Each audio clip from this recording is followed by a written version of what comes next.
It's time that we welcome you to the home of cricket in Oman, the Oman Cricket Academy. And we are live from it. It's match number 9, Ias Invincibles, who haven't got the form on their side.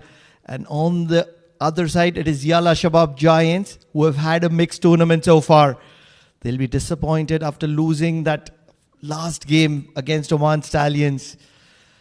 But without any further undue, let's head to the center where we understand which side is the coin on. Mudassar Ali Qureshi with the toss report to start with.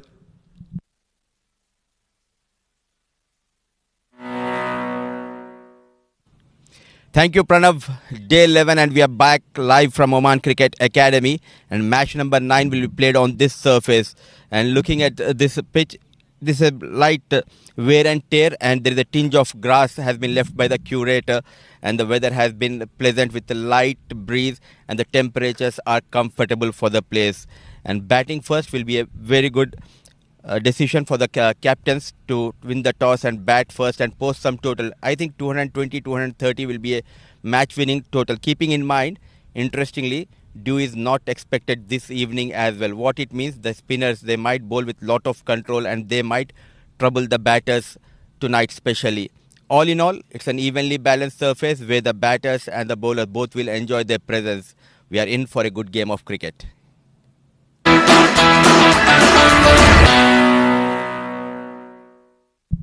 You've heard it from the horse's mouth.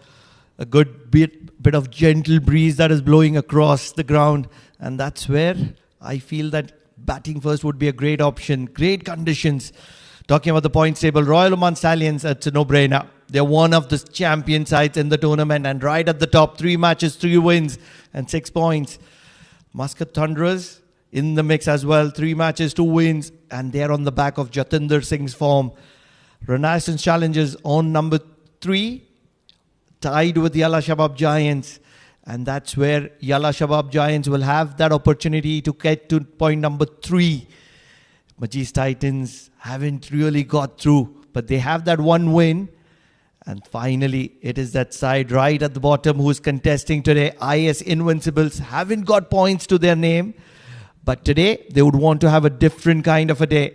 The flag is flying high, and that's where Mudassar Ali Qureshi this time with you for the toss.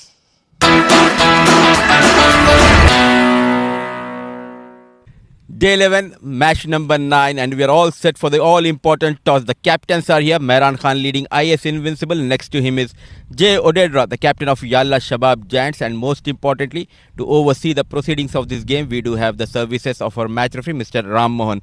Home side is Ias Invincible, so Mehran will flip and Odedra will call. Khanjar has been called. And Khanjar it is. Jay, you have won the toss. What have you decided and why? We decided we will bet first, and Surfit is good for to bet on at the moment. So we will try to put a good total. Going has been tough from a strong position. You have lost your previous game. So what message you gave to your boys coming into this match? Well, we have to come back strongly because still we have a 3 game including this game. So we shot by 7 runs. But we played good cricket. But important match for us in this tournament is this one, to come back in the tournament in competition. So we will try to put a good total and a good chance for batsmen because Surface's wicket is good at the moment. And what about team news? 2 changes. Mohit is rested and also Khalik is rested, and 2 come in Sainsiu and Umer Shakil. Jay, all the best and do well. Thank you so much. वो पहले बल्लेबाजी कर रहे हैं. बिस्मिल्लाहिर्रहमानिर्रहीम. I think wicket अच्छी है, new wicket है और थोड़ा बहुत मॉइस्चर भी दिख रहा है. एक्चुअली हम बॉलिंग ही करना चाह रहे थे, सो ये आई थिंक हमारे लिए टॉस हार के, लेकिन I think it's good we are bowling. मेरा ओवरऑल अगर हम टीम की बात करेंगे, थोड़ी सी बैटिंग में कमी नजर है क्योंकि बॉलिंग काफ़ी अच्छी हो रही है. तो क्या आप मैसेज के साथ आज इस गेम में आ रहे हैं?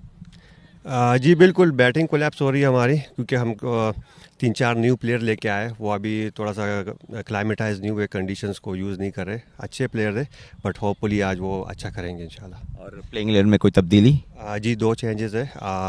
एक फास्ट बॉलर ऐड किया है विकेट को देख के, तो और अकील आउट है और इसकी जगह पे सबीन ट्विन है। And all the best or enjoy the occasion. Thank you sir, thank you. So the news from the center is that Jay Odedra, the captain of Yalla Shabab Giants, has won the toss and he has opted to bat first.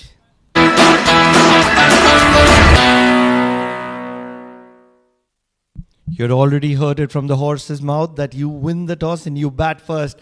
And confirmations from Jay Odedra as he's won the toss and he's decided that Yalla Shabab Giants is going to be batting first. They have a star-studded side. Zohaib Amanat, he's got some runs, as many as 97 in the previous game.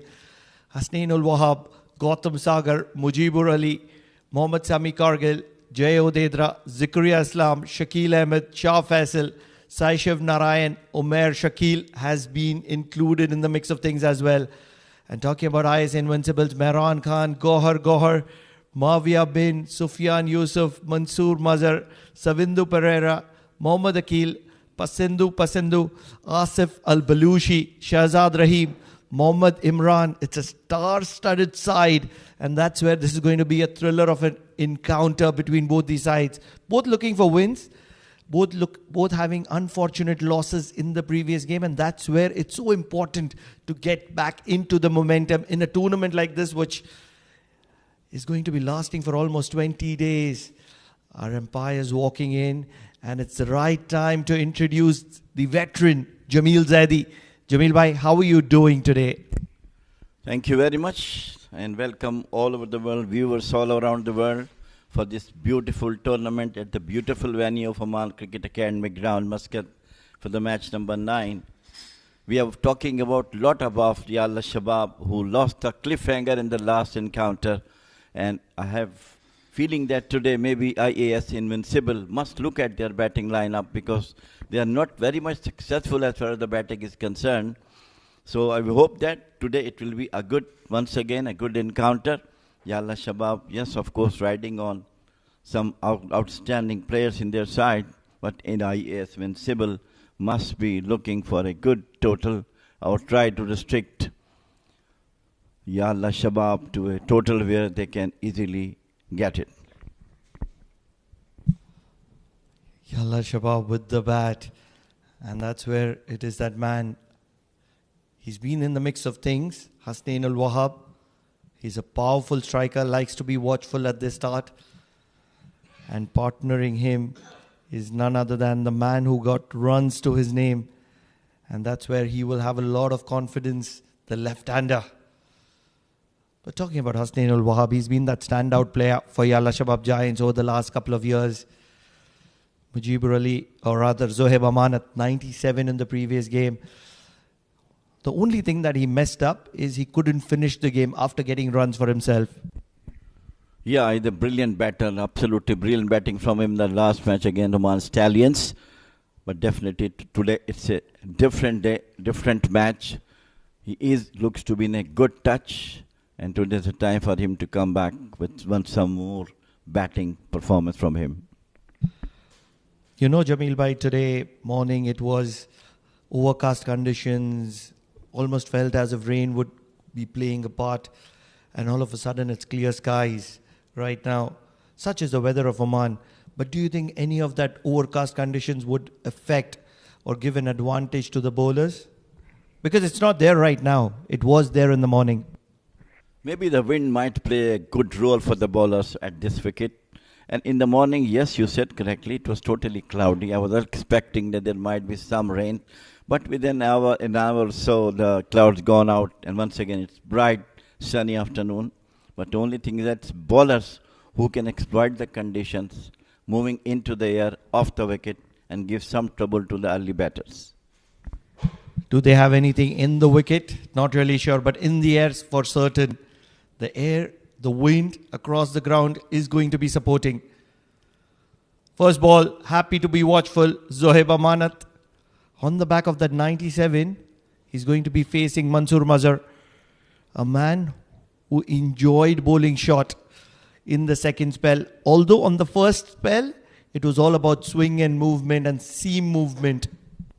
This is all we expect from these two bowlers. They are quite experienced, can exploit the conditions available to them today, and especially Mansoor. He is a very good bowler, try to generate pace also, but not in the early part of the game. Driving on the up on this occasion, Zohaib Amanat. He's in premium confidence level at the moment when you have got runs. Although I made a mistake in the previous game, Ias Invincibles banged on the spinners, and the game prior to that it was Mansoor Mazhar, Mehran Khan. The all medium pacers played a huge role. Wonder if Imran Mohammed would be used earlier in the attack today.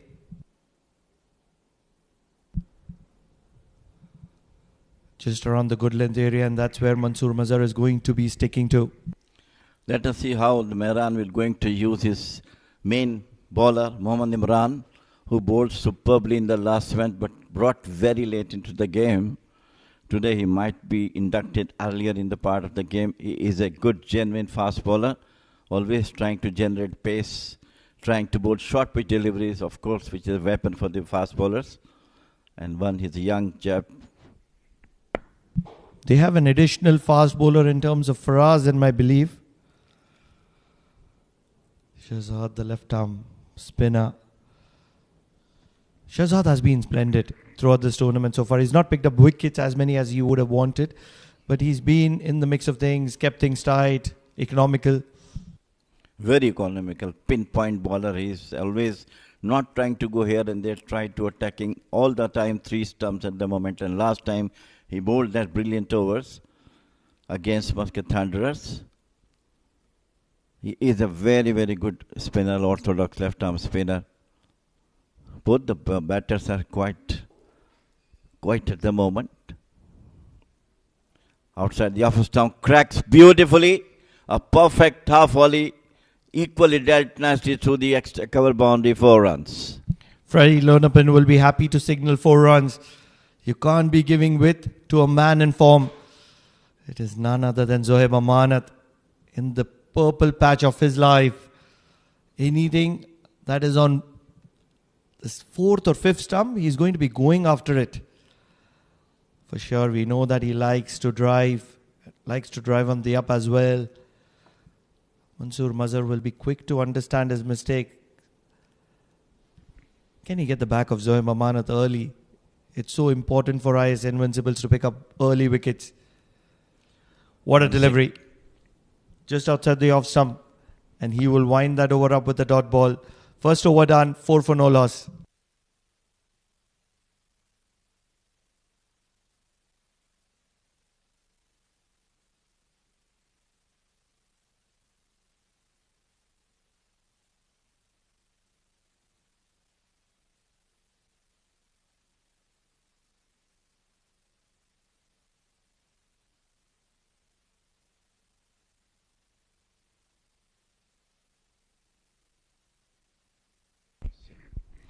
In the first over, we haven't seen any movement off the wicket, neither in the air by Mansoor.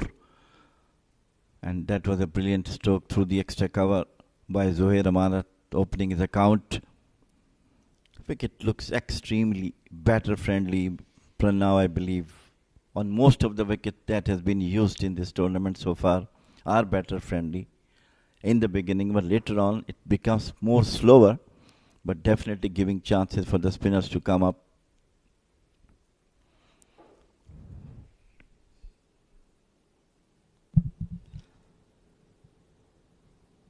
Faraz swinging away from the right-hander, Hasnain Al-Wahab, who's just facing his first delivery, and that's where he would like to be a little watchful.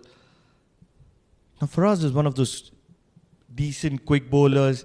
He's swinging the ball at the moment, but he likes to be quick, lethal, harsh, shrewd, relentless. And I can just go on. Very effective for Ias Invincibles. The wind is supporting him from this end, from our end, Combox end. That was very well bowled, absolutely moving away from the batter. That's what I was talking about. The bowlers who are bowling from both the ends can use air for the swing, but in the last over it wasn't. But now this mother has done a great job. This was a beautiful delivery. So much of this comes down to the movement that you can extract in the air before the ball pitches. And that's where it's so important that you have a good release point. Once again, just the outside part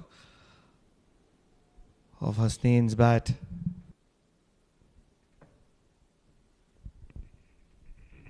He's reading a right channel at the moment. And that's the right area to bowl at the right hander, moving away from the batter.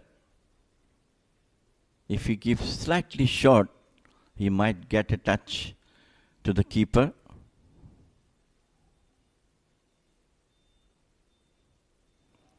Once again, outside the off stump, flashes it straight to the keeper. I was talking about. He's rightly using the air. And more than that, I'm happy with the field which he has. He has forget about the slip. I'm talking about the gully. He has 2 points, backward point and a cover point.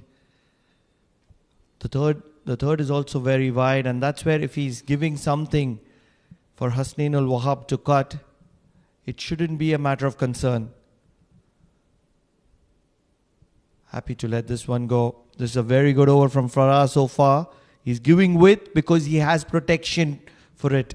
Unless and until Hasnain Ul Wahab can penetrate that gap between backward point and cover point, it's going to be in favor of Ias. Definitely. Very good bowling from him. I think that's the area where he like to bowl and will keep bowling outside the off stump, asking the batsman to come, tempting him to cut. So that's a very good ploy from Faraz. So far he bowled superbly.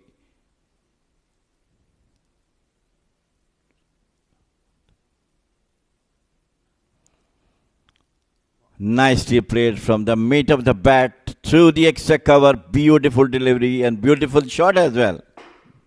Don't really think that you need to cut when you can play shots like that. 5 dot balls in a row. And this lovely cover drive to get off the mark. Hasnain Ul Wahab, he's a premium player for Yalla Shabab, and he's showcasing why he is one through that cover region. And despite all that effort, it's going to be getting to the boundary. So 4 valuable runs for Yalla Shabab, and Hasnain gets off the mark. 8 for no loss at the end of 2.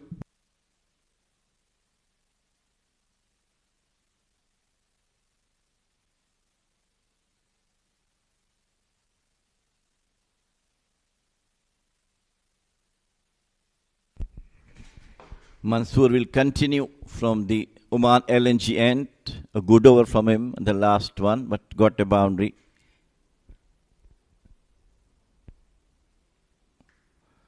Shot lifting down the leg side. It's a wide. But that's the weapon that the fast bowlers do have with them. Bearing apart the fearsome bowling of Hasnain Shah. And of course, our friend Jan, Shabbir Jan. So agree with you, Jamil Bhai.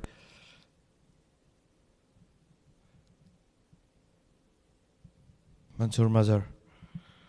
5 runs of his first over. And this one will be guided to third for a single. What I feel that Mansoor, with the kind of pace that he has, he's looking for the batter to play some extravagant drives on the rise.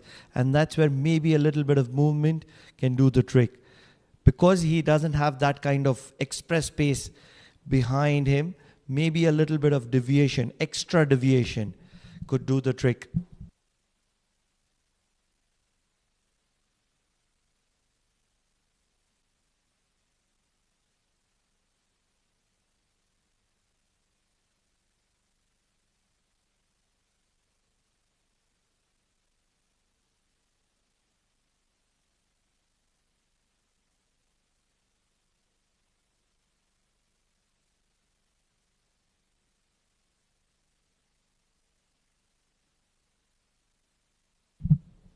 It's a no-brainer, and that's where my question to you, Jamil Bhai, is that it's so important to bowl between the three stumps, hitting the top of off stump, and we talk about it so much, but why is it so difficult for the bowlers to execute it on a consistent basis?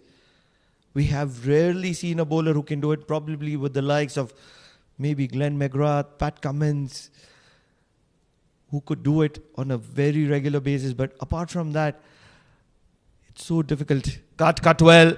Zohaib Amanat, with the kind of form that he has behind his back, he will just say thank you very much to Mansoor Mazhar as he walks to the non-striker's end.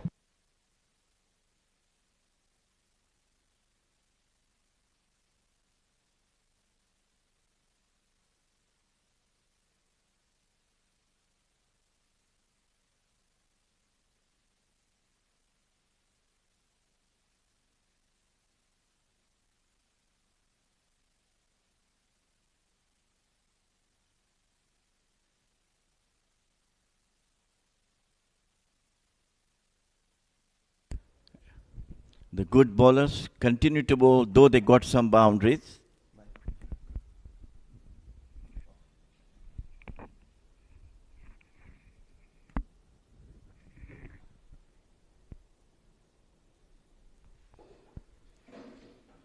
This time onto the off stump.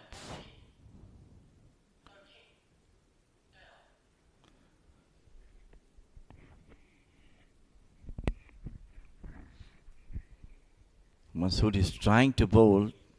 The last one was outside the off stump, giving all the chance for Zohaib to play his favorite cut shot.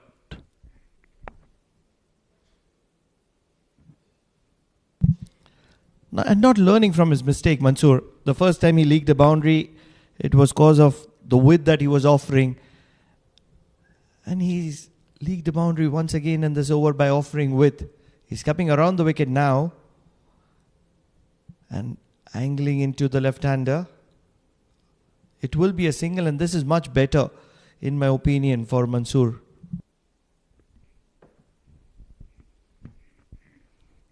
He is trying, but I think might be losing length and line. Well, I still believe that this is time once again, after say another 2 overs, the captain of Ias Invincibles brought back Mohammad Imran with almost a new ball in his hand.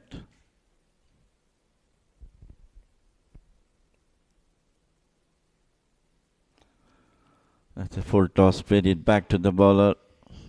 End of over number 3. It is 16 for no wicket. Yalla Shabab.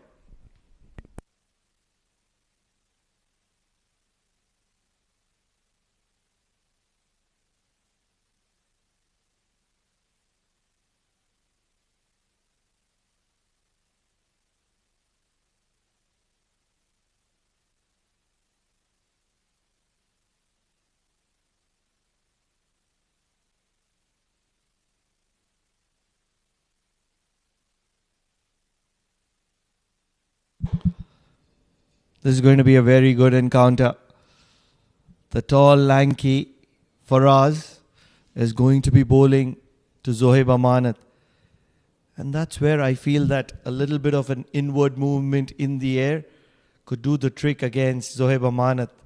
He's the man in form, and they need to get his back early. Although it's a star-studded Yalla Shabab Giants side.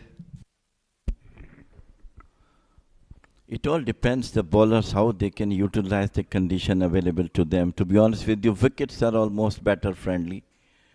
Most of the matches that we have seen is the efforts of the bowlers, medium pacers and the spinners.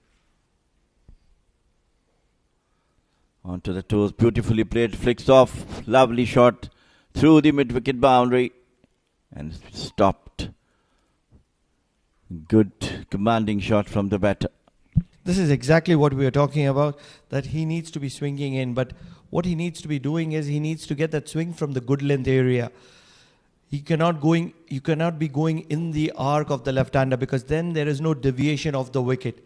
There is no chance for that deviation. And that's where Faraz will only learn that he needs to be bowling a little short, maybe 5 inches shorter from where he is bowled right now. Sliding down the leg and very good wicket keeping. Gohar has been impressive. Absolutely brilliant wicket keeper he is. He's a very, very experienced. The only player down the leg side. The only player from Ias Invincible impressed me. The new recruit is absolutely a brilliant batter. And of course an outstanding wicket keeper as well. They've performed in patches. And that's where I agree with you, Jameel bhai. The likes of Movia, the likes of Mehran Khan, the likes of Shahzad.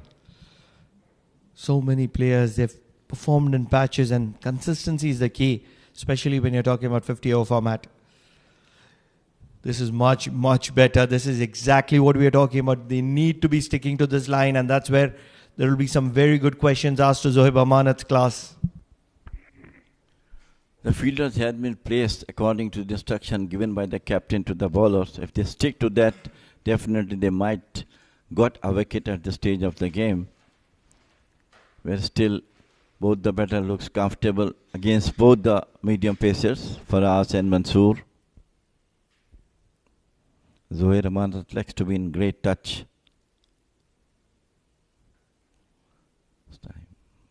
Good ball and nicely played. That's the area where we're talking about. Faraz has to bowl. Swinging into the left-hander and moving out from the right-hander batter. That's the right way for a fast bowler to test the batter's temperament.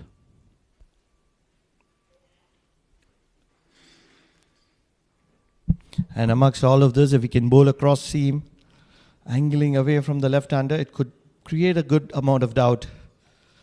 This time O-ring in line, and that's where Zohaib Amanat is able to rotate the strike.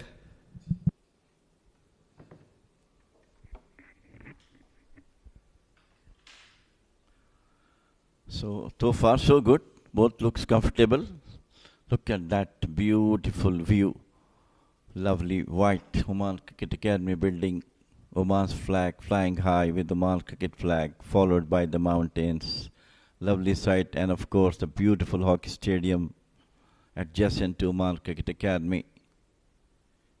Lovely view, green lush field.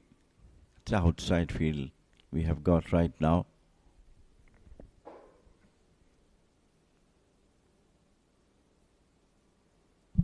Outside edge in the air, one bounce into the hand of third. And Hasnain will pass on the baton to Zohaib Amanat. They complement each other, and they complement each other very well. If you consistently bowl on one side for the right-hander and of the left-hander, definitely they will come to get some runs off it. So far so good. Haven't seen any good delivery from both Faraz and Mansoor.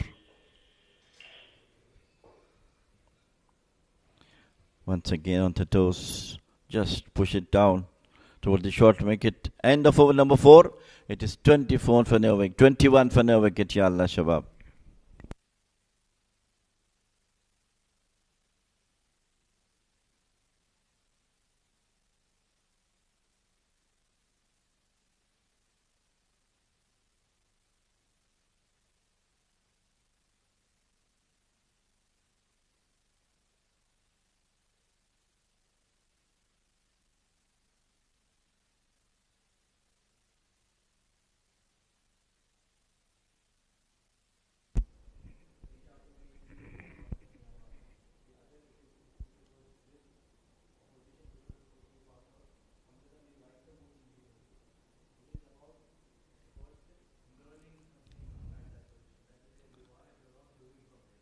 Field adjustment in going on once again. Mansoor will continue. I'm expecting that Mohammad Imam must be brought back into the attack at this early stage because he generate pace with accuracy coming into the batter. Played it out. Chance of a run out. Say yes or no. He was almost through. Halfway. Really wonder where was Zohaib Amanat going. He took a good round, probably getting himself a little warm. It's getting colder in Oman, and that's where Zohaib Amanat took a good round around the wicket.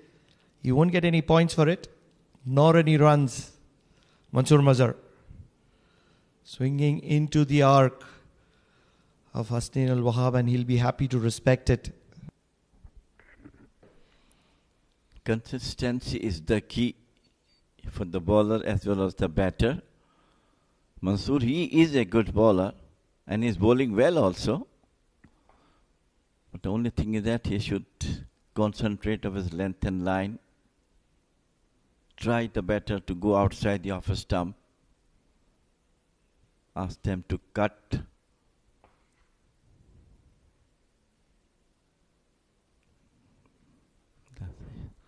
Short pitch delivery, use less delivery rather outside the off stump, pitching outside the off stump, high. This is exactly the definition of when you're trying to make something happen and you're not patient enough to execute a plan. At the moment, it is desperate times for Ias Invincibles. They haven't got a win to their name, and that's where this desperation is coming out from. They're a very good side. They have some brilliant foreign recruits. And most importantly, it is very well managed by the franchise owner, who gives in absolutely 100% support to every player that is playing. And that's where the players need to stand up and take responsibility. Totally agree with you. Hats off to him that in spite of losing the side, but he's always concentrating, building the team, bringing the out recruits into the team. That heads off to him. He's doing such a wonderful thing for the promotion of the game in Oman. That was a beautiful one. Move into the wicket. That was a good delivery.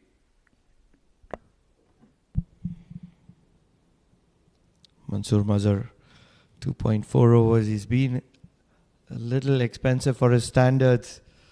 13 runs. He's generally one of those kind of bowlers who gets an early breakthrough, keeps things tight, keeps fishing around the off stump, and that's where he'll create a lot of doubts. Although today he's not standing to the quality of Mansoor Mazhar. Brilliantly bowled. That's much more like Mansoor Mazhar. He do have a slip, and for the slip fielder, it always batters have to bowl outside the officer, swinging slightly away from the batter. That was a good delivery. He's trying, but so far unable to get a wicket.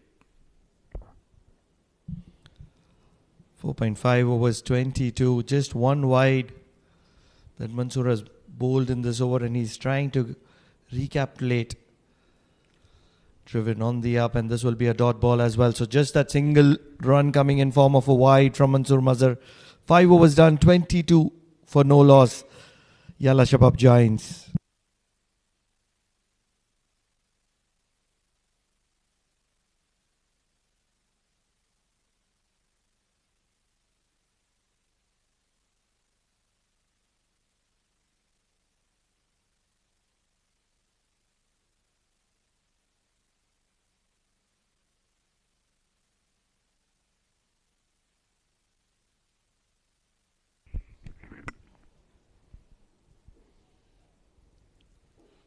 Expecting that Mohammad Imran might be brought into the attack, because in the last match he has been brought so late when the match got out of their hands.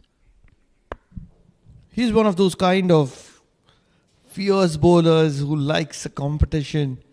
At the moment, Faraz looking to swing the ball. He's getting some good, decent swing. 9 runs on his 2 overs. Shot. Pulled. A couple of bounces into the boundary. This is mediocre stuff from Faraz. You can't be bowling that to Zohaib Amanat, the man in form Zohaib Amanat. Brilliant shot. Shot of the length outside the off stump, and he just pulled it beautifully.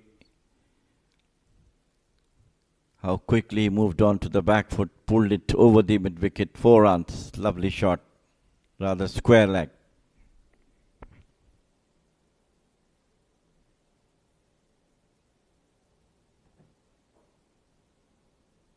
Faraz. A little fuller, a little outside off on this occasion, and Zohaib Amanat happy to let it go. Something that has been very impressive about Zohaib Amanat, even in the previous game, is that strike rate. And that's where he would learn a lesson from his previous encounter, that just after he crossed the 60-run mark, he slowed down and put his team in a lot of trouble. But till that 60-run mark, he was almost striking over 100. And that's what is happening today as well, around the 100-run mark.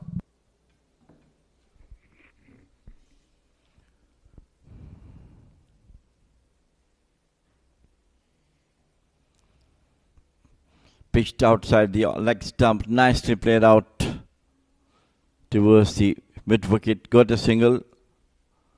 Maybe he was not having the partner supporting him in the last match. After that, you correctly said, in the early part of the game, he played superbly. But later on, he bogged on, maybe thinking some batter would come and help him out to take the team out of the trouble, which was not happen. He ran out of partners all through that innings, and that's where it was something that needs to be appreciated about that innings. 97 out, although he would have wanted to win the game, which didn't happen on that occasion though. Need a wicket here. Ias Invincibles, they're trying to manufacture a wicket here. Continuing with Faraz and trusting Faraz to produce one. Whom do you think is going to be the bowler for Ias Invincibles today? Always goes into favor of Mohammad Imran without any other. I feel that slip has to be taken out and put it to the gully position because no movement is coming.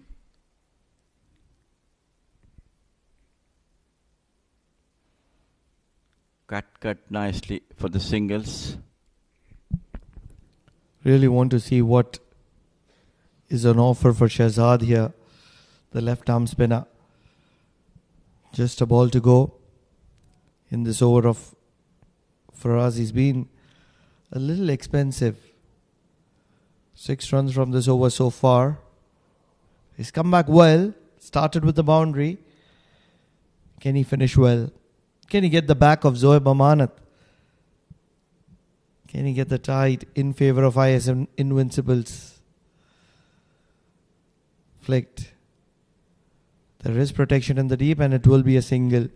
So 6 overs gone, 29 for no loss. Yalla Shabab Giants building a strong structure.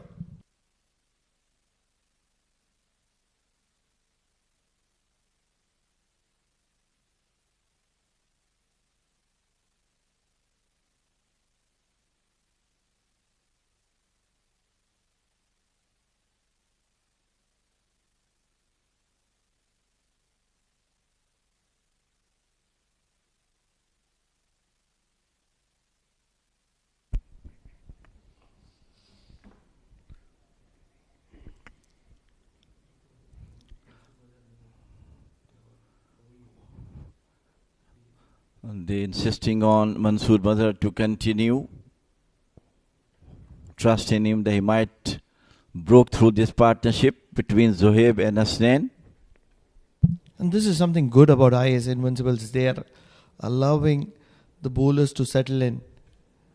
And that's where the bowlers would have no kind of excuses whatsoever on their failure. They've had ample time. If you cannot get a breakthrough in 4 overs, then you're certainly not going to be producing it. 4 overs is a good time. 24 deliveries on the trot. They need a wicket, don't they? All the bowlers try to get wickets as early as they can.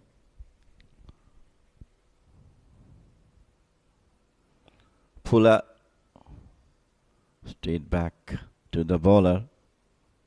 Some movement, some slow deliveries, variations might get any of those batters to go back one into the pavilion. We do know that Zohaib Amanat is a positive attacking player, and that's where you just need to keep him quiet. You need to find ways to keep him quiet and test him on that aspect as well, where he would get a little itchy, a little tentative, a little restless. Just like that, you see a few dot balls in a row, and all of a sudden he's trying to offer a shot.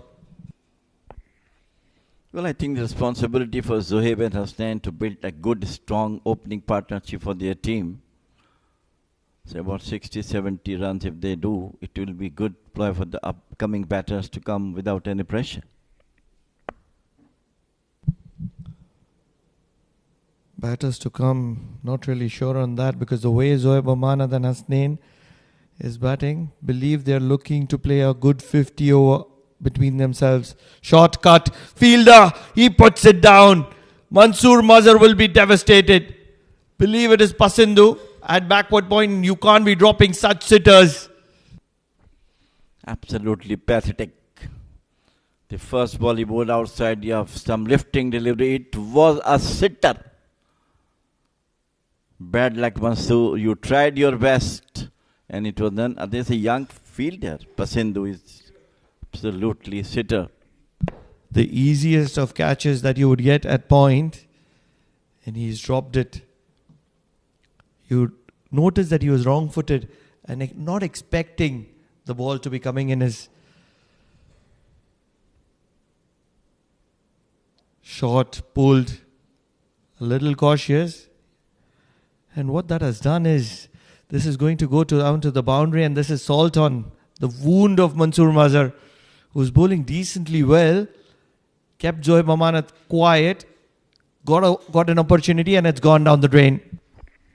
Nicely put that delivery, putting down even towards the mid-wicket. The wicket of Zohair Hasnain is absolutely a very, very important one. So often, as a fielding side, you have to be proactive. We were able to see it, that Mansoor Mazhar was keeping Zohaib Amanat quiet, and with the kind of batter Zohaib Amanat is, he was always going to be playing one of those shots. And when that opportunity came, it was put down by Ias Invincibles. 7 overs gone, 33 for no loss, which could have very well have been 33 for 1. Yalla Shabab Giants structured a strong base.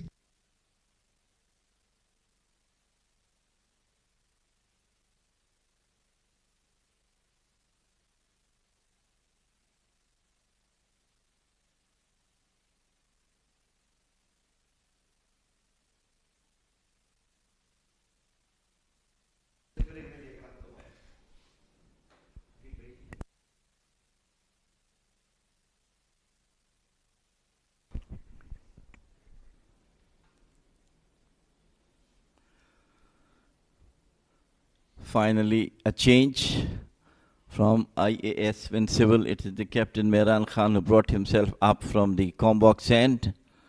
And the right time for Mudassir to join me in the Combox. It was very unfortunate for Mansoor not getting the wicket of Zohaib. Good afternoon, Jamil Bhain. Good afternoon to all our viewers. A slip in position. A very watchful shot of runs, and they have got a very good start now thanks to Zohaib Amanat. And he has been lucky throughout this tournament. In the previous game as well, couple of chances were put down by the fielders. Especially I remember in the bowling of Hasnain Ali Shah, Sagar Parmar dropped him early in his innings in the previous encounter. Third man now, Mansoor Mazhar, putting an easy chance down there. He survives. Hasnain alongside him is a good start provided by these two. Good start for Mehran Khan, bowling into the batter. He is being the captain, have responsibility of scoring runs and to get wickets as well. Indeed, Jamil Bhai, he's one of the most experienced player on this side of IS Invincible. On top of that, he's leading the side, so extra responsibility on the shoulders of Mehran Khan.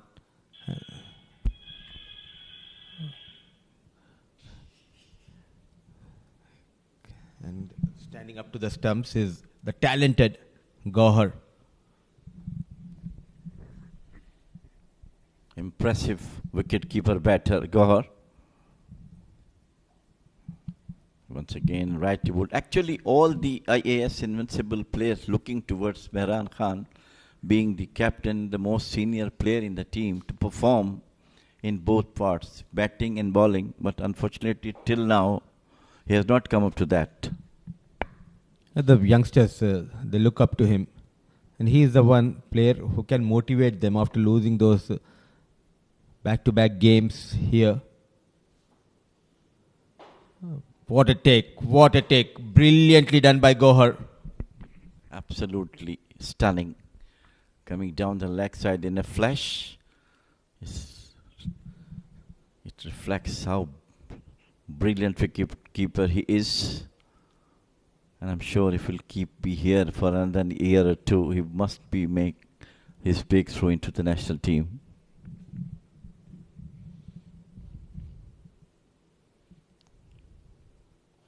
Another one onto the pads and easy picking. Goes toward the leg side. Boundary for Hasnain. And the first boundary has been leaked by Mehran.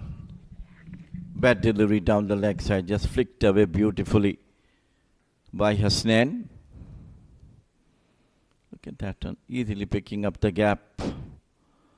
And got 4 valuable runs for his team. Nicely played.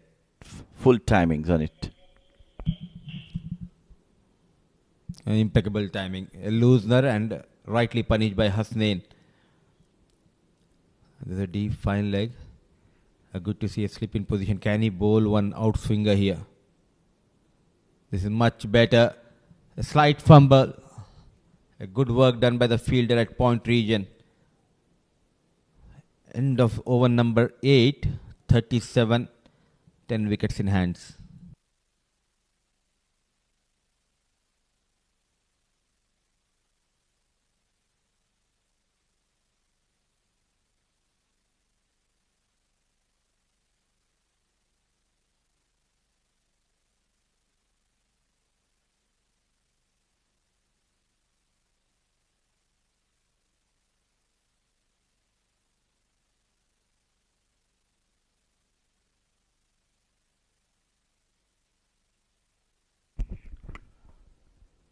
So finally, Mohammad Imran has come to bowl,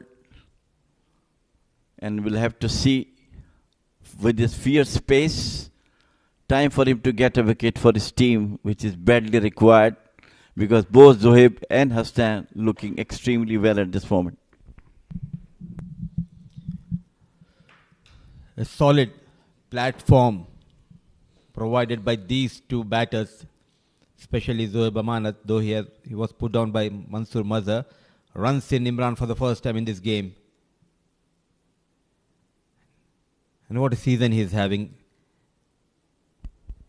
A couple of days ago, he was called into the national camp, and this is what happened. An excellent delivery. How can you put that down? Almost behind the ball, wrong-footed, and all of a sudden, he lost that concentration. Bad luck for Invincibles. They lose the chance of getting the wicket in the early part of the game. This man down the leg side, nicely flicked off for the single. Jamil, especially when you are playing against a top quality opposition, you need to grab these kind of chances. Even we talk like you need to put that extra effort, but this was a sitter. And someone like Mansoor Mazhar, who is one of the safest fielder, riding high on luck is Zohaib. But this boy, number 15 Imran, he's in exceptional form with the ball. A lot is expected from this fast bowler of IS Invincibles.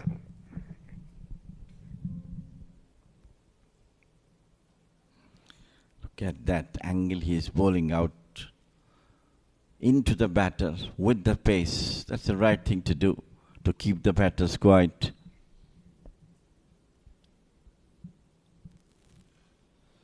A big opportunity for Imran. If somehow if he can impress the coach and the support staff in the camp, you never know. He can be a part of that upcoming tournament, but still long journey for Mohammad Imran.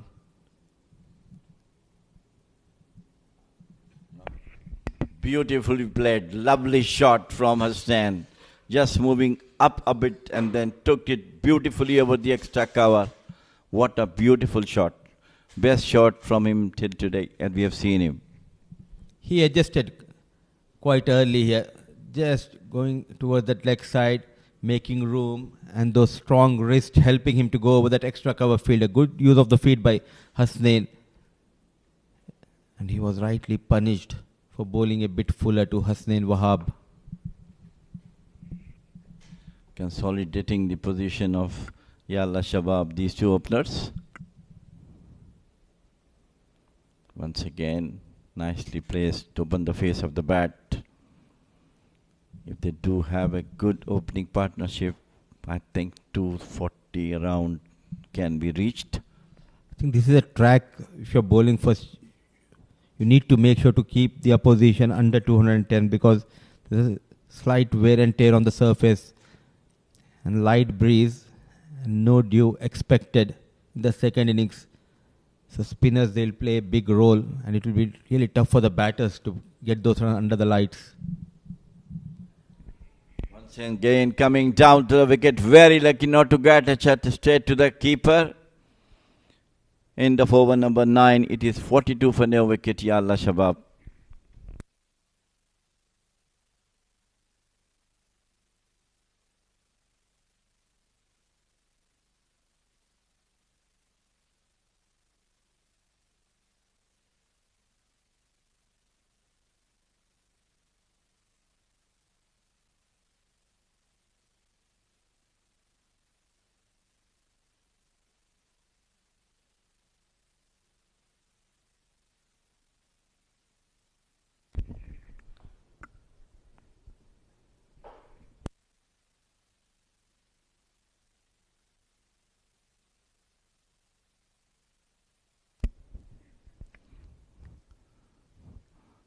Both Zuhaib and Hassan looking good at the moment.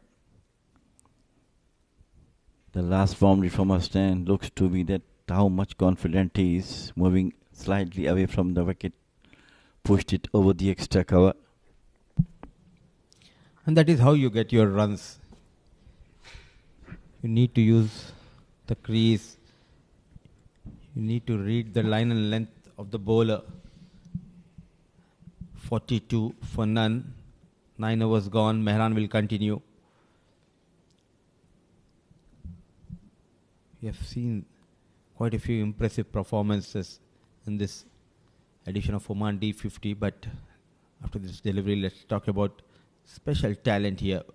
Talking about the special talent, I was about to talk about Gohar. Dexterous, a full-length dive, brilliant wicket-keeping skills shown by Gohar behind the stumps. Most impressive wicketkeeper in this tournament. Look at that one. How nicely come from the left-handed collected, which is a difficult task. Look at that one. How quickly. His fitness is absolutely brilliant. Tall lad.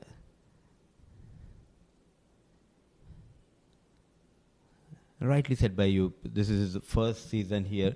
If he can opt to stay here, the future might be bright for this lad who had a vast experience of playing 70 odd first class games back home in Pakistan. He comes from KPK region and now playing for Ias Invincibles. Technically very sound batter as well. From last couple of years, the KPK province is the one who is providing Oman some outstanding cricketers. Outside the office stump, you name that, Shakil Khan is there, Mehran himself from there, Bilal Khan is there. lot of people coming from KPK. They performed there and rightly picked up by the sponsors of the team in this particular tournament and for Oman Premier League. A lot of hard work was put in by the team management. It's not easy to get someone all the way from Pakistan and provide him all the facilities here. So every season they come out with a plan, and that is the reason these sides are regular in the Premier Division. If you talk about all these 6 teams participating, I have seen them in the previous season as well. So the success for being in the top 6 is kudos to the selection committee of these teams. Yeah, definitely. The Premier League is the stage from where the national team players have been picked up. Just once again, play it out towards the short square leg. We have seen a lot of players coming after qualification. They have been inducted into the national team. As I have told you before also, this boy, Gahar, is one of the person who might stay here till the qualification, and I'm sure he will make the way for the national team. Width offered and go straight over the bowler. A beautiful looking shot going down on one knee. Good connection. Boundary number 2 for Hasnanul Wahab. Brilliant. That's what, look at that one. Just once again coming down over the head of the mid-off. Beautiful shot from him. Looks the confidence he's getting after each boundary. Responding to the call of Captain J. Odedra, these two batters, they are looking good. A solid platform provided by Hassan and Zohaib. Onto the back foot, nicely managed. So 7 runs from that over of Mehran Khan. 10 done, 49 for none.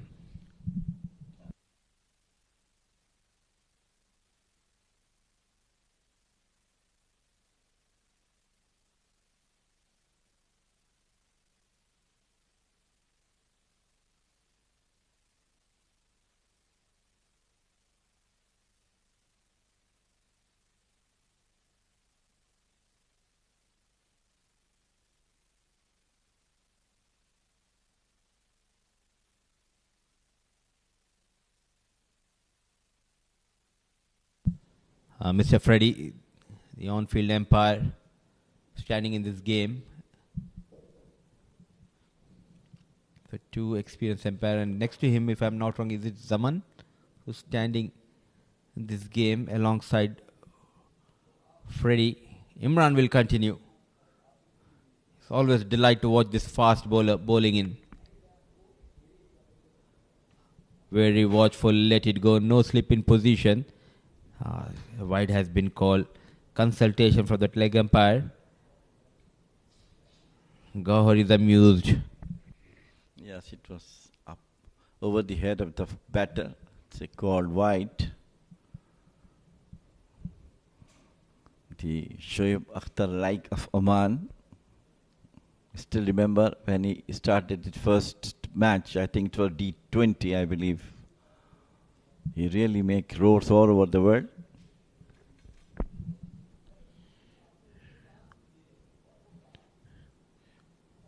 Very watchful, changing his line and length. He's doing a pretty good job, Imran. And talking about the first edition of Oman D20 here, 2 players went viral.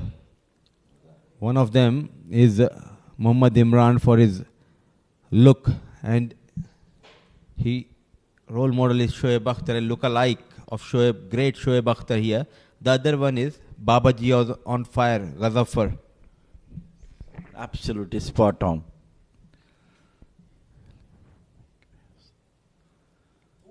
Beautifully bowled, trying to bowl outside. They're trying to york him. Beautiful delivery from him. Yes, Ghazaffar made himself a role in that tournament, obviously. What a brilliant batting he has done. Not only that, his fielding was absolutely brilliant and the bowling as well. Peach of a delivery. Bit fuller, just going past that wood. Finding his rhythm, increasing his pace, and all of a sudden we have seen a completely different bowler, Imran. Earlier, We used to see him hitting the deck hard, trying to bowl with express pace. Now, the length at which he's bowling is decent and it's also at the same time lethal. Another one, brilliantly done. Extra pace, extra bounce, and he's asking Hasnain, what are you doing there, mate? You have no answers against me. A brilliant take yet again by Gohar. Typical fast bowler, Mohammad Imran. Very, very lucky for Hasnain not to get a touch. The first one he bowled outside the off stump, slightly slower one. This one outside the stump with the fierce pace. This is why it is important always to be under the eyes of coaches. Just a couple of days back, now he's a regular in the camp and you can see the change in his line and length. Another one going past that off stick. He is looking dangerous. He's asking us, Hasnain, to please put your bat, get me a wicket. I hope the last ball this could be the short pitch delivery from him as he tested two outside the off stump. Even if he can bowl a cutter, because now playing too many dot deliveries, he might try to go after Imran because Imran is provoking him to play some shots. No slip in position, interestingly.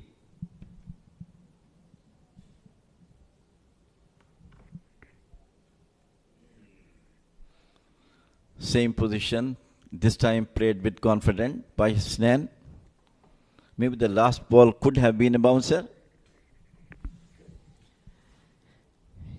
You never know, Jamil bhai, when Imran is out there with the ball,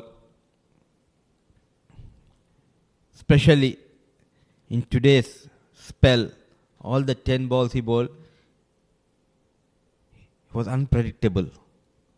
Learning the skills of fast bowlings, Mohammad Imran.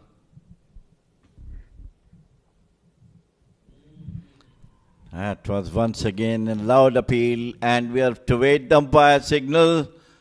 There's a loud shot for a caught behind, and he is pleading umpire that was got a touch.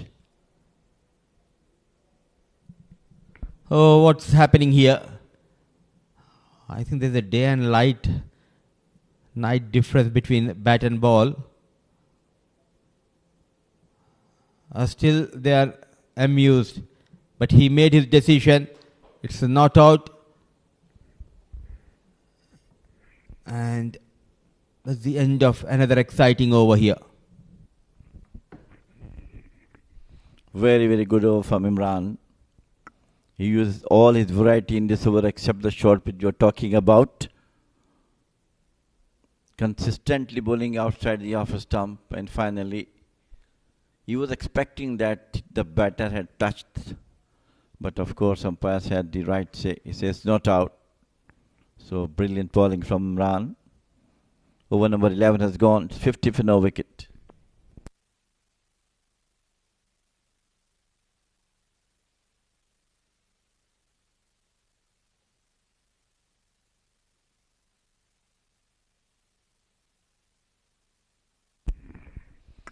Another change in the bowling. It's in the spinner Pasindo who will come from the combox end.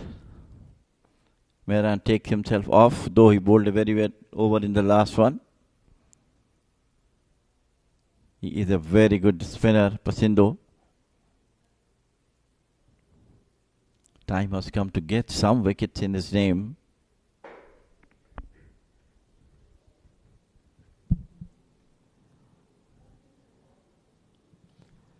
It's a good move because there's a wear and tear on the surface and you just cannot allow the batters to settle in and get those runs, and spinners, they will play a very crucial role here, especially someone like Pasindu. 50 runs has been done by these two openers, giving a very solid start to the Yalla Shabab. And from here on, the team building and the score rate must be going good from here on. What a mixed of emotions in the previous over of Mohammad Imran. I think it was a big gap, daylight gap between bat and ball. in the previous over. And looking at the field setup, now there's a no fine leg, there's a deep square leg, and the deep square leg is a bit towards fine. And now they're asking the mid wicket to come inside the 30-yard circle. And they're pushing extra cover onto the ropes. Jamil, throughout this tournament, we always have our own views, especially on these kind of surfaces. Now, today, there's a wear and tear. I think as a spinner, you need to give that flight. It's must now. This is a weapon of the spinners. Down the leg side, and a long appeal. Yes, definitely. I mean, I always talking about two things. The fast bowler must use the weapon of short pitch deliveries, and the spinners. Look at that one. Maybe the height at this moment. It's a good shout. It was just going down the leg that helped Hasnainul Wahab. A good battle between bat and ball, still searching for first wicket here. Pasindu and Ias Invincibles, a slip in position. Nicely played. From one end, you need to keep it tight. You need to hunt in pairs. And for the spinners, we always talk that flighted delivery is the weapon of the spinner. Whatever the wicket says, but it always counts. Played it out once again. Good over from Pasindu. It's 12 gone, 51 for no wicket, Yalla Shabab.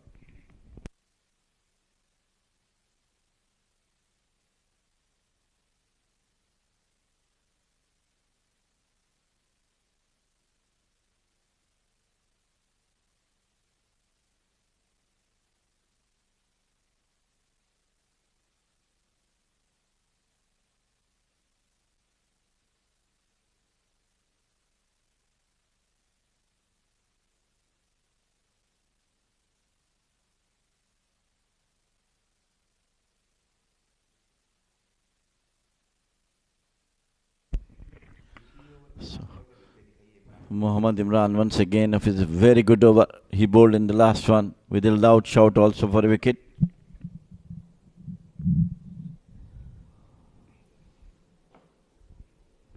And credit should be given to Mohammad Imran. He forced his way into the national camp. They're practicing hard for the upcoming World League 2 games the next game in the next month, and he looks quite brilliant. This is what happened in the previous over of Imran. He bowled with lot of variations and generating that pace towards that off stick. Where is the bat? That is my question. Oh, another well-directed bouncer. He is doing a tremendous good job with the ball. Number 15, Mohammad Imran. Absolutely brilliant short pitch delivery from Imran. That's the right one, hitting your head. That's the beauty of that. Look at that one. Very, very lucky for the batter not to get a touch. And with a fierce pace. I give credit to all the selectors of Oman national team. They rightly picked the person at the right time, induct them into the camp, give them training, and then of course it will be good for the team as well.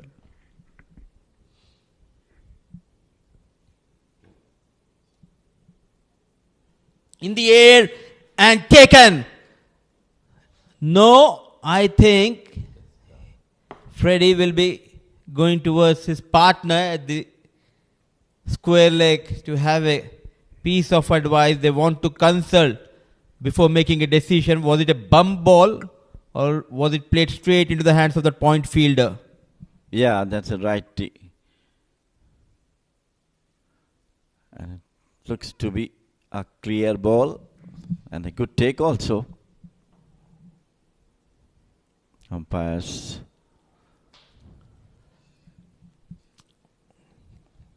So the first wicket, and finally it is from Imran's hand. Took his own time, and after consulting his partner. The finger goes up. He is dejected. The number 9, Zohaib. But the damage has been done. Mohammad Imran, the premier fast bowler of Ias Invincibles, providing a much needed breakthrough. It will be interesting to see that replay. But as of now, he is dejected. He needs to walk back. A big, big relief for Ias Invincibles. 26 of 33 balls, 4 fours.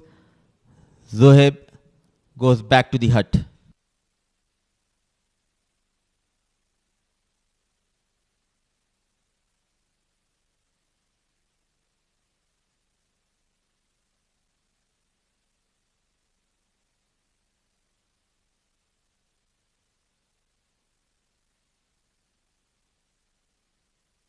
This is what happened.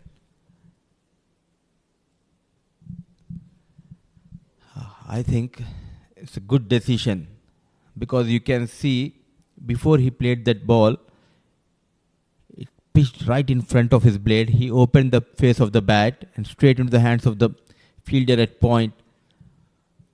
As a batter, you will never agree. It's a very good decision, keeping in mind he was not at all in a hurry to whether to call it an out or not out. He had a piece of advice with his partner, Gopa Kumar. Then they made that decision. Excellent piece of umpiring. Well, that has to be done. If you do have any doubt, especially that carried away or something, every bump ball, you will have to take care of advice of your partner, and he did the rightly so. And top of that, they have only fraction of seconds to make that decision. It happened so quickly. But batter knows, I'm telling you, very much sure that he didn't hit the deck. It was just from the bat. Mohammad Imran is on fire, really bowling extremely well. To his credit, the way he's been asked to, he's doing that.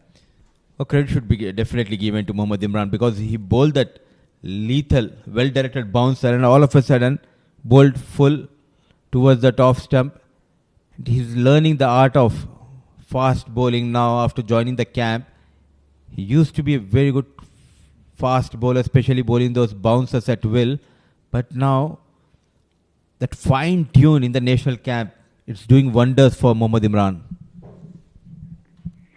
He's a hard-working fast bowler, always trying to learn something. Rightly bowled. You can see how much pace off the wicket it goes like a bullet in the hands of Gaur. And such an important tournament if you talk about the Premier Division or Intermediate Division, because if you perform here, for sure you'll get an opportunity. And selectors are doing an extremely good job keeping a close look at all these boys.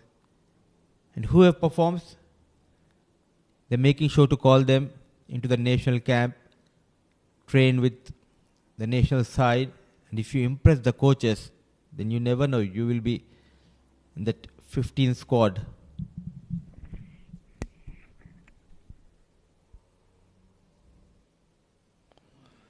Outside the off stump, nice way to bowl off. This over, it's a maiden over from him. Brilliant bowling from Imran. 13 gone, 51 for 1.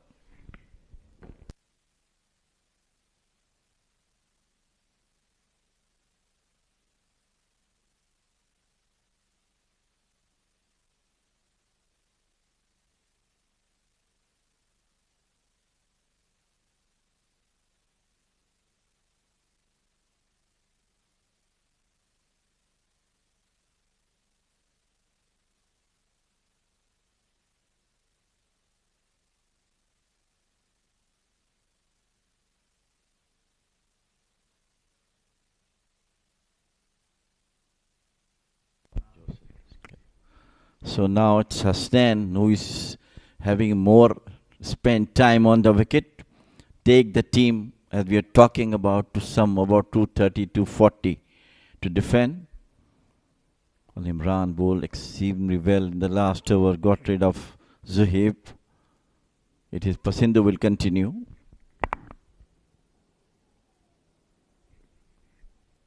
Good length and 9 is maintaining. What a breakthrough was provided by Imran, bowling with lots of discipline as well.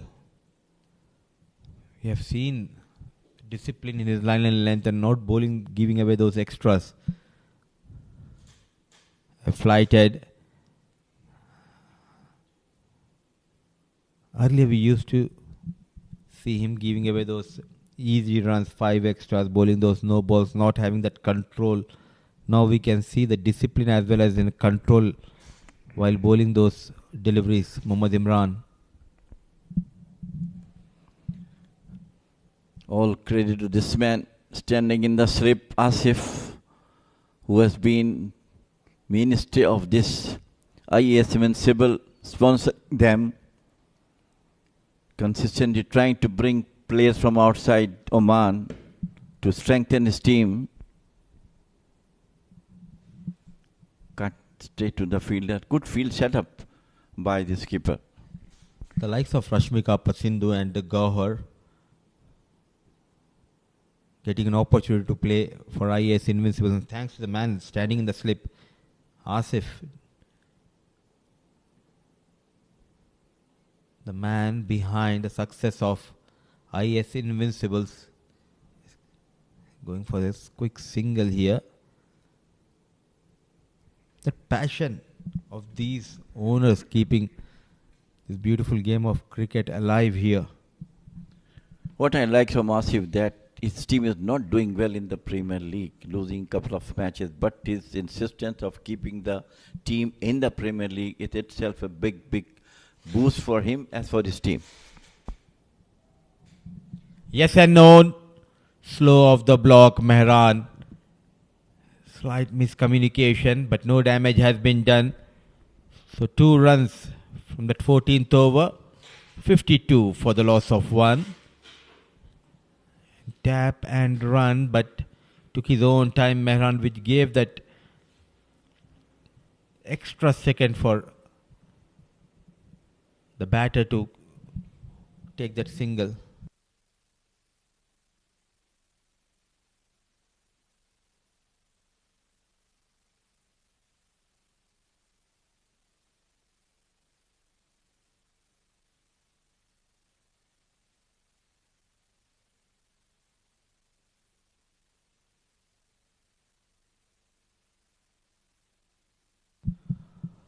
Fast, fiery and effective is Mohammad Imran.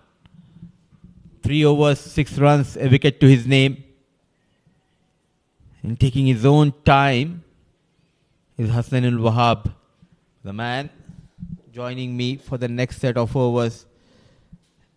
A big congratulations to you, Pranav Mehta, and we are waiting for that sweet box. Do you want me to tell the news or will you announce that news? Thank you so much, Mudha sir. I'd like to you to introduce the news.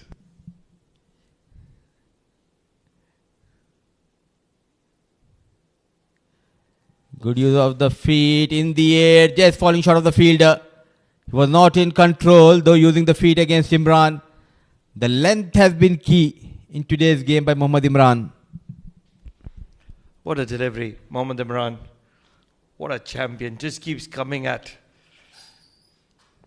He's a tireless person. His efforts, second to none. Loves the battle, Mohammad Imran, aka Junior Shoaib Akhtar of Oman. Shot. And happy to guide it to third is Gautam. Will get off the mark with that.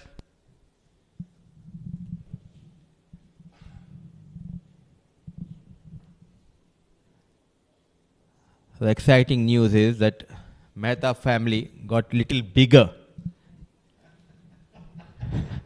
But a big congratulations to you on getting your new vehicle, Pranav. Thank you so much, Mudiba. Absolutely love it. Shot wide. He's fierce, Mohammad Imran.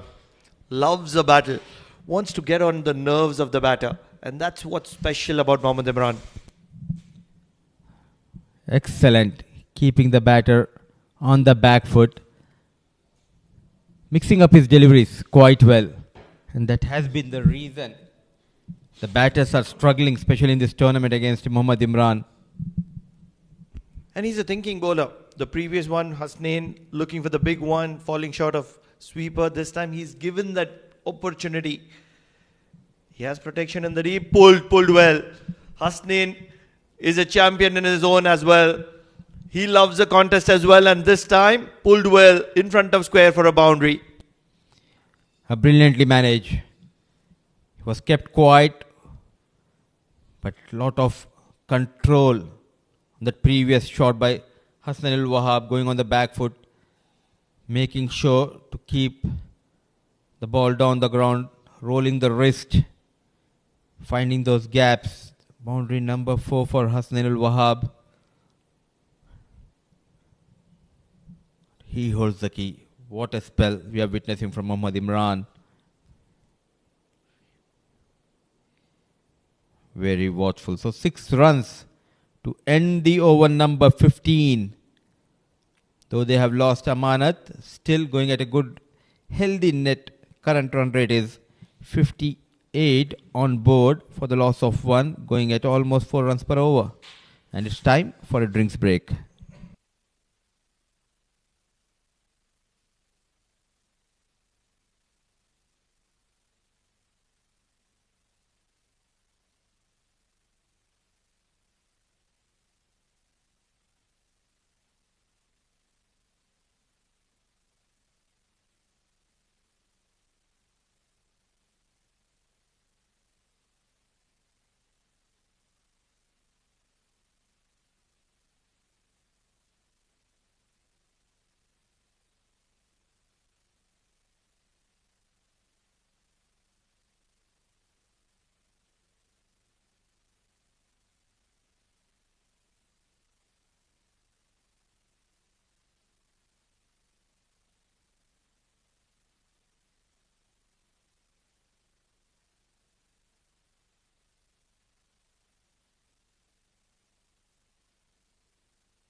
Welcome back after a short break. 1 wicket down, Yalla Shabab Giants, 58 on the board already.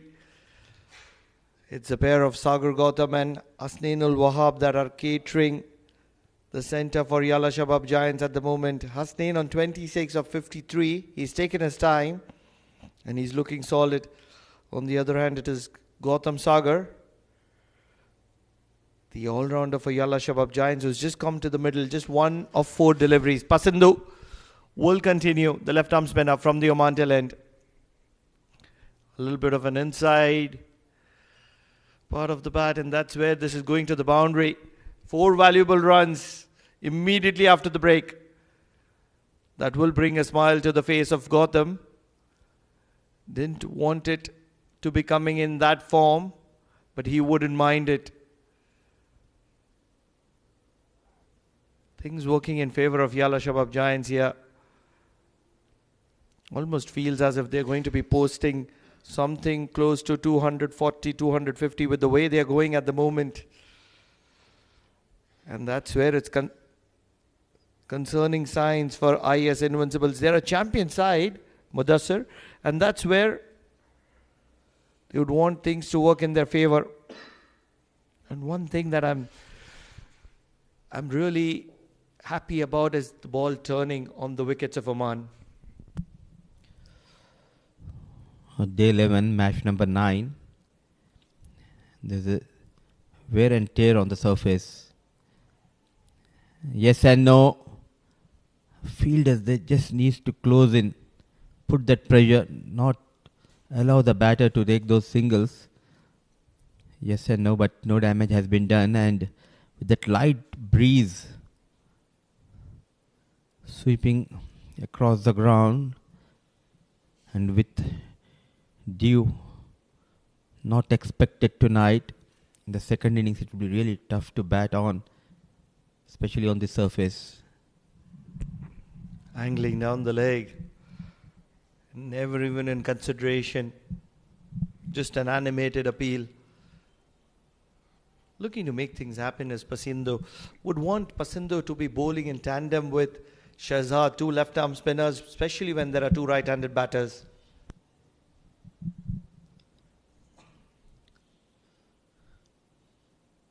You need to read the surface as a captain. You have the surface of Mavia, Shahzad Rahim, and this is a kind of a surface where you want to introduce your spinners early into the game. Even that man in the slips, he can have a bowl. Bowls gentle medium. 16 overs done, 62 for the loss of 1.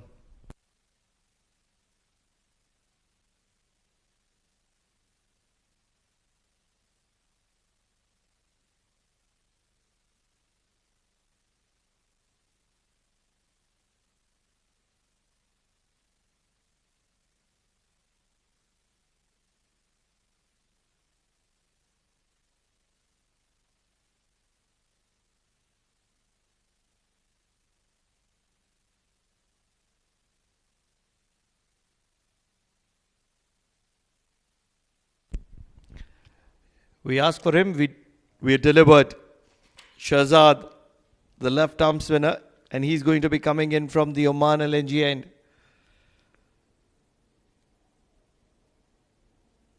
And the thing is that he has a spread out field, not accustomed to it. Certainly the sweeper could be coming into the circle. Need to put in some extra kind of pressure. Oh, look at that. Straight away on the very next ball of his first spell, getting some turn.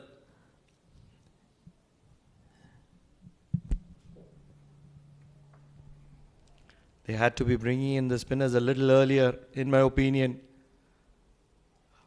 Wonderful bowling. Shahzad is one of those premium prize players.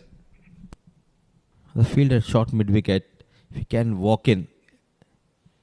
Couple of more steps. Oh, what a delivery. Just going past that wood of Hasnainul Wahab.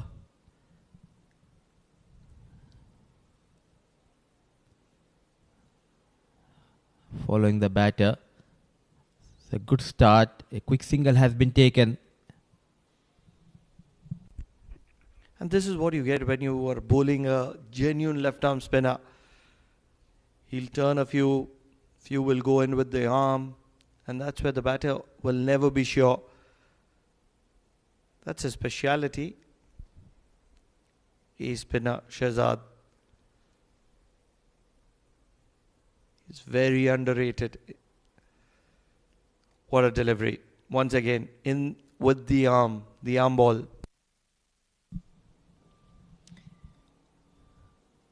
It will be interesting if the captain can introduce Mavia from the other end.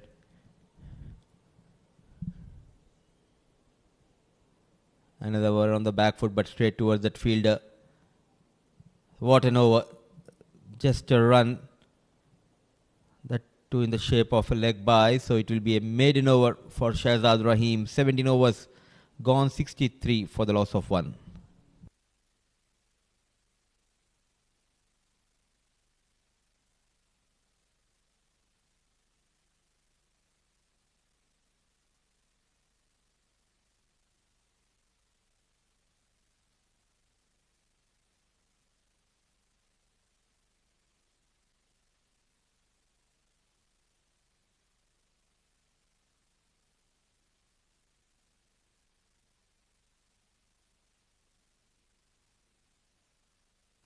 Pasindu will continue from the Oman tail end.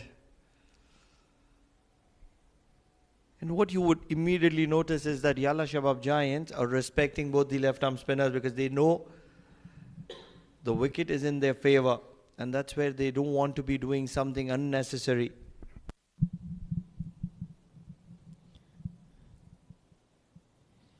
Especially this man, Hassan al-Wahab. He looks in control. And especially on this surface as a batter, you need to make sure to play those dot deliveries and wait for those looseness.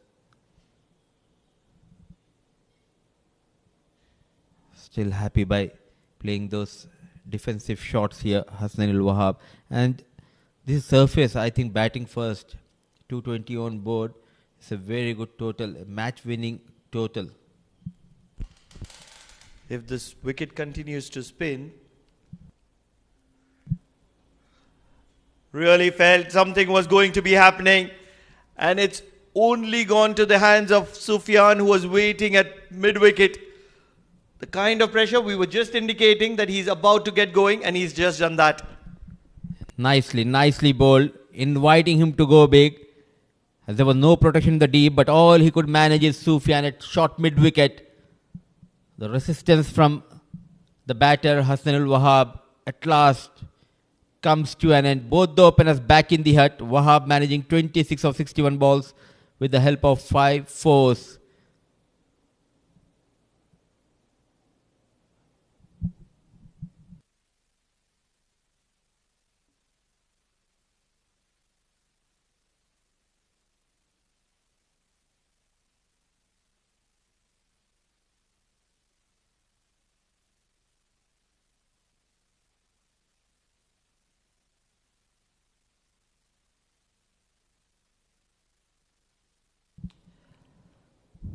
Two wickets down, 63 on board. Pasindu bowling those good line and lengths, bowled with lot of discipline, with control. He has been rewarded by that wicket of Hasnan al-Wahab. And walks in another talented left-hand batter, Mujibur Ali. So now it will be left-hand, right-hand combination for Yalla Shabab Giants. Winning the toss, and they came out to bat first.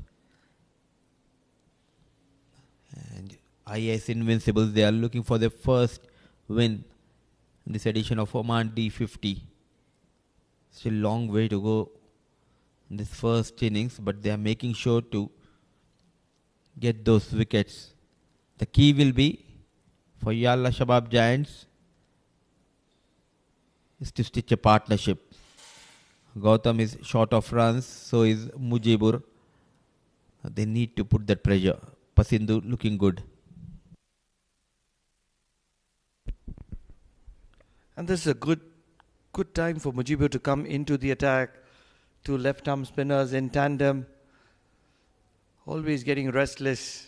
Hasnain Wahab and playing an unwanted shot. You don't want to be doing that when you've taken over 50 deliveries. You've got yourself in and you want to make it count. But it's not going to be happening. Driven through the covers. Protection in the deep will keep it down to a single only. And that'll be an over. 18 overs done. 64 for the loss of 2.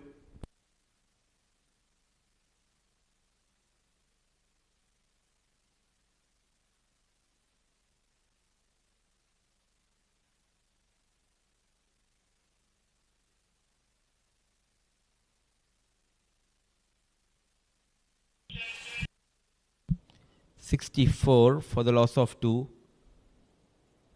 18 overs gone. Pasindu getting his first wicket in the previous over, and Rahim will continue from Oman LNG end.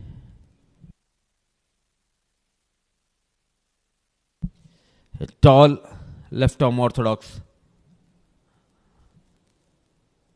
They need to build that pressure here.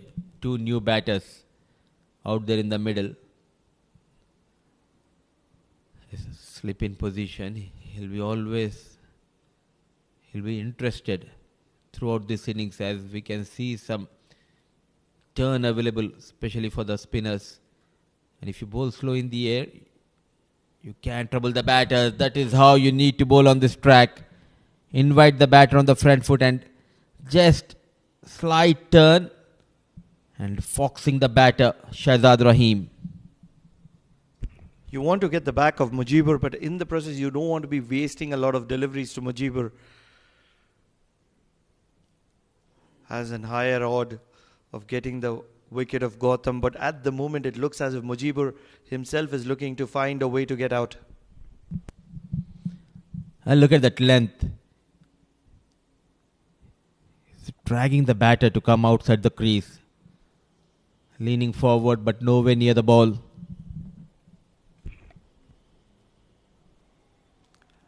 In no clue whatsoever at the moment, Mujibur. He's only hunting Shahzad from the wicket. And that's where really feel that Shahzad has a big opportunity against Mujibur.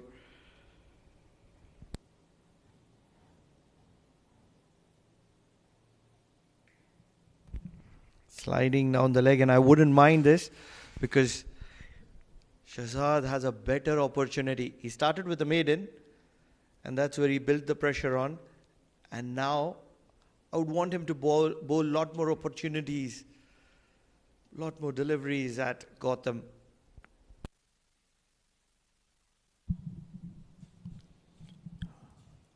The left arm orthodox. You love to bowl to a right hand batter.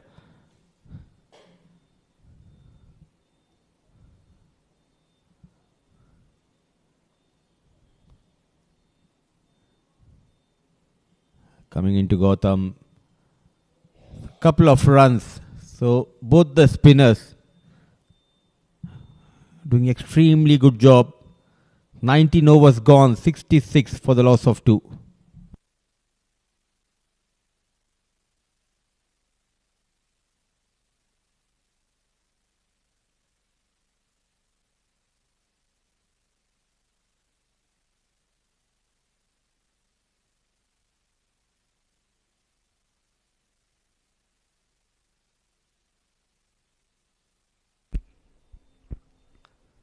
It's a pair of Pasindu and Shahzad at the moment. Pasindu just 7 runs and he's got that prize wicket of Hasnain Wahab in his 4 overs. And Shahzad has kept things tight as well, and that's where Yalla Shabab in all sorts of pressure. Need to rotate the strike a lot more.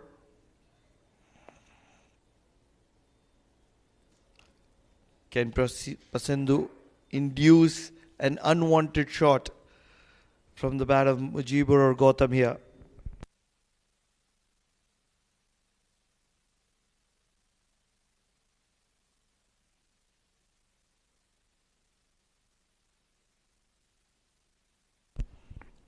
Pasindu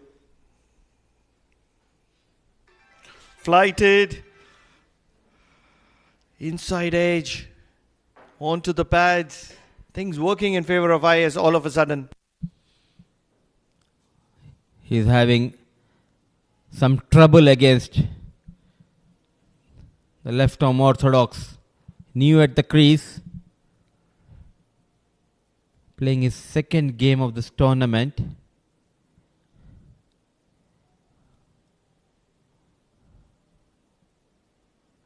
Another one. Oh, look at that effort. Brilliantly done of his own bowling. Young Pasindu putting some extra effort.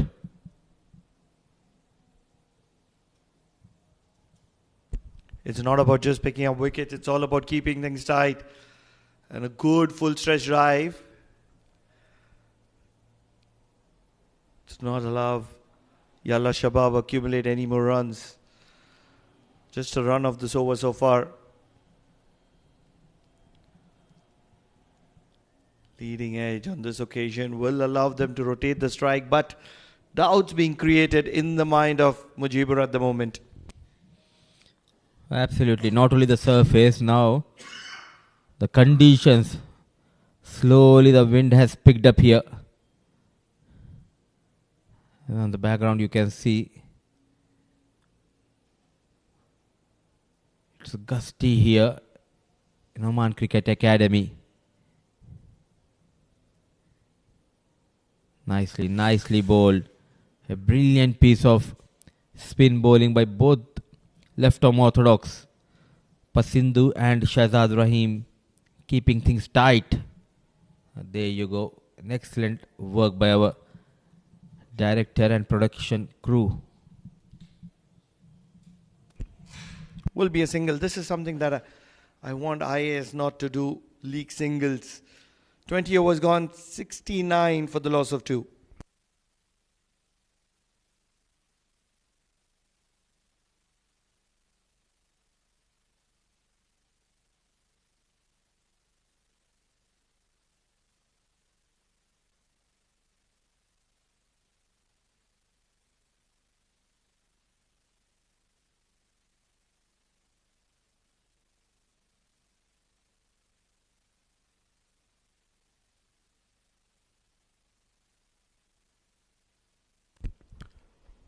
Well, that's it. Would you want the sweeper to be coming inside the circle to Shahzad? Especially when he's bowling to the right-handed Gautam. Not a bad idea, Pranav.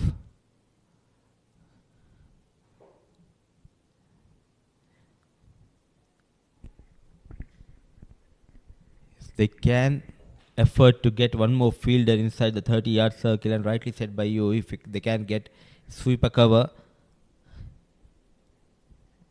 Yes and no, there was never a single, and rightly sent back by Gautam. And also what they can do, they can have one short cover, get that sweeper cover inside the 30-yard circle, short mid-wicket. If he can walk a couple of more steps, try to build that pressure, stop those singles, and that is where you can create a panic. Especially in a wicket like this where there is sufficient doubt in the mind of the batter. And in this phase, Yalla Shabab Giants, the coaches would have told them just pick up singles. That's where you want probably 2 or 3 at best fielders outside the circle. Outside edge, going past that first slip, some runs for Gautam and couple of runs for Yalla Shabab Giants. And indeed, Pranav, whenever wickets going down, it's always a good idea to keep yourself busy, keep the scorecard moving by taking those singles, at least 3-4 runs in every over. By playing too many dot deliveries, you are giving an opportunity for the bowlers to dominate. And that is where we have seen the fall of Hasnainul Wahab. Another one going past Asif.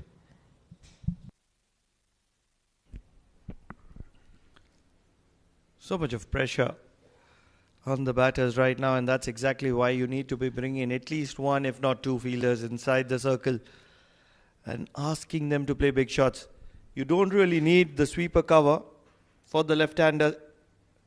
And that's where Shehzad is asking him to come inside the circle. And this is a good intent. Very, very good intent. If he can come inside, not really.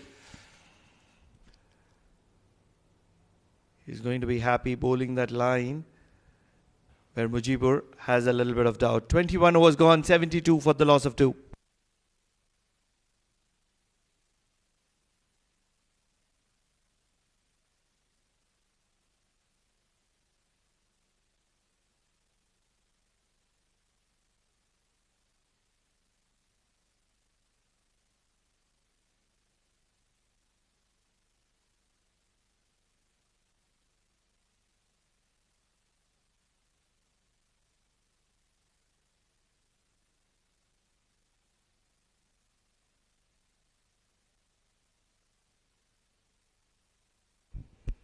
Pasandu to continue.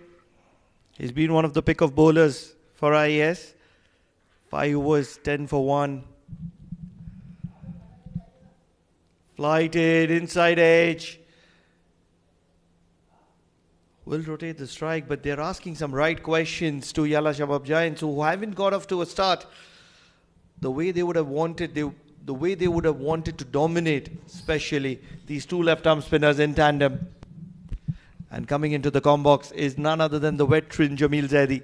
Jamil bhai, things in favour of IS at the moment? Absolutely, yes. They have done a great job coming back into the game after Hassan and Zohair left the crease. Excellent bowling from Pasindu and from other end also. That's the right area they are bowling. Supported by excellent fielding as well. And this is much better, especially from Pasindu. The sweeper cover has come inside the circle. You will leak a run on the leg side, but this is okay. This is much better. Because you want the batter to be playing against a spin if he is capable enough to do so. Well, these are experienced batters. They know how to play under those conditions, especially when they are requiring runs after a good start from Zohaib and Hassan, 50 plus and now 2 wickets down. And it's a beautifully bowled by Pasindu. They are attacking the stumps and giving flighted delivery as well. That I like most for the spinners to come on. There is a little bit of purchase in the wicket, and that's where sufficient doubt in the mind of the batters. They got the wicket of Hasnain, who was frustrated, not able to get singles, rotate, strike. And that's where this is so effective. Yes, there is an option. If the batters are capable enough to play a slog sweep, there are runs on offer. But are they courageous enough to do so? Well, I think if you go through all the matches played by Ias Invincibles, this time played it out straight to the fielder. We'll talk after the over. 22 overs gone, 74 for 2.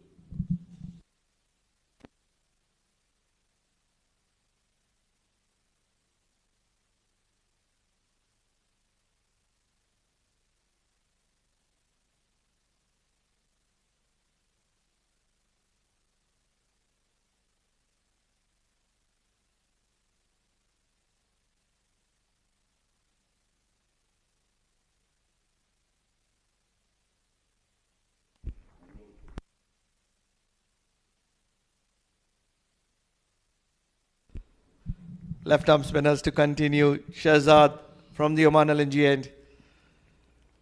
And they will go for that quick single. And this is poor cricket from IS. They were dominating the affairs. They never needed to be doing this. And this is incredibly poor. Absolutely silly. Sitter. Look at that one. Just only 1 run and converted into 5 runs. There was no need to throw that. They've already completed 1 run. Nobody backing up. And for bonus chance to the credit of Yalla Shabab. Talking about IAS Invincible from last couple of matches.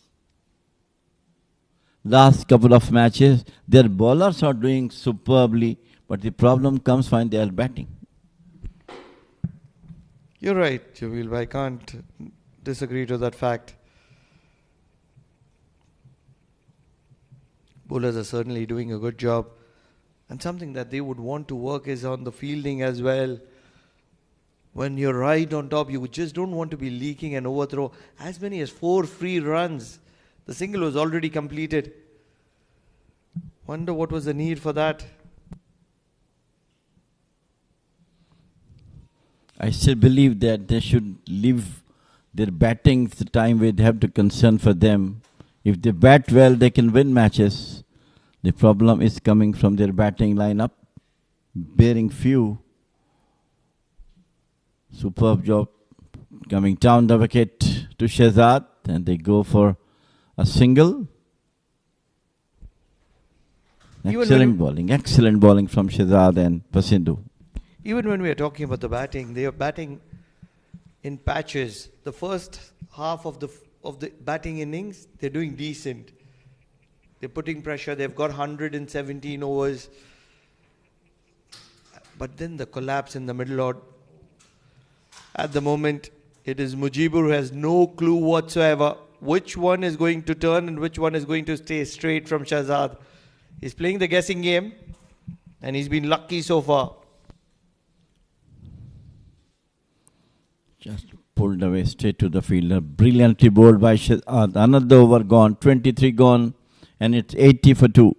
Yalla Shabab.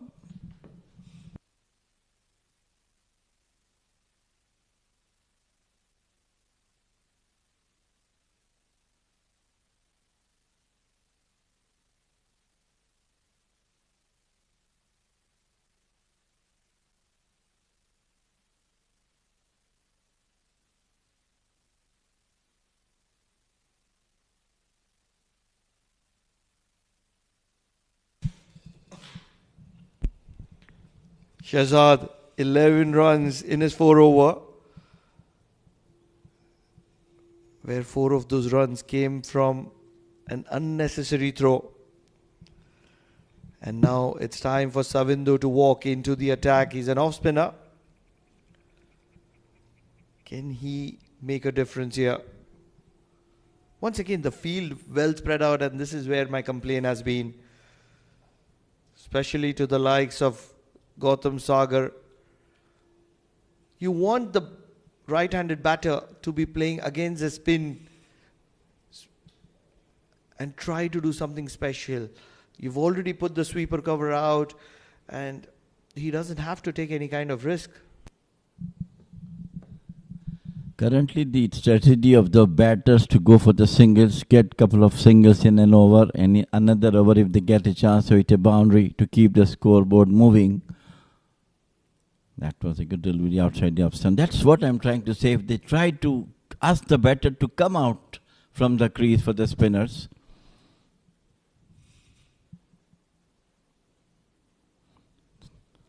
From here, he can bring one inside that might be difficult for the batter to play off. On a wicket like this, which is offering turn, you want to ask the batter to take the risk. You don't want the batter to be playing the entire 50 overs, because if they play 50 overs, they're going to get close to 200. It's a no-brainer. They still have 26 plus overs in their hand. And if they have wickets in hand, later in the innings, they will look to accelerate. And that's where I feel that Ias Invincibles are missing the trick here. Happy to be watchful at the moment is Mujibur. Just 9 runs of 21 deliveries. 24 overs gone, 81 for the loss of 2.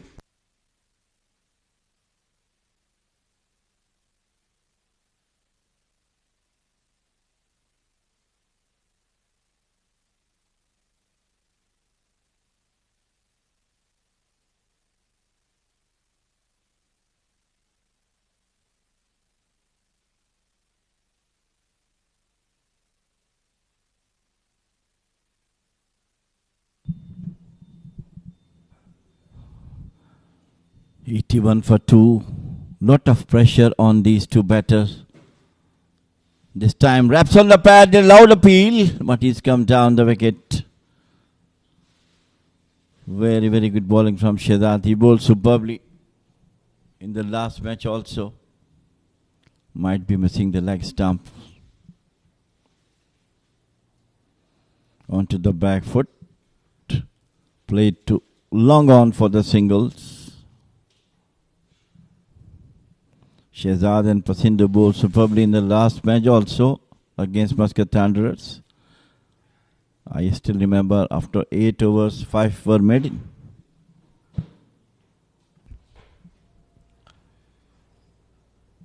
You're absolutely right there, Jamil bhai. Pressure on Yalla Shabab. They've gone into their shell.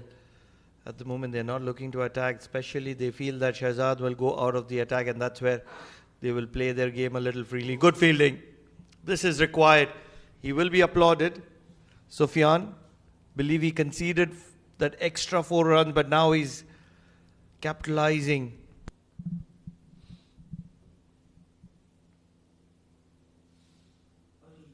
Once again, slightly dropped in front, but not in his cage to get it. The reaction of the bowler suggested that that could have carried to Sufyan. And if it has, they've missed an opportunity of a premium batter. Really feel that had carried something that is going to be very, very expensive. Just 3 runs from that over. 25 overs gone. 85 for the loss of 2.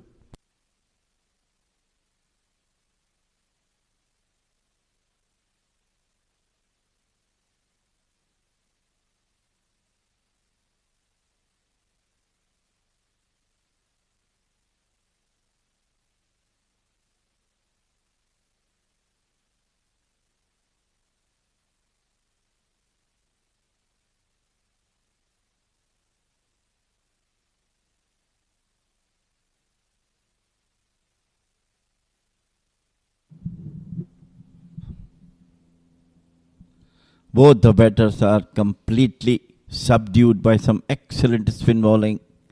Gautam 32 balls he has faced, 16 scored so far. Mujibur 10 of 24.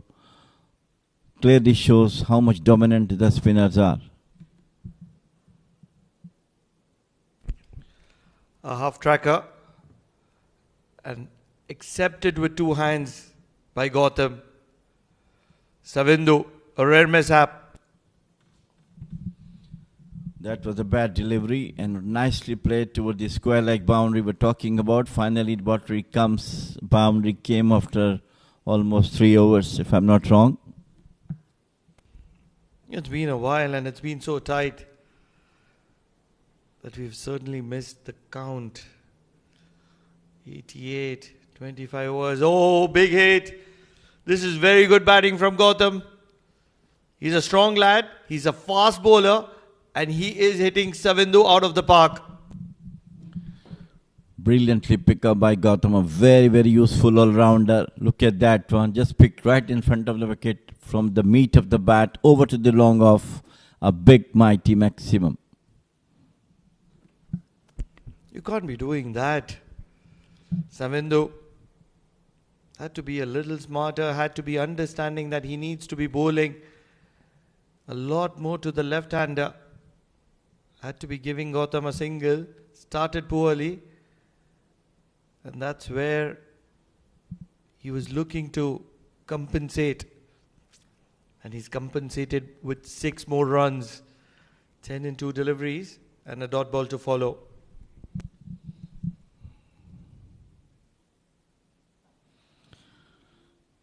Nicely played.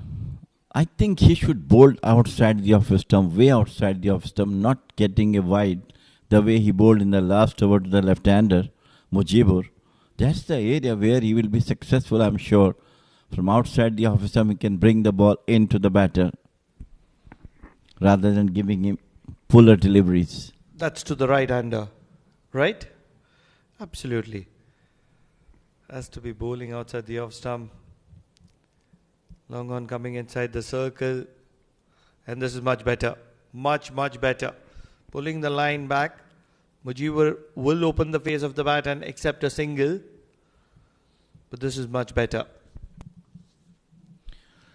In the last over, he bowled 4 deliveries outside the off stump to Mujibur, turning a bit letting him to go down straight to the keeper. And the same he has to bowl to Gotham. Once again, a bad delivery at a paddle sweep, and it's going to be 4 more runs. Welcome over for Yalla Shabab. Just when IS Invincibles were right on top, Savindu has gifted the pressure in favor of Yalla Shabab Giants. An expensive over comes to an end. A boundary to wrap that over. And 100 has come up on the board. 26 overs gone. And Yalla Shabab Giants all of a sudden are cruising here.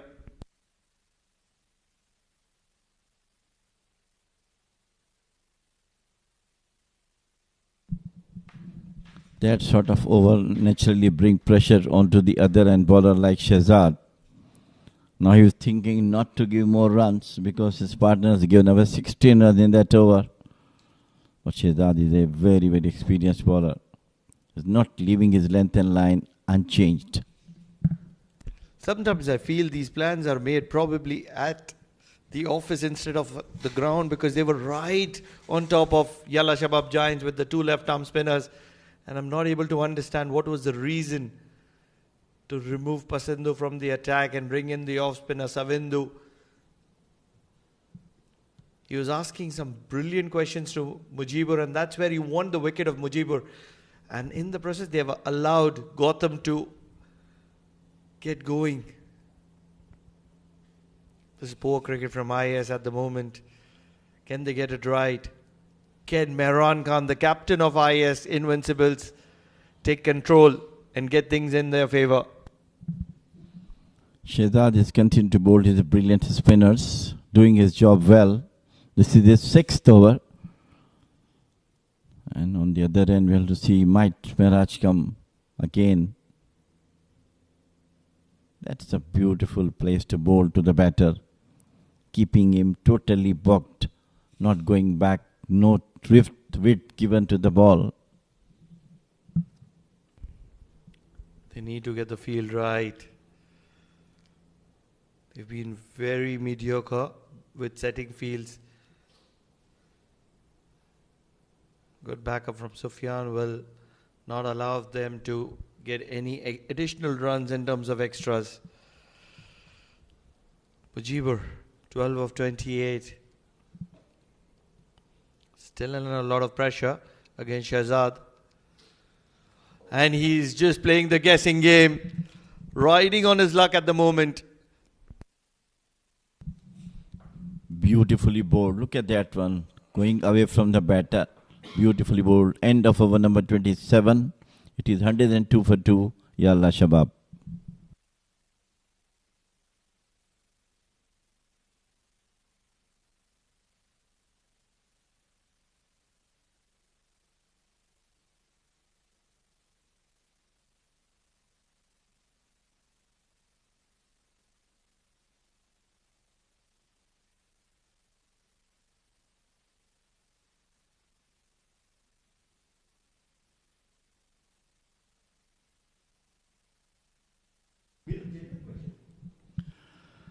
So at one stage, things looks not good for Yalla Shabab. With an over of Savindu, 16 runs had been given. And the both batters now get back their confidence, apart from Shehzad, who is giving them tough time to come on to him. Certainly not understanding the logic behind the decision making at the moment, because the captain is thinking a little differently than us. A wicket which is offering turn. And a brilliant big appeal. Probably a little bit of an inside edge. Certainly, Mehran sees something that we are not able to see at the moment. Good change, good bowling. It's the bat who saves the batter being given out. So it's the luck riding on Gautam. Correct me if I'm wrong, Jamil Bhai. Had to be the 2 spinners operating from both the ends. The premium spinners, at least 7 overs apiece for each of them. Create the pressure on Yalla Shabab. Buy a few wickets. And instead, these bowling changes has allowed Yalla Shabab Giants to get off the mark and attack Ias Invincibles. Because on a wicket which is offering this kind of turn, you don't want to be allowing the opponent to get in excess of 220. He might be thinking that another 222 overs to be go, so he might use himself. He's bowling very well, Mayan Khan, attacking the middle and off with his slow medium pacers. Certainly not able to understand. Wonder what would you do with those overs of Pasindo? Why not use them now at a moment where Yalla Shabab is in pressure? Holding on to them and bringing them later is not going to be doing any good. He will keep things tight. He's a premium bowler, but the conditions certainly in favor of the spinner. Yes, it always said that when the bowler is on top, let him bowl as much as he can, of course, keeping some overs for the last stage of the game. Both Pasindu and Shehzad doing exceedingly well in the last couple of overs. That was nicely bowled by Mehran Khan outside the off stump. So far, so good. Good overs going on. They need to get the better of Yalla Shabab Giants in this mid phase, because this is where they're very dominating. Looks like this is going to be a maiden from Mehran. But will that be good enough? Can he pick up the wicket of Sagar Gautam here? Can he get Ias Invincibles back on top? A little bit of an outside edge in my opinion. And it's going to be a boundary. It did touch the gloves of Gohar, who's not going to be collecting it. And Yalla Shabab are well in control. Outside out edge of the bat, no one there is protecting the third man boundary. 4 more runs to the total. Welcome boundary. It was a good over. 28 overs gone. 106 for 2. Yalla Shabab.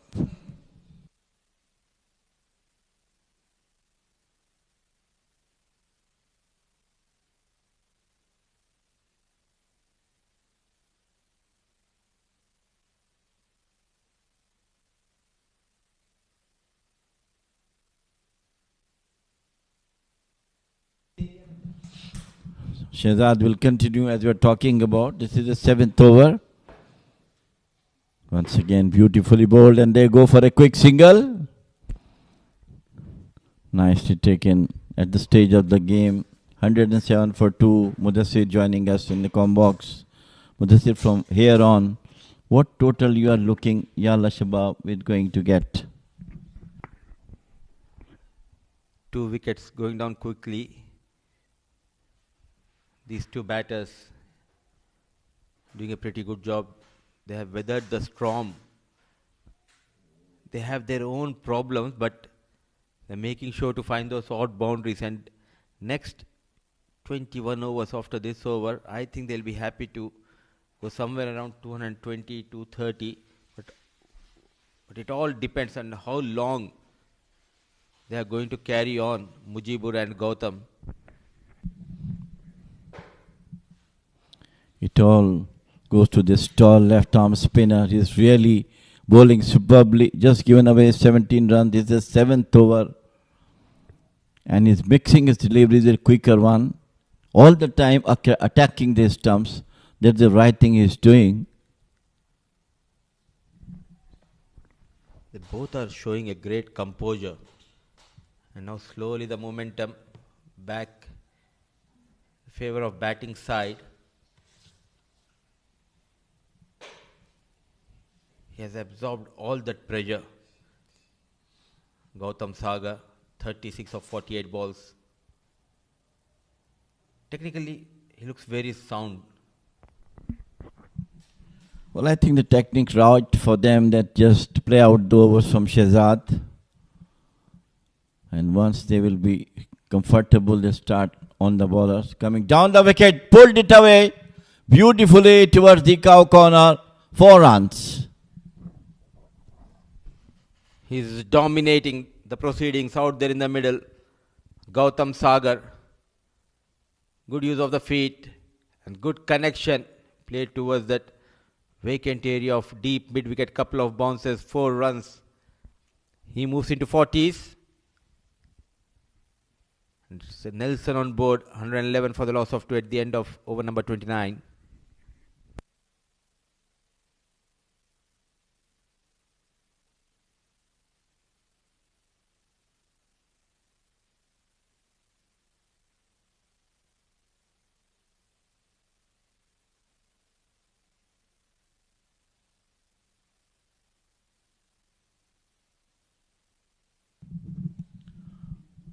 Gautam looks to be in good touch. At one stage, he was totally subdued by some excellent spin bowling from Prasindu and Shehzad. But now he's looning up through the gates of Safindu, who got 16 runs in his over.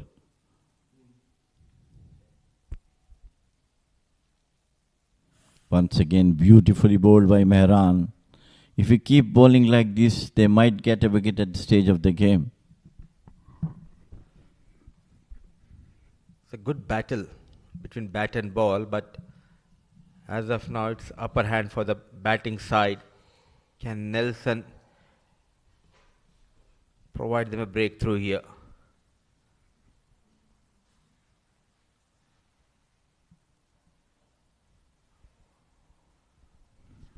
When you're struggling, it's always a good idea to spend some time.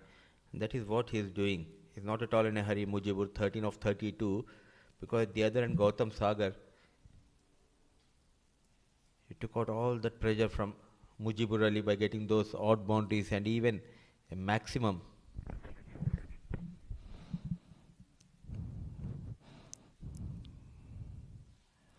Wrapped on the pad and it been given. So the breakthrough which Ias Invincible was looking finally came through the bowling of Mehran Khan. Astute piece of bowling coming around the wicket and coming into Mujibur Ali. Pitching in line and hitting those stumps. And good decision by Gopakumar. The partnership which was looking dangerous comes to an end. Still it's Nelson on board. Wicket number 3 goes down. Mujibur 13 of 33.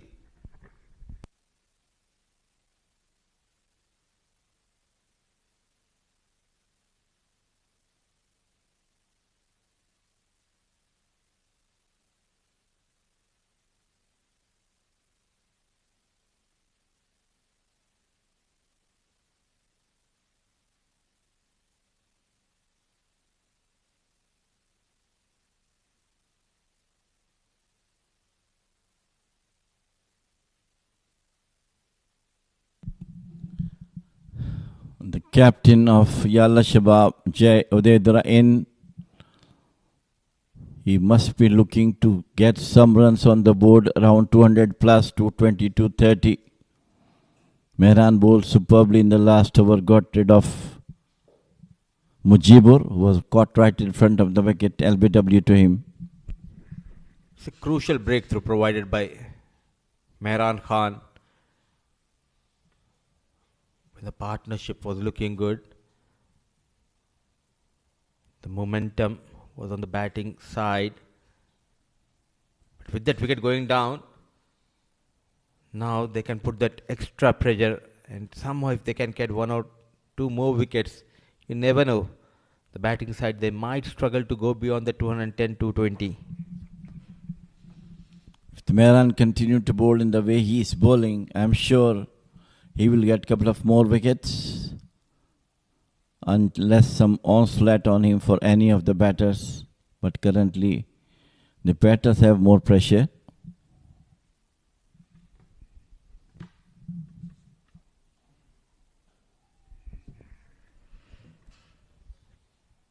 Top 3 batters back in the hut. Excellent piece of bowling here. Coming wide of the crease, and this is what was expected when he came around the wicket. Mujibur Ali, as a batter, you need to expect those incoming deliveries. He came a bit slow onto it and the ball hit the pads before he moved out. Jai Udedra, a very, very fine all-rounder of the national team. We remember his innings in the last match. He scored more than 50 runs when the team was requiring some good runs from him. He did it for his team and finally won the match also. And good to see. A leader leading from the front and also got an opportunity. So he promoted himself up the order and got those runs, crucial 50-odd runs in the first game of Yalla Shabab Giants. Yes and no, needed a good throw. Another poor throw coming in from the fielder. And what an effort coming from fielder running all the way. Mavia. Poor fielding effort. Could have been another overthrow for 4 more runs. Look at that one. Wavered way from the hands of the wicketkeeper. And no one is backing. But a great effort from the fielder coming down from the fine leg. Stopped the boundary. End of over number 30. 113 for 3. Yalla Shabab.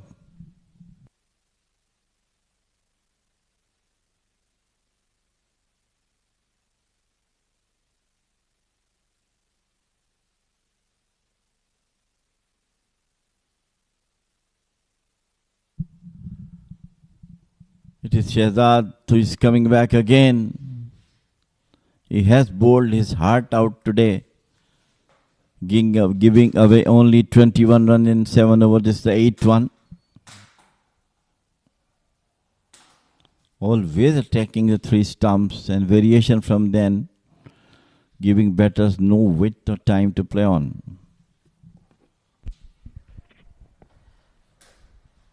They bowled quite well, but the problem has been the fielding. They gave away too many easy runs, not stopping those singles and wayward throws, going for runs. No proper backup as well on that previous throw, the previous over. We have seen the captains in this tournament leading from the front, the likes of Jatinder Singh. He made sure to get those runs. Nadeem bowled quite well for Royal Oman Stallions and Jay Odedra.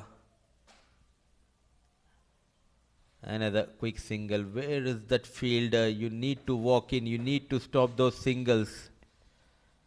Jay Odedra is also a shining captain leading Yalla Shabab Giants. Not only with the bat but also with the ball, as well as he has been excellent with those decisions in the field. Yes, definitely. All the experience he has got playing for the national team for so many years has given him confidence in how to use the bowlers in the time when the team requiring to get some wickets on. I really admire the bowling of Shehzad, brilliantly bowling. He's a tall bowler. Look at that one. He is not losing the area where he is bowling. From here on, he is giving slightly quicker one also. Lovely bowling from him. Oh, indeed. Wicketless, but we need to admire the way he bowled.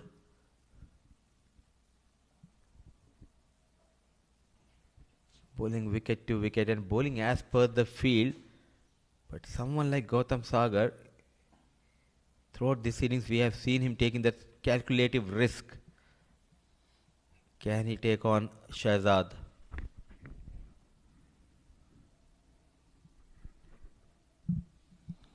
Played it out to the long on, once again fumbled. But end of over number 31, 116 for 3, Yalla Shabab.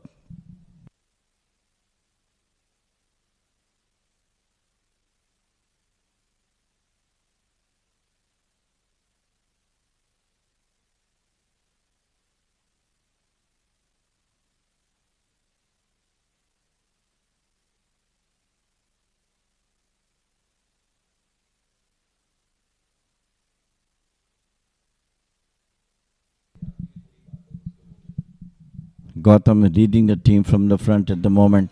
42 or 54 deliveries, but it's still going on.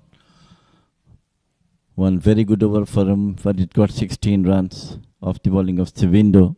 It is Mehran once again. Flicked it away beautifully off the leg towards the deep mid wicket for the 2 runs. Well deserved 2 runs.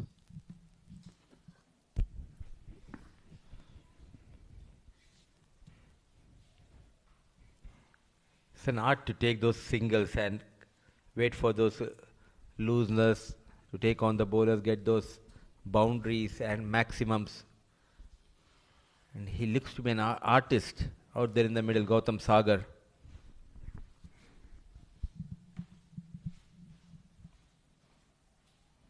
Once again, tap and run. Very valiant effort for the fielder. Could have been close. Good effort from the fielder. Good effort, but Jamil Bhai still want them to just walk in, stop those singles.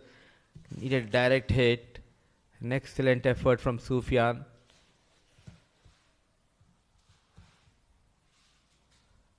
What a brilliant running between the wickets. Respond to the call of Gautam was Jay Odedra. Onto the pads. This time straight towards Sufyan.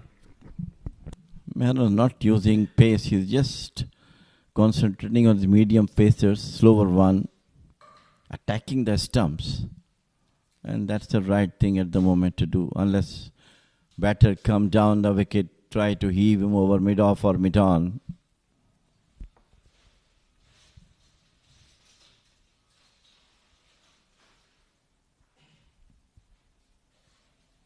Once again for the good delivery.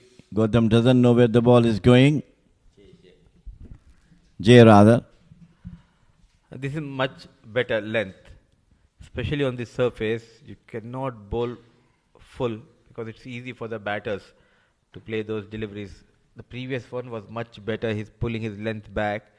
And that is where he can force the batter to go across the line and he might create a problem.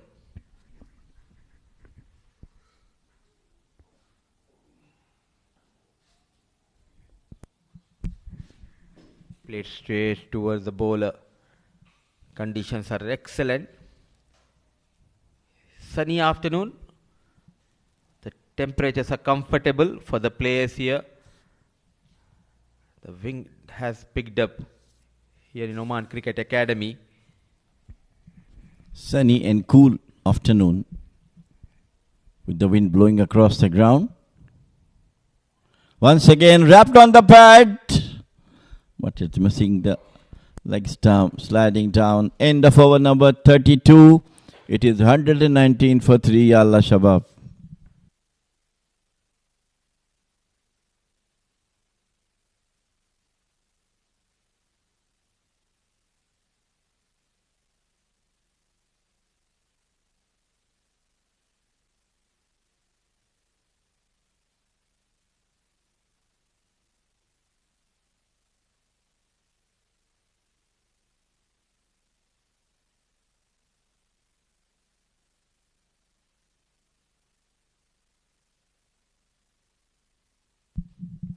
Lovely weather here in Muscat in these days from November end till the January, February end.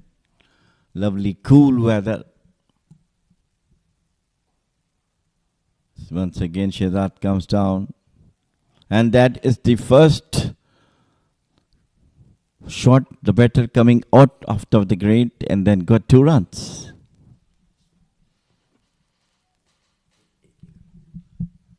Sorry, it's 1 run I bought. They have run back for the second because Jay was running very fast.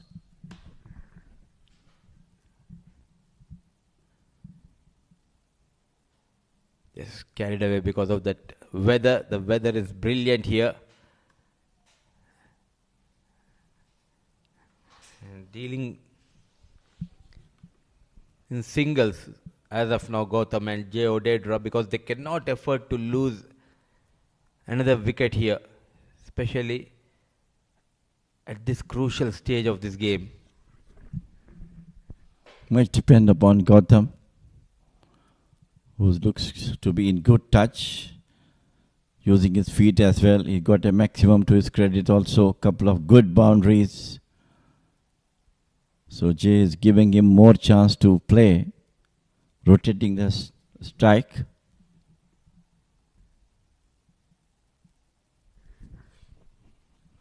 He needs to strike. He did a pretty good job. Disciplined piece of bowling.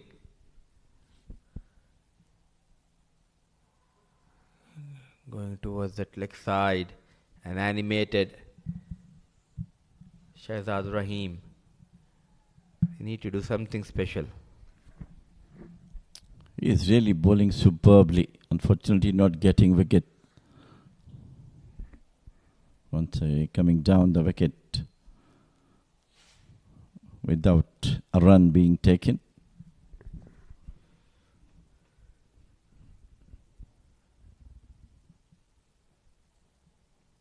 Using the feet, but straight towards Rahim. Courageous to come down the track. So 3 runs from that over of Shahzad. 33 gone.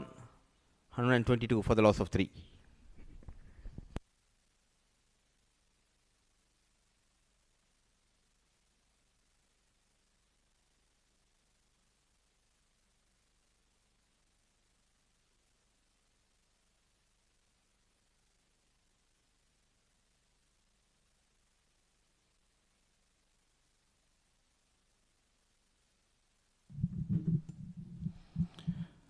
Both the batters might wait for a couple of more overs. Except Gautam, who looks to be in good touch, he might start to accelerate the runs on board.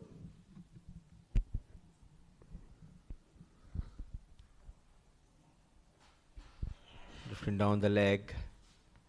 He has been busy behind the stumps, Goha, but quite interestingly, they haven't introduced Mavia. He bowled quite well, leg break bowler. You need to exploit the conditions. Captain must be thinking to bring him when this partnership is not broken. But Mehran does that, got the wicket. So he might have been brought into the next couple of overs. What are the options for Mehran? Because 9 overs have been bowled by Shahzad Rahim. Pasindu, I think he bowled 5 or 6 overs. This is the right time if you can introduce Mavia into the attack. Another quick single. The story remains the same throughout this innings.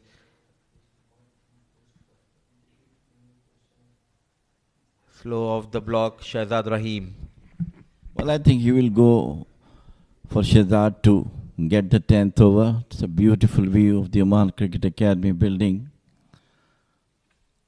with beautiful hockey stadium adjacent to it and beautiful brown mountains behind. This is the complete outfield we can see.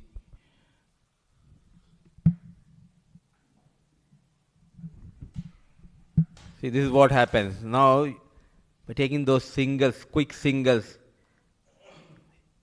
you created a panic situation on that fielder at mid-on Mansoor Mazhar. A fumble resulted in an extra run. Mehran is also bowling his heart out today, trying to contain both the batters. But such fumbles definitely give bowlers anger why it's not been stopped. Outside the off stump, just open the face of the bat to the third man for the single. Gautam is inching towards his well-deserved half-century. And also keeping in mind the struggle with the bat throughout this tournament, Ias Invincibles. Now the bowlers need to make sure to keep the opposition under 200, because anything beyond 210, 220, it will be really tough when your batters are not getting those runs, especially under the lights. They do have to think about their batting skills. That was a beautifully bowled. And the batter had to hurry back. their batters has to come up with some excellent batting. At least couple of top order batters, 40, 30 each. That will give them chance to win any at least first match of the season. Absolutely, especially top 3-4 batters, they need to score those runs. Are they going for a single? Yes. Without taking any risk, they have got 6 runs in this over. 34 overs gone, 128 for the loss of 3.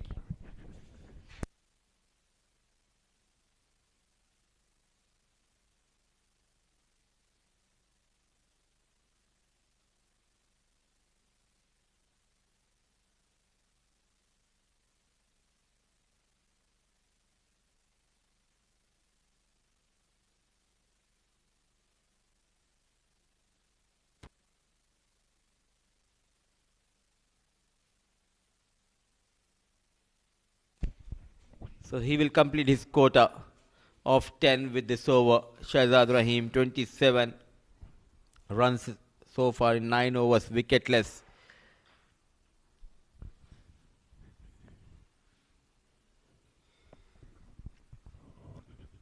Using the feet, always busy, going on the back foot, coming behind the ball, Gautam Sagar on 49. And yes and no, they are going for that single, needed a better throw. Poor yet again in the field. You need to take those chances. Street cricket, we have seen now, it could have been a very, very good run out. But the ball missed the stumps and Shehzad also was not onto the stumps. So a good chance of a run out has been gone. Lovely bowling, beautiful bowl by Shehzad. Really, I really admire what a spell he has got for his team today. All the hard work and discipline throughout this spell, Shahzad Rahim. Not at all in a hurry to go beyond 49-50. Gautam. Ample of time, plenty of overs. That is giving Gautam an edge, especially against Shahzad Rahim. He is not trying to play those big shots. He needs to wait for one more delivery here. What an over. Absolutely brilliant bowling from Shehzad. Tight bowling. I mean, he uses his spin, turning, giving a slight air. This time finally got off to a single to Shehzad.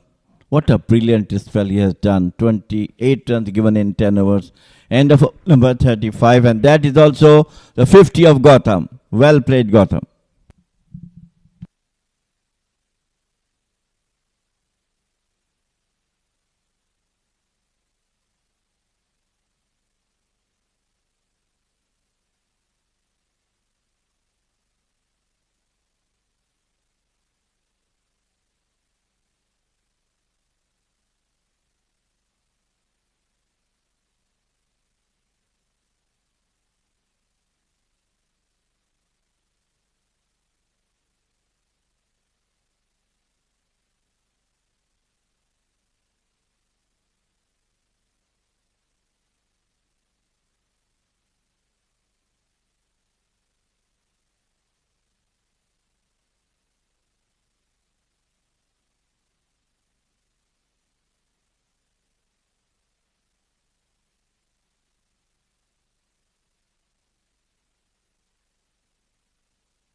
Time to welcome all of you all around the world back after a short drinks break. 35 overs gone, 129 for the loss of 3. Yalla Shabab Giants have seen that there is a little bit of turn on offer in this wicket, and that's exactly why they're happy to be content to be playing the waiting game. They do realize they have the services of someone like Shakil Ahmed, Jai Odedra, Mohit Patel, and that's where they would just want to get somewhere around 220. Can they do so in the process? Mudassir Ali Qureshi with me. Thank you, Pranav Mehta. And looking at the field setup, Mohammad Imran, the fast bowler, has been brought back into the attack. Deep third, deep final leg. There's a deep square leg, sweeper cover.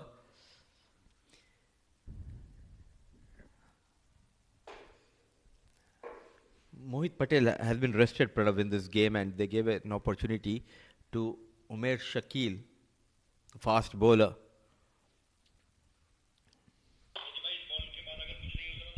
And Imran strikes. The long hair, effortless, stylish batter Gautam Sagar departs here, reintroduced into the attack after the break, and he has got the big wicket. Everywhere in the field, there is only one name, Sufyan, because all is happening with him. He might complain that there was sun right behind him, but he's collected that all-important catch of Sagar Gautam, who's just crossed 50, and that's where he's given up. 4 down, Yalla Shabab Giants, Gautam, 50 of 69, and very good one.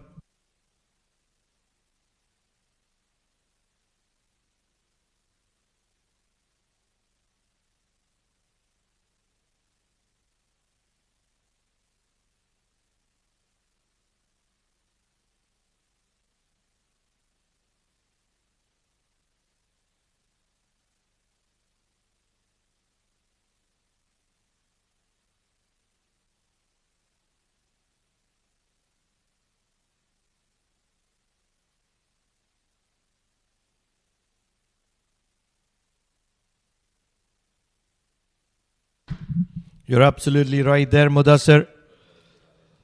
The keeper, Sami, walks into the center. 2 changes. It is Amir Hamza, who's also come into the side. Looks like a fast bowler. We'll have first visuals of him. But let's get back to the game. Mohammad Imran, what a character. 1 wicket in his first spell, 1 wicket in his second spell. And the first delivery of his second spell is a wicket. Sami Hassan, the wicket-keeper batter. Oh, thick outside edge. A lone slip, a fumble. Poor. They continues to be wayward in the field. And Mohammad Imran, what a day he is having. He looks completely changed, fast bowler in this edition of Oman D50. First he got rid of Amanat, excellent catch at point. Then at short covers, Sufyan making no mistake. Joining the camp, we can see a smart and intelligent, fast Mohammad Imran, fast bowler.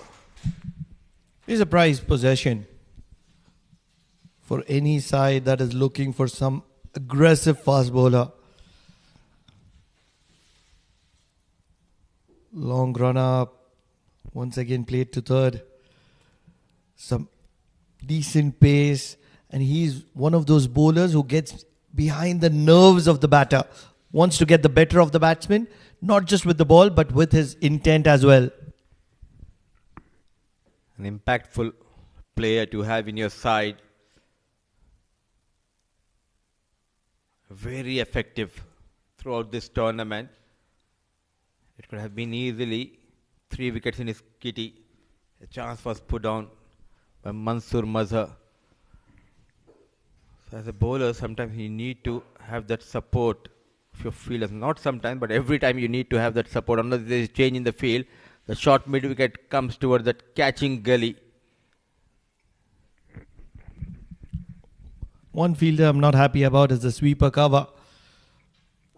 They've just picked up a wicket, and that's where All sorts of questions being asked. Shehzad being the fielder, he's a busy, active fielder. Busy because he wants to get in the mix. Active because he makes things happen. Look at that. Very watchful, and what an effort. A full and dive, one hand save. And someone like Mohammad Imran,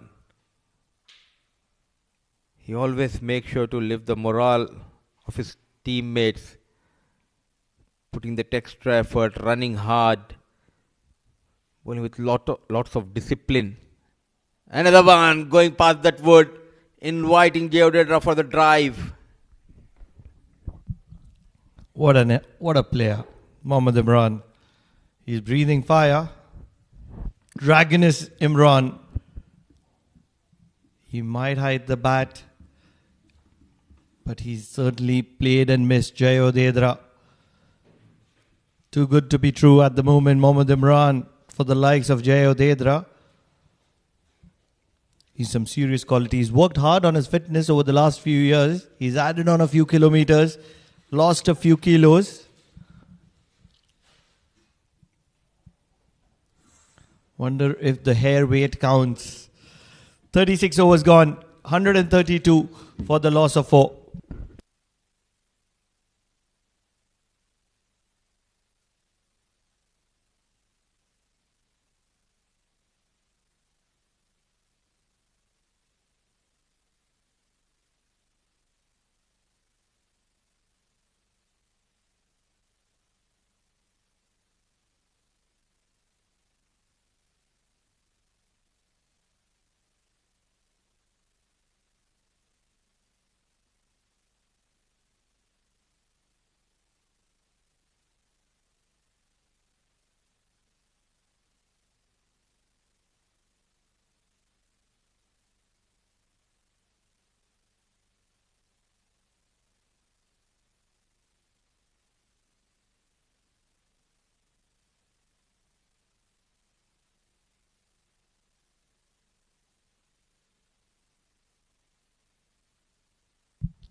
Pasindu comes into the attack from the Oman LNG end.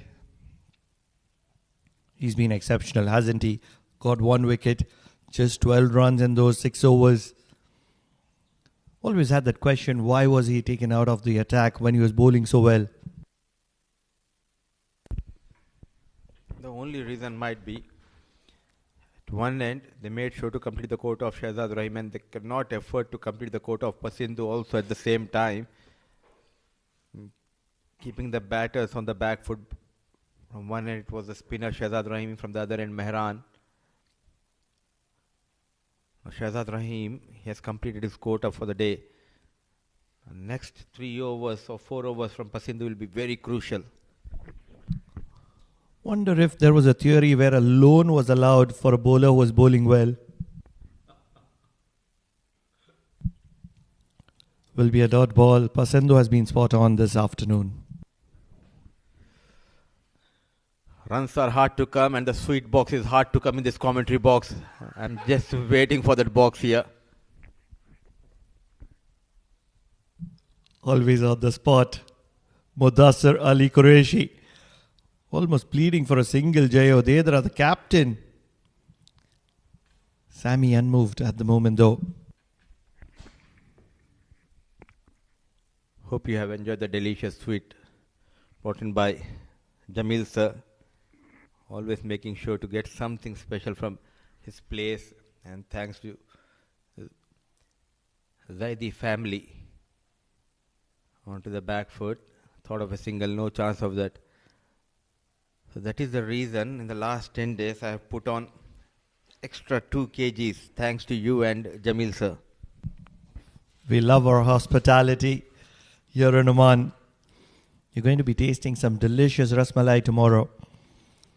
Probably one of the best in Oman. Pulled.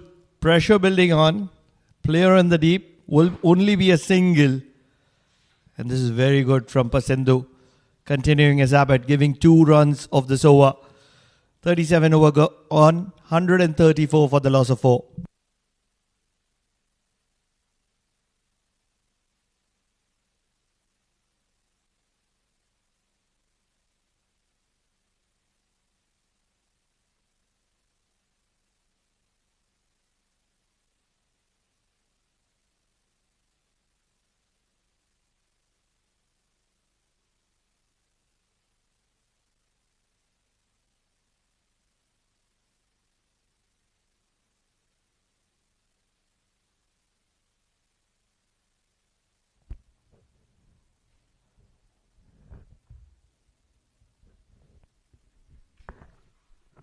Imran will continue.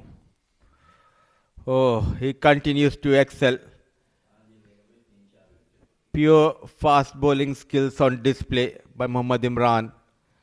In control, generating that pace and getting that swing with ease. He's exceptional, Mohammad Imran.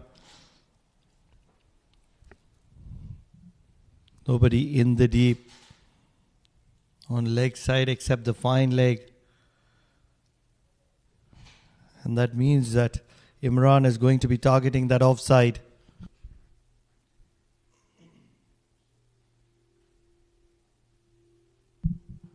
(7-2).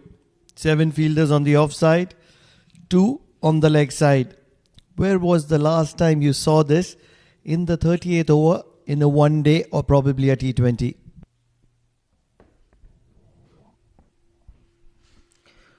Trying to recollect, but of no use because just don't remember when was the last time we had a 7-2 field toward that offside. But as a bowler, he needs to make sure to stick to that off-stump line. Slight error, he'll be punished. Oh, there you go. What a brilliant spell we are witnessing from this talented fast bowler. Sticking to that off-stick line, generating the pace has been the key throughout this spell. And what's exceptional is that he's sticking to that 4th, 5th stump line. And that's where he's asking some good questions. There is a slip, there is a gully. There's a backward point as well. Would have loved to have that sweeper cover inside the circle as well. But what's impressed me the most is he's realistic. On most occasions when you have a 7-2 field, the fine leg would be more towards square leg. But here, understanding that with the kind of line and length he's bowling, it's only an inside edge which can go to the leg side. Oh, that's lethal. That's dangerous. Believe it's going to be called as a no ball, in my opinion. We'll wait for the decision. Not really. Not called as a no ball. Straight away that apology coming in from Mohammad Imran. Trying to bowl that Yorker. Oh, lucky escape for Mohammad Imran. And well managed by Jay Odedra. He was in an awkward position, but running hard. This is exactly the definition of fast bowling being dangerous. You miss it and your ribs are gone to the hospital for some maintenance work. Mohammad Imran. And Jay Odedra will be happy to rotate strike.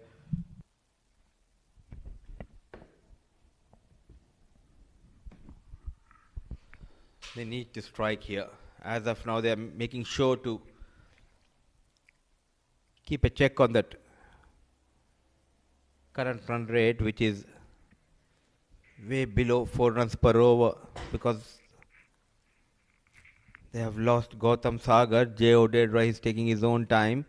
The young wicket-keeper batter, Sami Hassan, he's short of runs in this tournament. He's feeling the pressure. Has to be shuffling. Sami has to be shuffling. Being a wicketkeeper, has to be busy and shuffling. Not really. Happy to be watchful though. 38 overs gone, 137 for the loss of 4.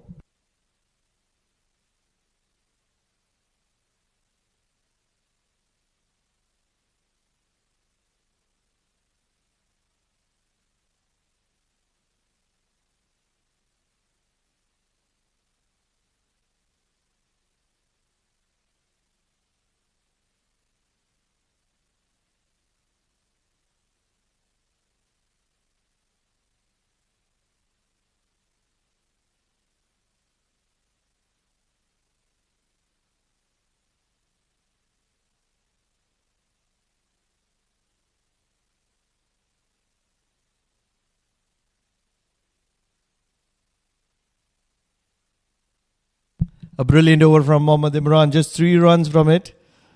And in walks Pasendo. Pick of the bowlers in my opinion. 14 runs, 1 wicket, 7 overs, 3 overs to spare. And he's bowled that good line and length. Both the spinners bowled quite well, and that is where Mehran Khan missed a trick. He could have easily introduced Mavia after 25 overs, because this is not a track where you're going to charge the spinners and get those quick runs. You need to be very patient, especially against the spinners. And that is the reason the likes of Shahzad Rahim and Pasindu, they're very effective. Though just a wicket between those two bowlers, but the key has been those tight line and lengths. And look at that economy. Under 2 runs per over. A lot of things that we are seeing for the very first time in a 50-over format. One is that 7-2 field. Second is aggression from a left-arm spinner. Wants to finish well. Brilliant bit of fielding. Will not be able to restrict a single though. Runs are coming in very, very slowly at the moment. Jai, 12 runs of 32 deliveries. Sammy, a little busier, 4 of 4. I think they're just waiting to play out the overs of Pasindu. Swept nicely. 1 bounce towards Mansoor Mazhar.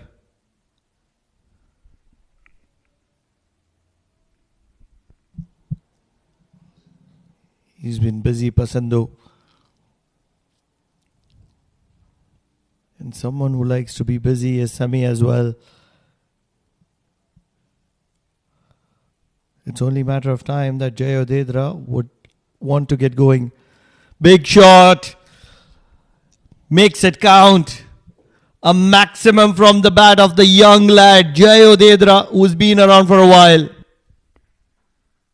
That is how you are going to spoil the party.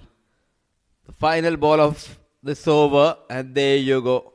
Good connection, going down on one knee. The captain, Jay Odedra, getting better of Pasindu. And a maximum to finish the over in style. 39 gone, 145 for the loss of 4.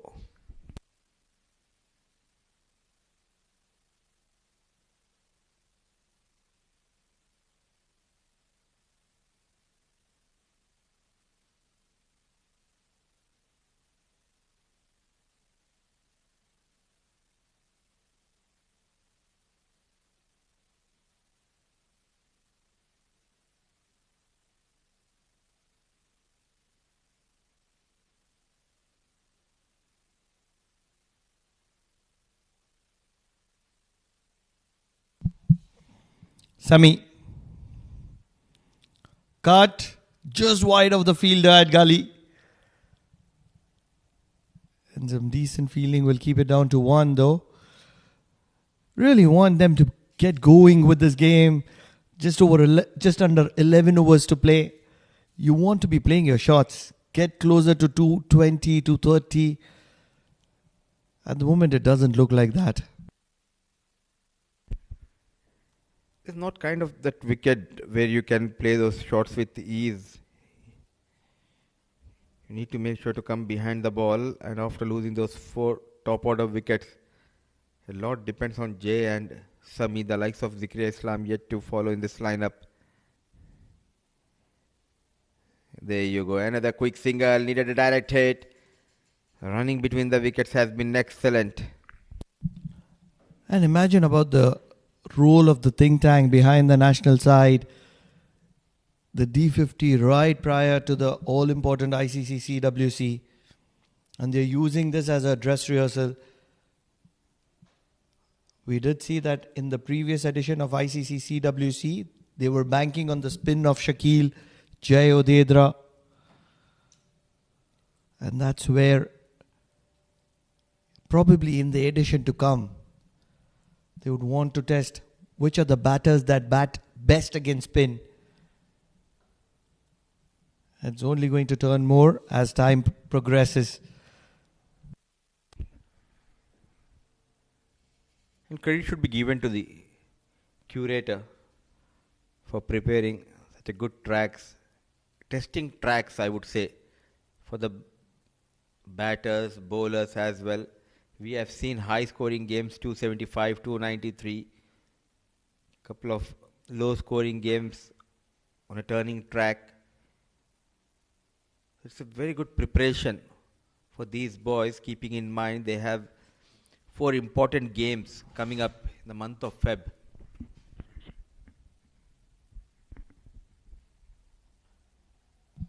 Bowling with some pace behind him is Mohammad Imran at the moment. And you're so right about it. The most important part or the most important fact is that you want to put in those players ahead who have been tried and tested in similar kind of conditions. You don't want to have a batter who scored 100 and he scored 100 against good quality pace attack, and when he comes on spinning wickets, he's a no-show. Or the other way around as well, who scored runs against spinners and he's a no-show against a pacer. You want those kind of batters who have batted well in gritty situations, tough conditions, performed well. And that is where, especially the batters who are in the national squad, the likes of Jatinder Singh, Vinayak Shukla, scoring heavily. Amir Kalim started off really well with 100, but after that, not getting runs under his belt. But I want the other batters who are in the national team, they need to score runs, especially in this tournament, to go into the tournament high on confidence with runs under your belt. And someone like Jay Odedra, he is doing a wonderful job, and he can fill in as a very good all-rounder. Will be indicated as a wide. Bats around number 9, in number 8, number 9, number 10 in the national side. And here he's batting somewhere in the middle order, and that's where he's accumulating confidence. That's the kind of depth that you get in the Oman national side. He's one of those prime spinners with the kind of variations he brings to the table. Loves to flight the delivery, loves to bowl flatter.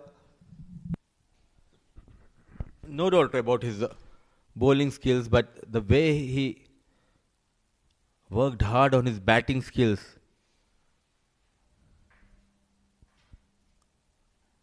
And that is where the head coach and the captain can utilize his services. We'll have this conversation in the next over.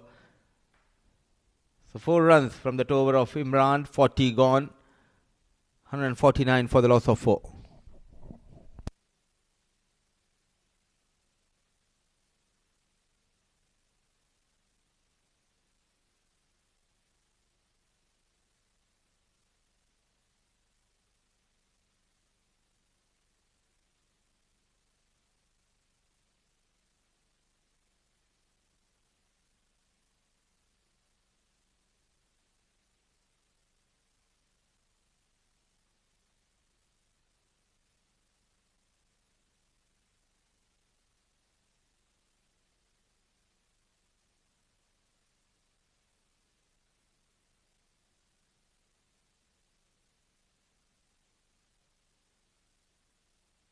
$149 for the loss of 4. We are going into the last 10 overs of this innings. Mehran has been reintroduced by himself and played towards that point region. So talking about Jay Odedra, now he gives that an edge to the, especially to the national side with his batting skills. As you said, he used to come at number 9 or even number 8. That can provide that cushion to the Oman national side, where someone who walks in at 8 and 9, and if he can get you those 30, 40 runs, and all of a sudden your batting looks a bit long. Not happy with the fielding is Mehran at the moment. And you're spot on there, Mudiba. Especially when there are 3 types of conditions in my opinion. One which offers good amount of turn. Second, which offers good amount of movement in the air or of the surface to pacers. Third, pure batting conditions. In either of these 3 conditions, you want as much batting as possible. Because in the first two conditions, where the conditions are favoring the bowlers, you want some extra depth, just in case if you lose early wickets. And on the third condition, where it's pure batting conditions, you want your batters to take more risk, play with a lot of freedom, because there is backup in your ranks. And that's where number 8, number 9, probably even number 10 needs to know how to bat well. Trying to go big. A big slog. Not a good connection. And 150 on board. Especially in modern day cricket, we have seen teams focusing even on their number 10, number 11 to get those runs. So it became very important even for your number 10 and number 11 to get those runs, and teams are always wanting to have someone who can bat as well, coming at 10 and 11 and contribute with the bat. Change of pace, loud appeal, but not interested Freddie. And nowadays the coaches are looking for the players who can not only bowl but as well as they can bat. You're so right there. Probably Hasnain. He's an opening bowler. Sagar, who bats number 3, number 4 for Yalla Shabab Giants. He's a genuine bowler. And look at the quality of Mehran Khan. He'll wind that over, but just the last delivery, look at that. Beautiful shape. Just a little bit away from the right-hander. Just one run from that over of Mehran. 150 for the loss of 4.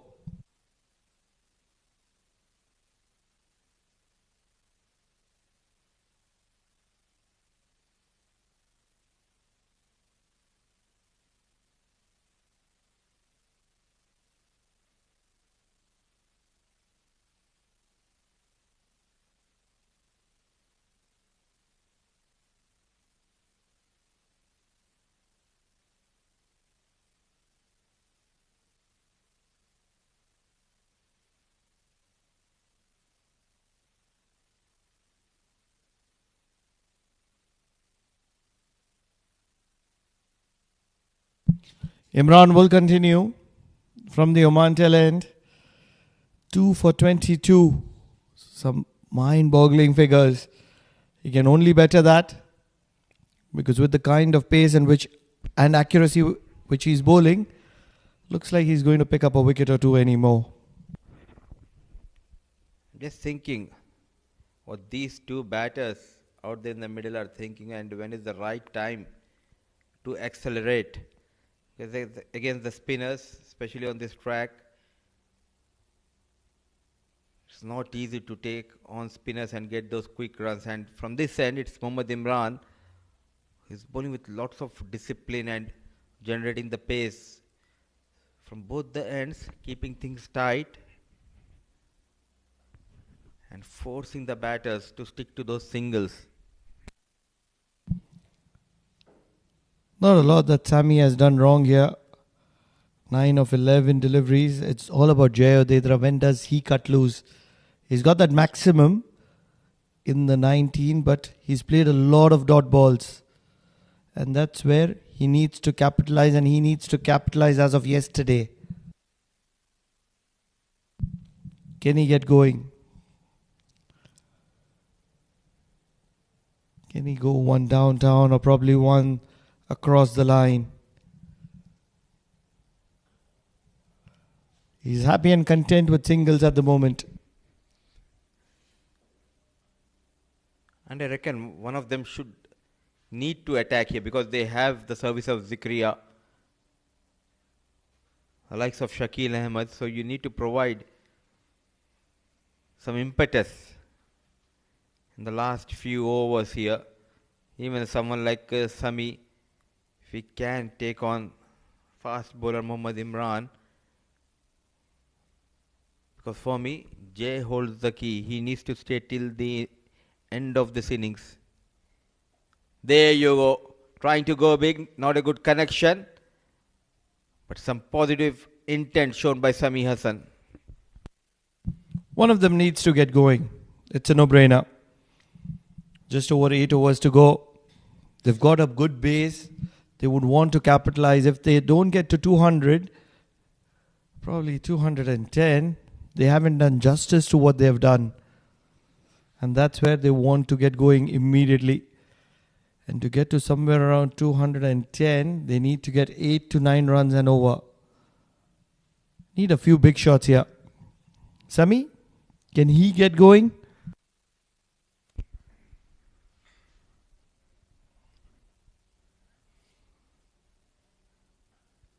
Brilliantly done. Nicely played and equally well fielded. Certainly saving a boundary for his team. Good cricket all round. Right in the arc. And good connection from Jay Odedra as well. He's striking well. But it's just not able to get those quick runs at the moment. Things can change very quickly. We do know that in a game of cricket. One good over can change the tide very quickly. Shot pulled. Fielder coming underneath it. Should have an opportunity. Won't have an opportunity. Should have put in the dive. Believe it was the fast bowler, Haider. Couple of runs to wind that over. 42 overs gone. 156 for the loss of 4.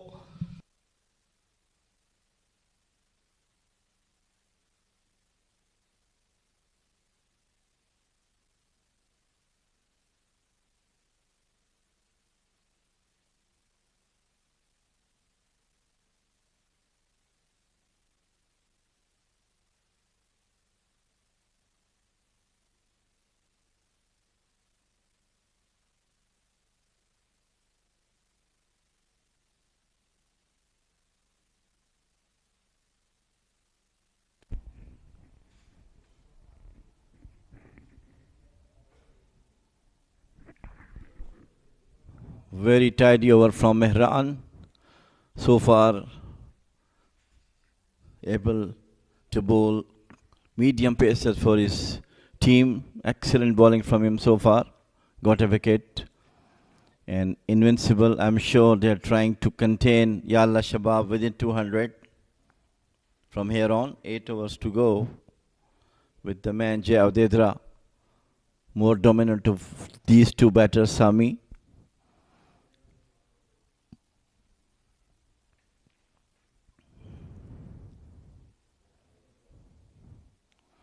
Coming down the wicket, and what a magnificent catch. Brilliantly taken, jumping up at the short extra cover, and Mehran got his second wicket. And a very, very important wicket too.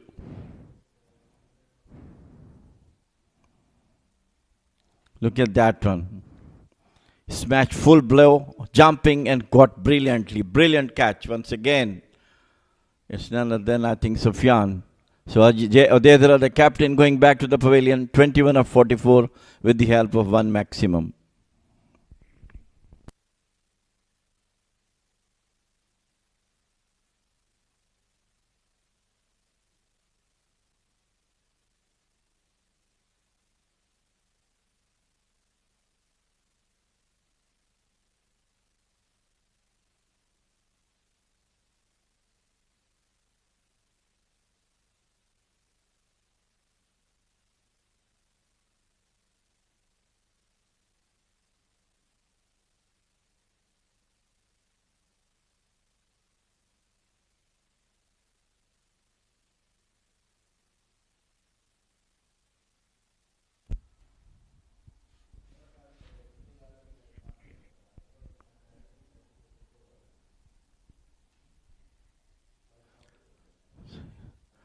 Finally, Mehran getting some wickets to his name. That is a beautiful catch, jumping in the air, brilliantly taken. 156 for 5, Yalla Shabab.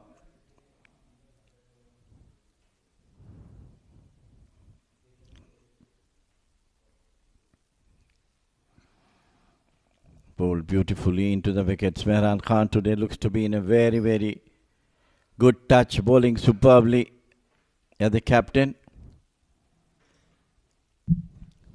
Beautiful bowling from him, excellent catch in the short extra cover, jumping, gets rid of Odedra.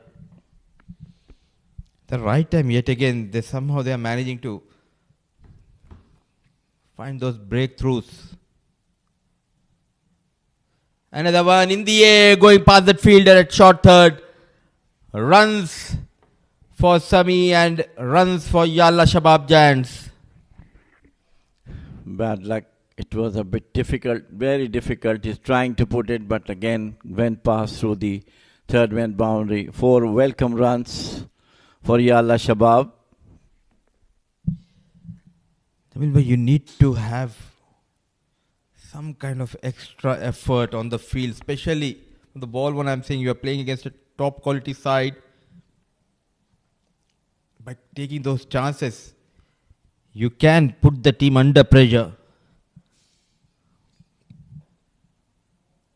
Flick of the wrist. Now it's a very important for Sami to get some runs, because behind the stumps he's excellent, but the problem has been with the bat, not able to contribute much. But it's still better, 17 or 15 deliveries, not too bad for him. But I believe that they will start going for the maximum after 45th over, seeing the current situation. The good news is Zakaria has arrived.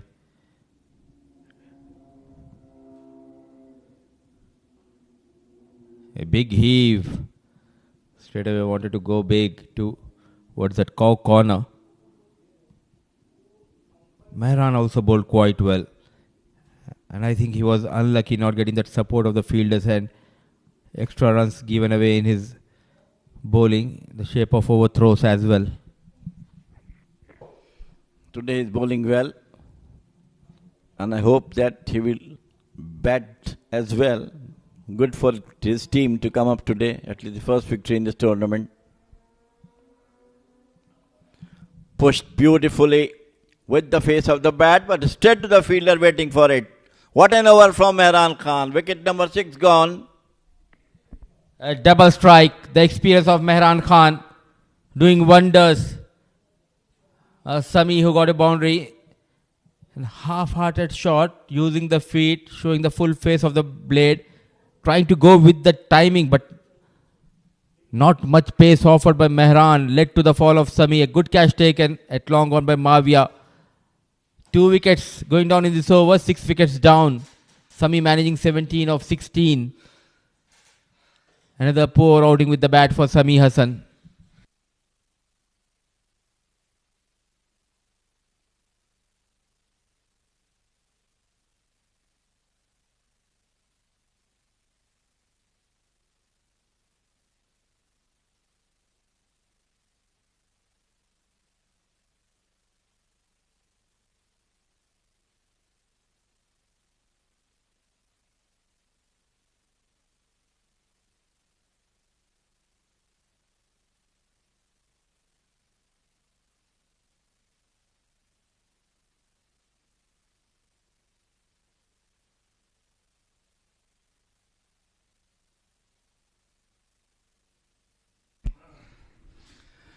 Two wickets over from Mehran.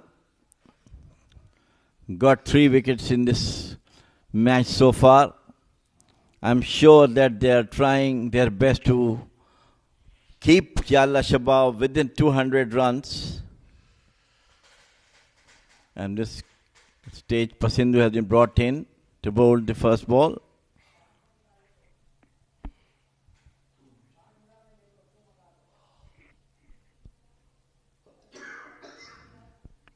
Today I've seen some good captainship from Mehran Khan.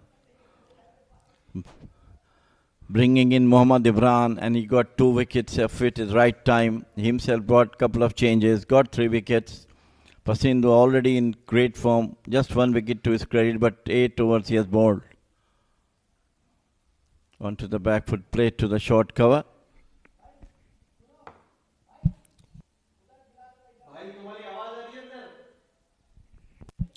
Pasindu bowling a very good line. He's been very effective every time he's been bowling from the Oman tail end.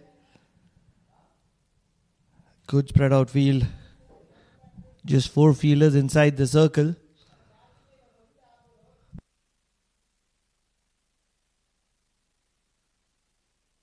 A quick single will get Shakil off the mark. This pair is so important for Yalla Shabab Giants. Zakaria Islam, Shakil.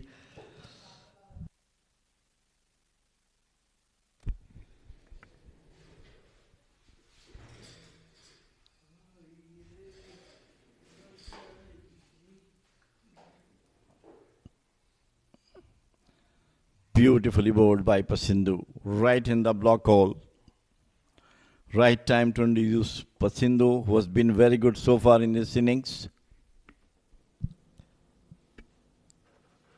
What do they make of the situation at the moment? Yalla Shabab Giants not really sure whether they want to get going. They want to hold back. Big shot. Fielder just wide, and he does well to keep it in play. It will be verified, but in the process, Zakaria Islam picks up a couple. Brilliant work done by this fielder at the short mid-wicket to stop the boundary with his hands. So that quality should have been there in the early part of the game. Well, anyhow, they are now trying to restrict Yalla Shabab. 5 runs of this over so far. I haven't been really impressed with the fielding of Ias Invincibles. 44 overs gone. We'll talk more about that. 168 for the loss of 6.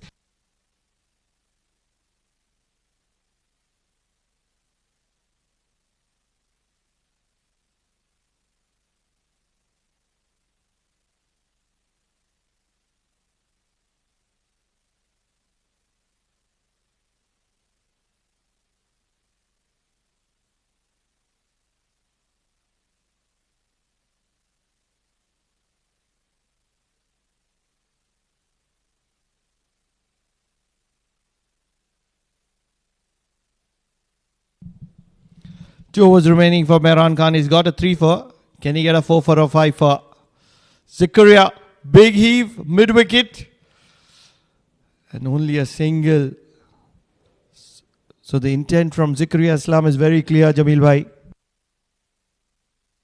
They don't have any option now to go for the bowlers at the moment. Still 4 wickets in stack, but Zakaria is also a good batter. So as Shakil. They can smash maximums. Especially Shakib with the left-hander. Getting his field right at the moment is Mehran Khan. Bringing long on inside the circle. So the 4 fielders are backward point, covers, mid-on and fine leg. 4 fielders inside the circle, and Shakil is happy to be rotating strike. He can go for the maximum, Shakil. He's a very good, very intelligent batter, though coming down the later part of the game, but he's really very lethal with his left-handers and can hit maximums as well. It all comes down to Zakaria Islam. Very clear on his intent. Mehran would want to keep it within the stumps because ample protection on the leg side. He goes wide of off stump. This is a big mistake. No protection in the deep on the offside, and that's where this ball might have just touched the boundary. Umpire Freddie Lonopin will verify with the fielder, and it will be confirmed as 4 runs. The first bad delivery from Mehran outside the off stump and rightly placed over the gully. Good effort, but unfortunately 4 runs has been added to the total of Yalla. 174 for the loss of 6. They're getting some valuable runs right at the back end. Looking for a big one, outside edge. These are some handy runs for Yalla Shabab Giants because Zikaria Islam is looking very, very dangerous. This is good cricket, very, very good cricket. It's working in favor of Yalla Shabab because the intent is there from Zikaria Islam. Those lucky run comes obviously in the last stage of the game when you are fully ready to get a maximum runs in the remaining overs. And that's what has happened exactly. This is exactly why Mehran is not being sure of the 4 fielders that he needs to have because Zikaria Islam is looking very, very dangerous. Sweeper comes inside the circle, third drops behind. Can't be bowling wide of the off stump. Slower delivery. And they'll be happy to get one. Not really. Because 4 runs have been accumulated. Mehran has his hands on his hip. It was a poor decision to bring the sweeper inside the circle. I just want to go back when you were stressing the cover fielder to come up quickly, and this is what had happened. Picks the gap, 3 successive boundaries, and what an expansive over from Mehran Khan. It spoiled the day. Certainly spoiled the day. Don't really think he would be bowling that final over after conceding 14 of this over. He has a few options in terms of Mohammad Imran, Pasendu.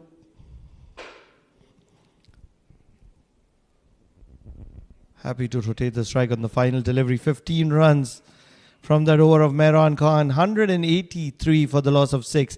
And Yalla Shababs have got going.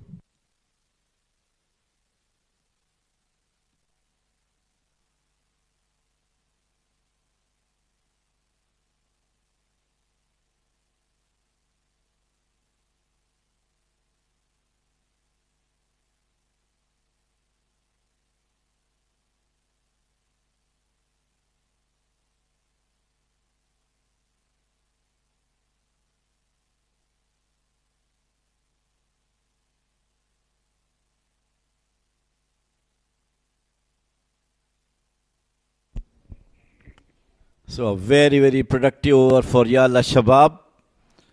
And that is true from Mehran Khan, who was bowled superbly well, but the last over was not up to the mark. Pasendu coming back again to bowl his 10th over. And what we were talking about, Yalla Shabab, they might get 200 couple of overs before, but now looks to be quite comfortable for them to cross over 200 mark. Almost looks as if they're going to be getting to 220 at the moment. With the way Shakil and Zikaria are going, really feel that Shakil will take his chances against the bowling of Pasendu.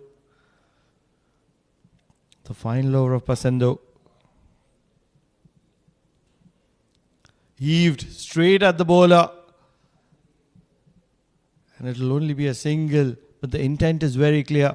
The left-handed Shakil will go after the left-handed Pasendu. Quite easily, I believe.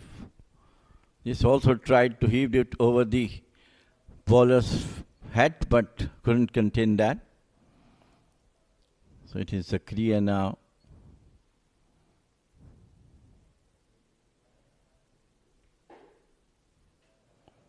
Yes, onto the back foot, doing the right thing. Go for the singles, not lose any delivery. That, I think, is the plan for them to go from now on.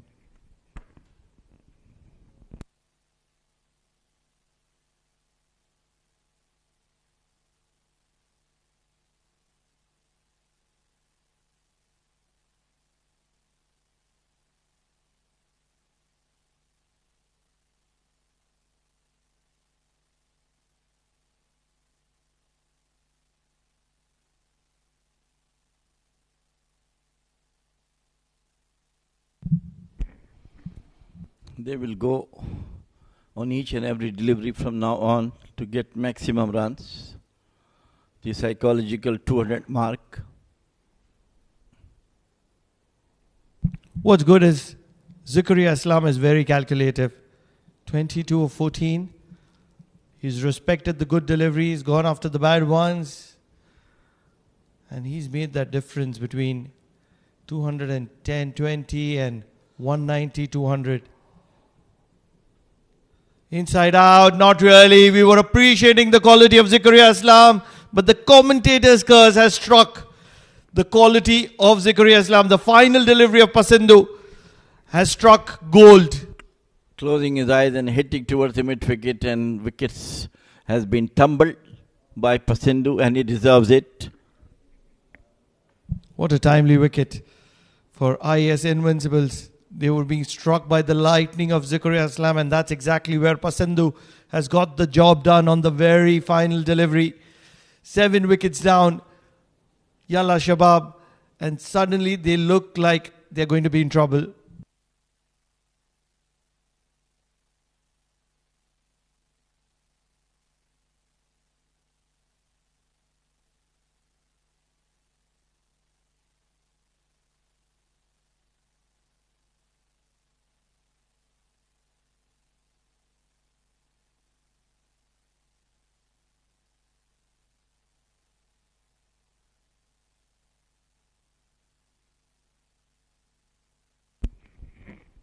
Saishiv, new batter, comes in, and I'm sure he got the instruction from the coach and the captain to please keep the wicket up to 50th over to pass through the 200 mark.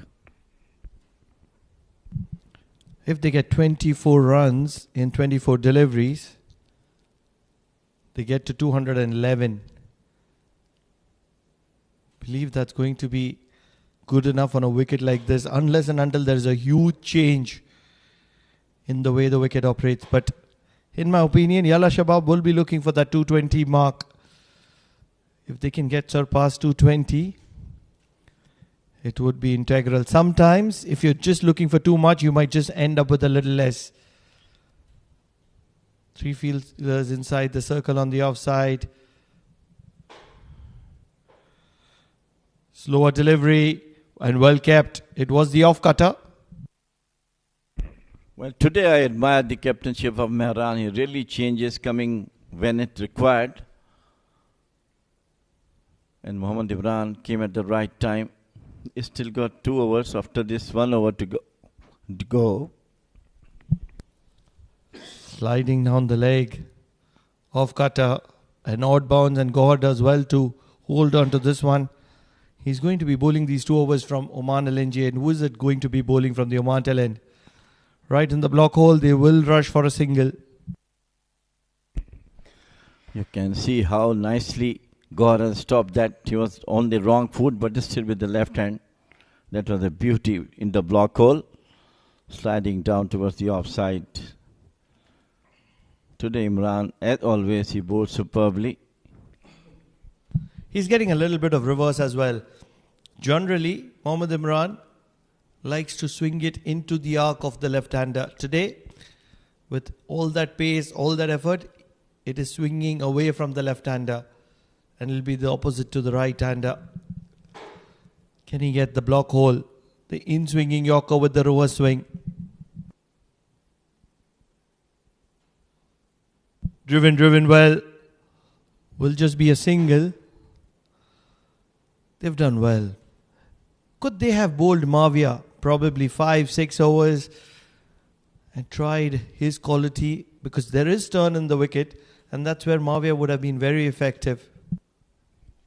Bearing apart the 2 tall overs have been bowled, one from who was that's Pasindo, who got 16 runs rather, and then it was Mehran who got 14 runs. Otherwise, I think all the bowlers bowled superbly. You mixed it up in the rhyme. It was Savindu. Savindu, yes. Brothers from other mothers. Bowling with some decent pace is Mohammad Imran at the moment. He's leaking runs and singles, and he'll be happy and content with that. And so will be Yalla Shabab Giants. They've lost 7, and that's where if they can get to 211, they wouldn't mind it. Still, I believe, with their bowling, the experience, with the Jay Adedra, the captain, using how to bowl spinners, Shakil Ahmad. So still, I think 200 will be a stiff target for Ias Invincible. I really feel 200 is going to be above par on a wicket which is offering turn. especially when you have those two names up your ranks. One is Jay Odedra, the other Shakil Ahmed. And especially talking about Shakil Ahmed, he hits the deck hard. He's always targeting the stumps. And he's going to be a prime suspect to pick up probably 3-4 wickets on a wicket like this, which is offering turn. Always treated Shakil Ahmed as a left arm medium pacer. Call him left arm fast. Left arm fast. He's quicker than the most. But leaving pun aside, what a player. Mohammad Imran versus Shakil Ahmed at the moment. And Shakil is just holding on his nerve. Excellent bowling from Imran. He knows that both the batters are looking for any loose delivery to pass fake outside the stump, offside the mid wicket or long on. He's bowling superbly. That's the quality of a fast bowler. Could he have bowled short to the likes of Shakil and Saishev? 2 short deliveries, 2 dot balls could very well mean there are only 4 scoring opportunities. And that's so important against the tail. Cut well. This is good batting from Saishev. This will get to the boundary. And an over which looked like just 6 runs of it will end up at 10 runs from it. Beautifully. Look at that timing. Just open the face of the bat. Passing through the cover point. Beautiful shot. Take the full speed by Mohammad Imran to the fence for 4. 197 for 7. 47 overs gone.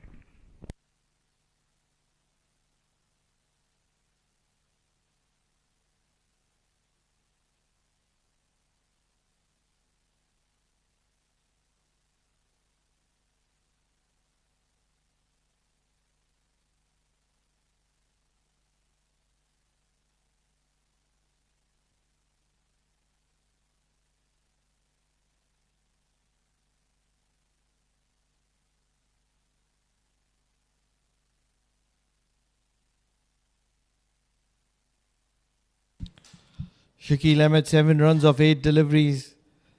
Saishev 6 of 3. They're doing the job for Yalla Shabab Giants at the moment. Faraz will come into the attack. Just 3 overs so far for him. And an outside edge will get him a single at third. He's getting the job done, Jamil bhai. Shakil, rotating strike regularly.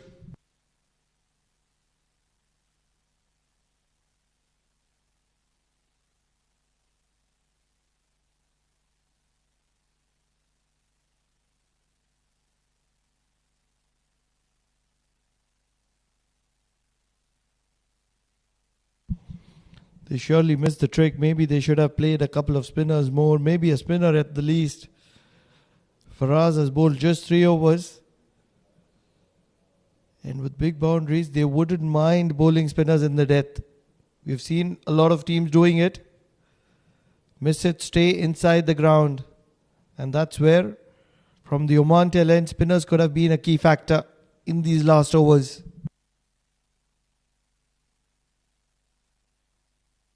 The reason why I say that, Jamil bhai, is because when spinners are bowling, runs behind the wicket are going to be really difficult.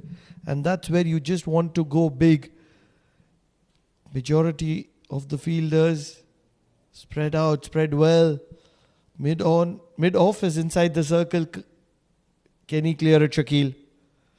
He's going to be looking for it. He's going to be targeting it. But not going to be able to implement onto it. And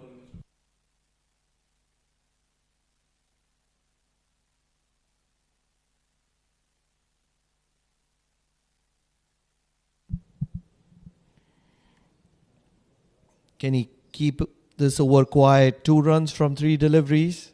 Shakil is looking for a boundary here.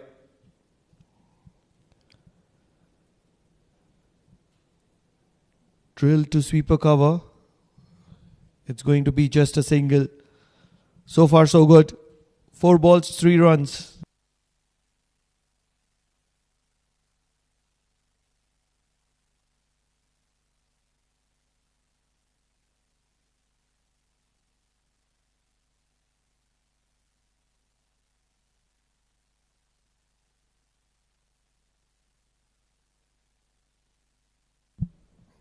It's all going to be going down to boundary.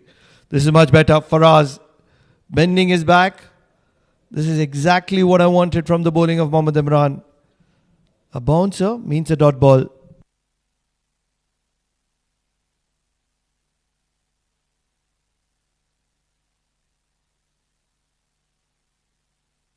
Well directed as well. You want to be bowling short at the later end because you want to be keeping the batter real. You don't want to be making him believe that he can play you on the front foot itself. Beautifully struck and just wide of the diving fielder at mid-off. It's going to be 4 valuable runs and Saishiv is getting the job done. He's doing it very, very well as well. A boundary to wind that over. And what a wonderful hit through the line. He's using his bat to his advantage. Mansoor Mazhar did put in the dive, but he was never in play. At the moment, Yalla Shabab Giants are well in control of this game. 7 wickets down, but they are 204.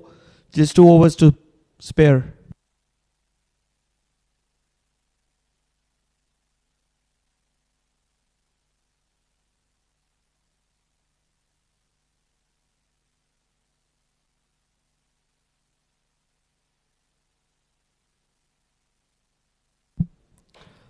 Mohammad Imran is going to be continuing from the Oman LNG, and this is going to be his final over. Penultimate over. Jamil Bhai in favour of Yalla Shabab Giants at the moment, 204 on the board. I hope they are feeling themselves pretty safe. Officially play up to the short mid wicket. Because they know the IA Invincible batting is not that much in depth. So 210-20 will be definitely a stiff target for Ias Invincible unless some outstanding batting comes from the bat of Mehran Mavia. Can't complain much. Mohammad Imran. That was the fielding effort of Asif Al-Balushi. And a brilliant slower delivery is watchfully played by Saishiv.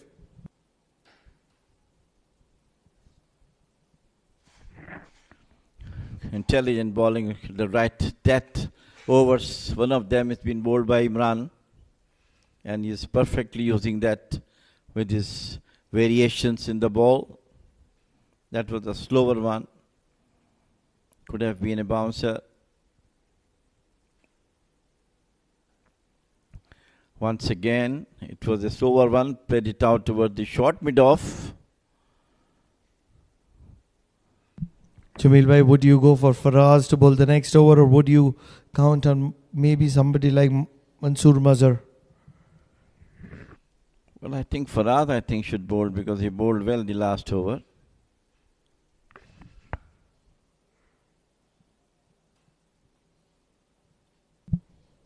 Ten runs from that previous over of Faraz, and that's where I feel that Mehran will be looking for somebody else. Sliding down the leg. Mohammad Imran is not being disciplined. He was very disciplined earlier in the innings when he was bowling with a field of 7-2, but not on this occasion though. Well, sometimes it happens when you try to bowl too much. His intention was to bowl onto the middle stump, but it goes other way, down to the leg side.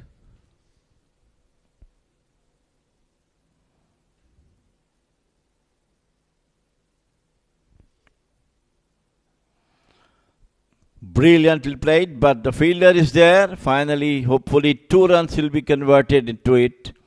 And what a welcome run at this stage of the game. Heaving across the line. Deep mid-wicket comes into play. This is a good little, small little partnership between Shakil and Saishiv, and a quick partnership between both of them to get Yalla Shabab closer to 220, 209 at the moment. Short delivery It's called as one bouncer. Shakil was asking for the wide, but it's only going to be a bouncer. Yes, narrowly escaped by Imran. Going almost down to the leg side, but anyhow, he survived that one. Now, what he's going to do with the last delivery? 5 runs of this over so far. And it's castled. Looking to be cheeky. Shakil Ahmed standing outside the off stump. Wanted Imran to be bowling on the leg stump. He was happy to honor Shakil with that. But he misses. And Mohammad Imran hits. Well, he leaves his wicket very open to Mohammad Imran, and who's in descent on the end of Shakil. 12 runs of 15 deliveries. Wicket number 8 down for Yalla Shabab.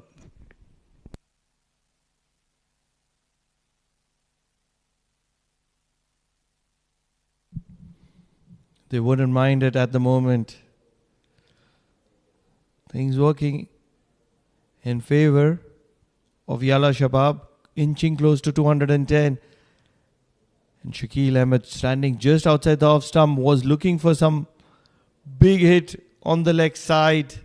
But the pace of Mohammad Imran beating him all ends up. 8 wickets down, 209 for 8 at the end of 49. As Faraz is going to be bowling the final over. Saishiv, the right-hander, on strike. Looking for a big heave, shot, and it'll be a dot ball. No other thought for Saishiv and Faisal to think except to go for the runs.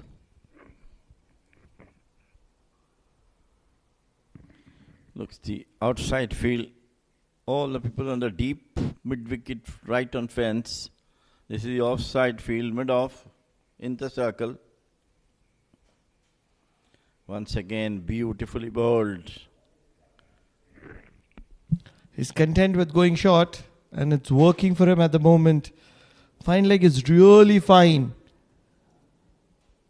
And that's where he's almost stationed for that miss hit. The deep square leg almost closer to the long leg fielder. So certainly not accounting Saishiv to be hitting the short delivery in front of square. Going for the short ball, fielder is only going to be collecting it and keeping it down to 1. Intelligent bowling from Faraz and some advice from Gaur for the remaining 3 legal deliveries to be bowled, rather 4.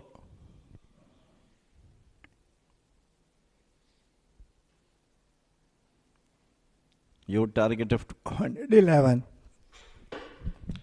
Certainly, my target of 211 is just around the corner. 210 at the moment.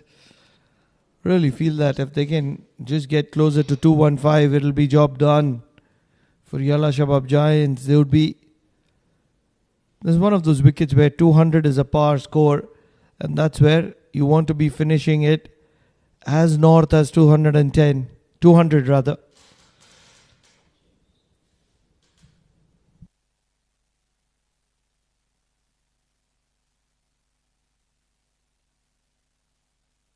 Lovely strike through the covers. There is protection in the deep, but they will go for the second. This is brilliant running between the wickets. 2 runs to the bat of Faisal.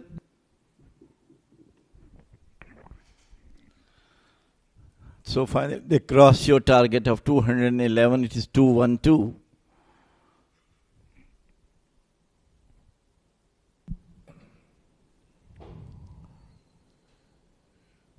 Ias will have to bat out of their skins to make sure that Yalla Shababs is not getting 2 points. What a shot. Incredible strike. Faisal through the line to the bowling of Faraz, and it's a maximum. Wonderful strike from the bat of Faisal. That's a juicy half volley. Brilliantly played right from the meat of the bat over the long half boundary for the maximum. What a welcome run for Yalla Shabab at this stage. The concerning factor for Yalla Shabab is that the north, they go off 200, the more pressure on them to win the game. And they will love this pressure. They wouldn't mind this pressure because 200 is a par score. And right now they are 218. Outside edge. These are more runs. These are valuable runs from the bat of Faisal Shah at the moment. 222 at the moment. And a ball to spare. Or is this going to be the end of it? 222. A boundary on the final delivery. Hence the momentum in favor of Yalla Shabab Giants. What an incredible finish. That's all we are talking about. And finally it came to the bat of Faisal, who after scoring that maximum got that boundary in the last ball of the 50th over. So it's a very, very good target for Yalla Shabab to defend. Much depend upon the batting of Ias Invincibles, because they are not very good in the batting, but today I hope they will come back and try to get at least 2 points on the table. What a performance from the Yalla Shabab Giants. Talking about the batting, it was the pair of Zohaib and Hasnain which got the start, 26 each for them. Gautam got that all-important 50. But apart from them, everybody getting into double figures, everybody getting a start. 13, 21, 17, 22, 12, 13, 12, right till the end. But not making it count. And hence 222 on the board for the loss of 8. Yes, 10 extras in the process as well. Absolutely brilliant performance. Now go to the bowling of Yalla Shabab. It was Mehran Khan who took 3 for 49, followed by Imran 3 for 43, Pasintu 2 for 31, and it was all over 222 for 8, 50 overs, 10 extras. So a very good bottle in place. 222. It still looks to be a stiff target for me for IAS to chase. Surely above par, probably by 22 runs in my opinion. But how it panned out is like this. It was the pair of Hasnain and Zohaib which started the proceedings. And Zohaib was looking really lethal. He was punishing the bowlers. He was dropped on one of those occasions. And then Hasnain joined the party. Although Zohaib departed. And Zohaib departed immediately followed by Mujibur. And wickets started to tumble. They did keep it building partnerships. Everybody was building partnerships. Mehran got IS back into the game. And Mohammad Imran was bowling a very, very good spell. Mehran was picking up wickets on one end and keeping things tight. But he was leaking runs as well. Pasindu was brilliant. It was a day when he shined and shined bright. Few late flourishes. And that's where Yalla Shabab got some vital runs. Shakil departed in being adventurous. But towards the end, it was all about the man who is known for his pace. Left-arm pace. 222 on the board for Yalla Shabab Giants. Can IS get past it? We will know after a short break.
Welcome back to this thrilling encounter under the lights. The floodlights are shining and the conditions look perfect here for cricket. The total has been posted. Batting first, 222. They managed in their allotted 50 overs. Every batter got the start. The likes of Zohaib and Hasnain got 26 to their name, but not able to convert those 26 into big scores. So was Gautam, got out on 50. And after that, it has been the story of Mehran Khan getting those wickets in the middle overs. It will be an exciting run chase to witness. The likes of Mehran getting 3 wickets in his kitty. Imran bowled quite well. 3 wickets for him. Couple of wickets for Pasindu. Shahzad Rahim was excellent with the ball. Made in 28 overs. Unlucky, wicketless tonight in his quota of 10. And 10 extras have been given away by IAS Invincibles bowlers. So now the batters, they need to be sharp. At the same time, the bowlers, they will be looking to exploit the early movement, especially keeping in mind it's a cool evening. Shining bright are the floodlights, and shining bright next to me is my co-commentator, Mr. Jamil Zaidi. Good evening and welcome to the Combox, sir. Thank you, Mudassir. Yes, it could be a good batting today. Invincible at one stage was thinking that they are not going to stop the runs flow from Yalla Shabab, but later on it was Yalla Shabab who crossed that 200 mark we're talking about all through the day. A magical figure of 200 plus is always a pressure to the opponents, and seeing the Invincibles batting not very good in the last couple of outings. So hopefully today we think that they might come back, at least put some points on the board. Yes, the target is on board. And it won't be easy tonight, but if the batters, they apply themselves, we are in for a thrilling game of cricket here in Oman Cricket Academy. Starts the proceedings with the bat. It's a talented Gohar Khan, but now the man who got an opportunity, he's back in this playing 11, the fast bowler Umair Shakil. So it will be a good battle between bat and ball from Oman talent. Umair Shakil getting ready and a slip in position, a catching gully, plenty of coverage on the offside, deep third and deep fine leg. 2 fielders outside the 30-yard circle. A last minute change, that catching gully comes into that second slip position. Want to exploit these conditions is Umair Shakil, and looking confident with the bat is Gohar Khan. He has got some runs under his belt. Width offered, chasing the delivery straight into the hands of wicketkeeper. A good start by the fast bowler. Yeah, it looks to be quite in hurry, Gohar. With the first delivery, it was totally outside the office time. He could have left it alone, but still tried to use his bat. So I think they have something in mind, what I believe these batters from Invincible, that today they might come up and get a victory in the first in the tournament. And looking for their first win, they made a change at the top of the order. No captain Mehran Khan. It's Sufyan. He'll be accompanying Gohar at the top of the order for IAS Invincibles. Nicely bowled, and look at that glorious drive towards that offside, off the mark in style. Gohar off the mark. IAS Invincibles. Beautifully played. Opening the face of the bat, using full use of the half volley, standing and delivering a cricket book shot from Gohar. Always pleasing to the eyes. The slight error and rightly punished by Gohar. It will boost the confidence of the batter, especially when you get off the mark in style with that cracking drive towards the offside. Now he forced the captain to make a change. The short mid-wicket moves towards that cover region, just to fill that gap towards that offside. Onto the pads. Loud appeal. He was interested for that single, but rightly sent back by his partner Sufyan. All hands up for this appeal, but it's surely missing the stumps, going down to the leg side. But of course, that put more pressure on the batter with those type of appeal. Not a good delivery, keeping in mind there are just two fielders on the leg side, one at D fine, the other one at mid on. So there is a big vacant area from D fine to mid on region. A lot depends on this man for Ias Invincibles. Very watchful. This is better. Let it go this time. A confident looking cover drive from Gohar definitely boosted his confidence, and rightly so. He let it go to the wicket keeper. Gohar's stay on the wicket is very important for Ias Invincible today.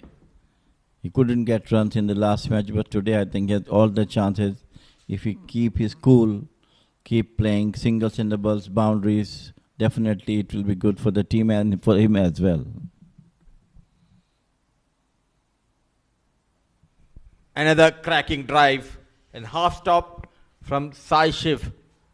A brilliant work has been done, certainly saving a couple of runs and excellent lightning quick between the wickets, Gohar and Sufyan. Well, the intentions looks to be very clear and very positive. I really like that. They want to go for the runs. And Gohar's intention looks very, very clear that anything which is short, he will try to play it on, get some boundaries and couple of cuttles to make the runs moving. Jamil bhai, somehow I feel more than Gohar getting those runs, someone needs to provide him that support. That was clearly missing in last 3 games. And that is the reason he went for those big shots. So he'll continue with a couple of slips to bowl that final ball of this over. With the shape coming in, yes and no, there was never that single. It's a good start provided by Gohar, 6 on board at the end of over number 1.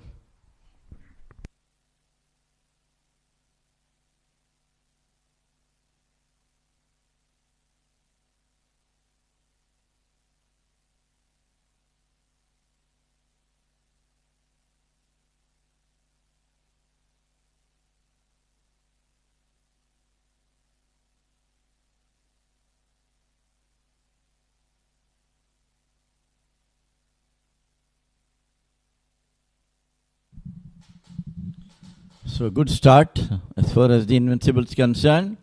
And it is once again the customary Shakil Ahmed, the left arm medium pacer, I believe, instead of a spinner, brought into the attack. Look at the field outside with mid-on in the circle, short mid-wicket, short fine leg onto the on-side, no slips. Another one slip is there and countered onto the cover point. Quicker one. Left arm orthodox. A great way to mix things up early in the second innings. It's a routine for Shakil Ahmed to bowl with the new ball, bowling from Oman LNG end.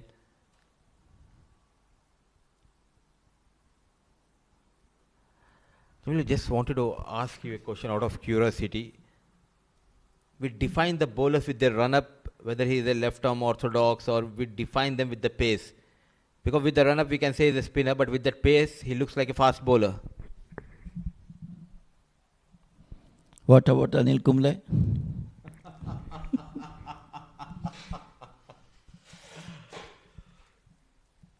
Throughout his life in fact, he bowled with a lot of pace,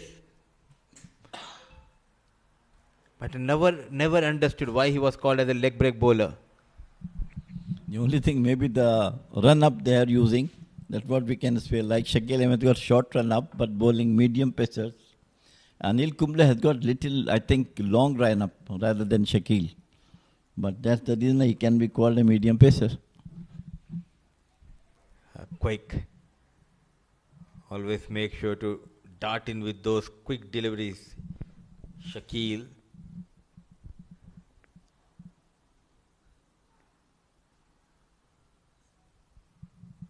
Still, I'm having a smile the way you replied, and you reminded me of Anil Kumble. Starts with a maiden. A good over by Shakil. 2 overs gone, 6 on board.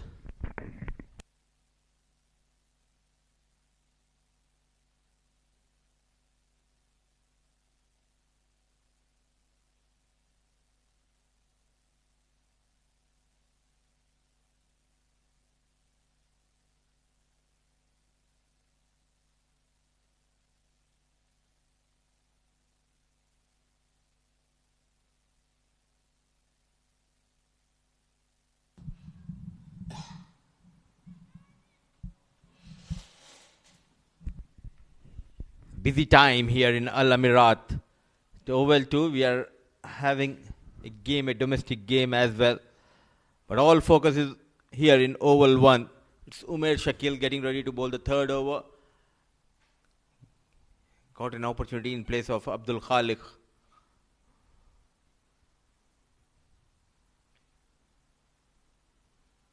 Another one through the offside. Cracking shot. No chance for the point fielder. Dealing in boundaries. Looking great. Gohar. Fierce cut, full flight of the bat, piercing the cover point boundary. Look at that one. Forcefully played, beautiful shot. His intention looks to be very clear that today he might be taking his team to a victory. 4 more to him, 4 more to the total.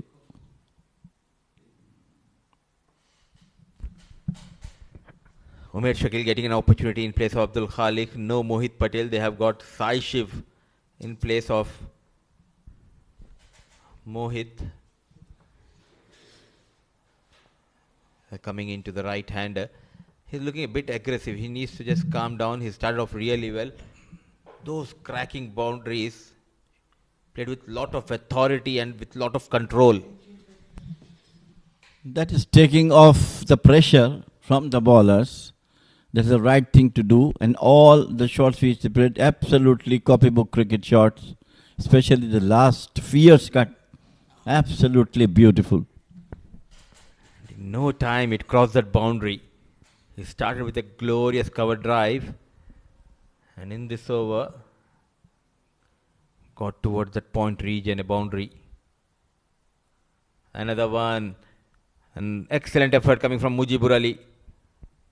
They need to be on their toes. A brilliant work. Into the third over, they have already saved 6 runs. Well, intentions are look to be very, very clear in this match from Invincible batters. And where we are thinking that they might go at least 2 points up for this match. So far, they have not put any efforts as far as the batting is concerned. But Gohar, their mainstay of the batting, down the leg side, then an appeal, going down the leg side, and they go for the 1 leg by. What a start by Gohar. Power and control. 10 for Gohar, 10 for Ias Invincibles. He played a maiden over Sufyan, the second over of this innings from Shakil Khan. A good start, what they are looking, Ias Invincibles.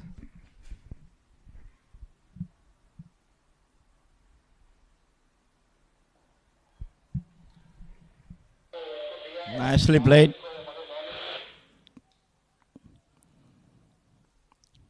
To get this total of 223, Invincible must have a very good solid start. They need to play this game with phases. First 10 overs, then 20, 30. And that is how they are going to achieve this total. A mammoth total, I would say 223, because keeping in mind the conditions. Off the mark. Are they going for that second run? Brilliantly done by the wicketkeeper. Running all the way from behind the stumps towards the deep square leg. Sami Hassan. So off the mark with that single, 3 overs gone, 12 for none.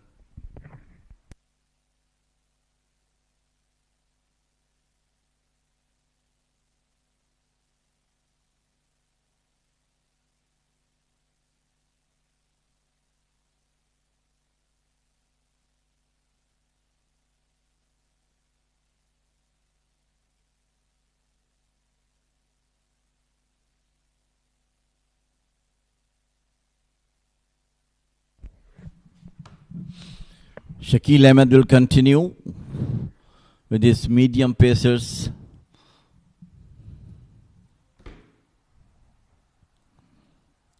Coming in, paced it nicely towards the extra cover for one.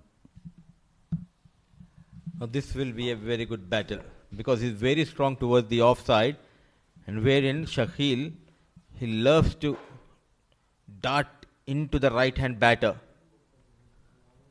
Let's have a look at the field here. I think there is a long off and deep square leg.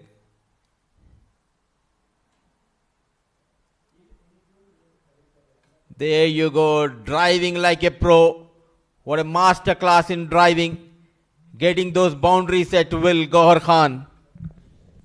Absolutely brilliant. After heroics behind the wicket, he shows that how lovely batter. Look at that one, standing and delivering through the extra cover. Once again, a beautiful boundary from him. Leaning on that front foot, showing his class, elegance with the bat. Gohar Khan is on a roll. Now Sami Hassan, he's trying to be very smart. He's keeping him busy by having a few words, just trying to disturb his concentration there. Very watchful.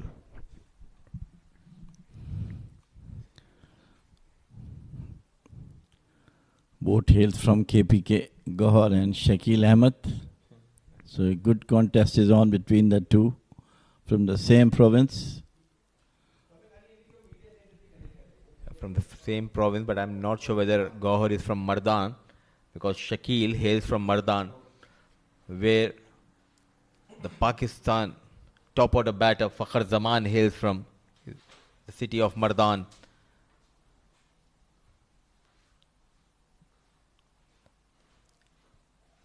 Poor delivery, but just could not latch onto that opportunity provided by Shakil. Mehran Khan is also from Mardan. Both of them from the same city rather.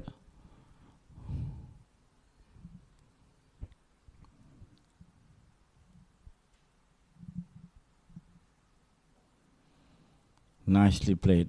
Bat and bat together for the single end of over number 4. It is 18 for no wicket. IA Invincible.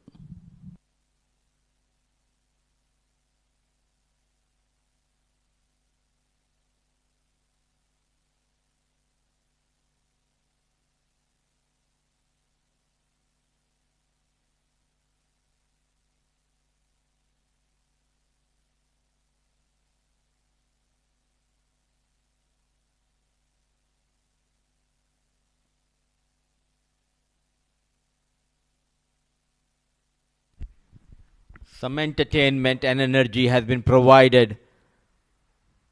The start of the second innings. The man who is looking good, but a long journey for Gohar Khan. Runs in Umair Shakil. Use of the feet and goes straight down the ground. We have seen those glorious cover drives. Now it's time to play the on drive. He has something in his mind, trying to attack each and every bowler, Gohar Khan.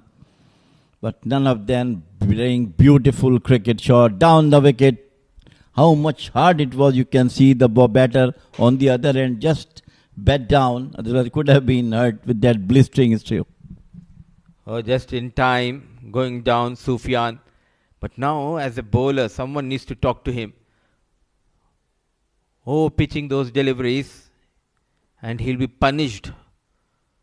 Because I can understand he's getting an opportunity, just getting carried away. But as of now, he needs to find his line and length. Top of that, also his rhythm.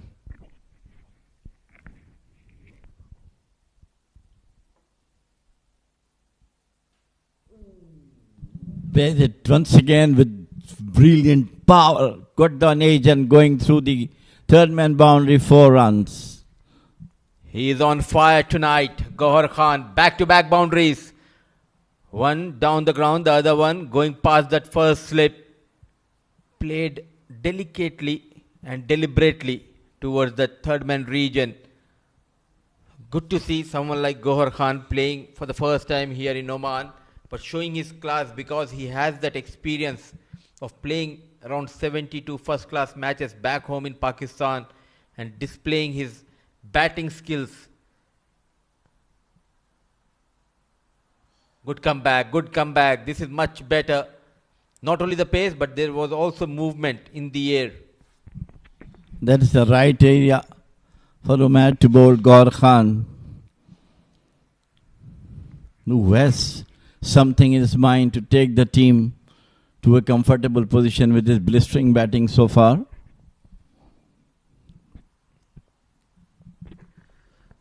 The way he's getting those runs, the bowlers are on the back foot because he's playing pure technical shots, not trying to go aerial, playing on the merit of the ball onto the back foot. But it looks like he's in a bit hurry here. He just needs to calm down because it's a 50 overs game, long way to go here. Slow and steady win the race, we can say like that. You're absolutely spot on. He knows that he has the responsibility of taking the team to a position where the team can win the match with his blistering batting, but as correctly said, he should be up cautious as well. Not ready there, Gauhar Khan.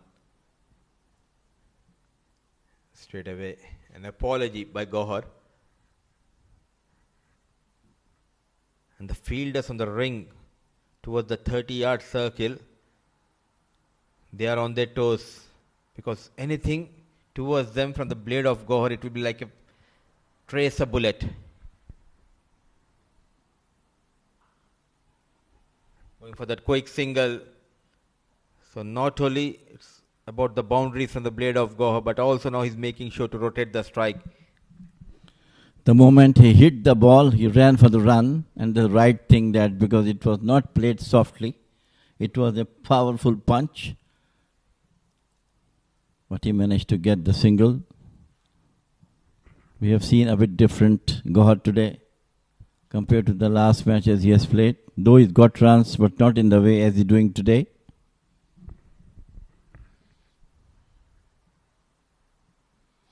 Loud appeal and agreeing with Umair Shakil is Gopakumar.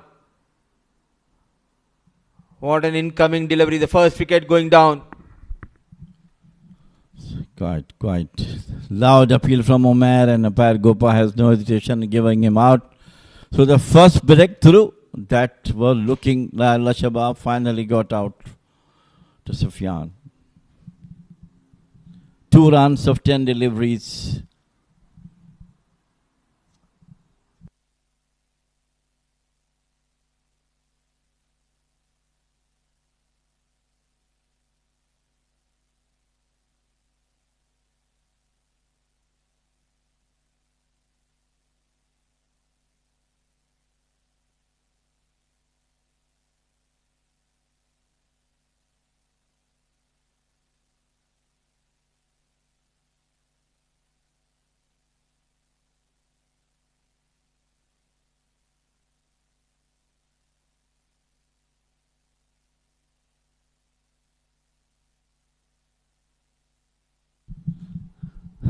So the first wicket, which Yalla Shabab was looking, finally got, that is through.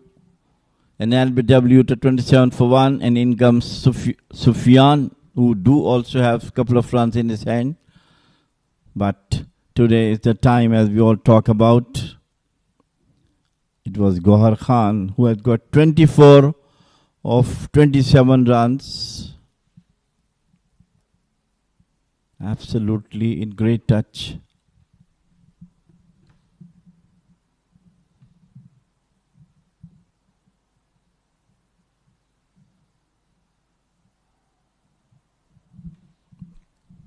Cleverly bowled from Shakil outside the off some slower one, this one, compared to the all other deliveries where he's putting medium basers.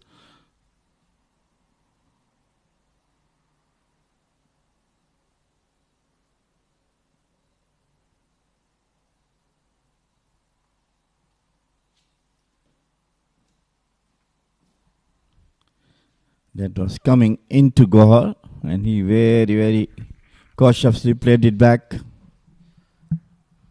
Insensible piece of batting. Now he's taking his time, keeping in mind Shakil is bowling those quick deliveries into Gohar. No room offered. Oh, coming down the track, not a good connection. Fielder settling under the ball, and he takes it. The danger man departs. The little dynamite, Shakil strikes. The second wicket going down for Ias Invincibles. That's what Mudassir you were talking about. He was dying too early, coming down the wicket. Ball doesn't have properly on the wicket, on the upper sort of the bat, and was nice to take it at deep mid-on. So, the man who looks to be danger for Yalla Shabab finally going back to the dugout. 2 wicket down, Gohar Khan 24 of 23 with 5 fours back into the dugout.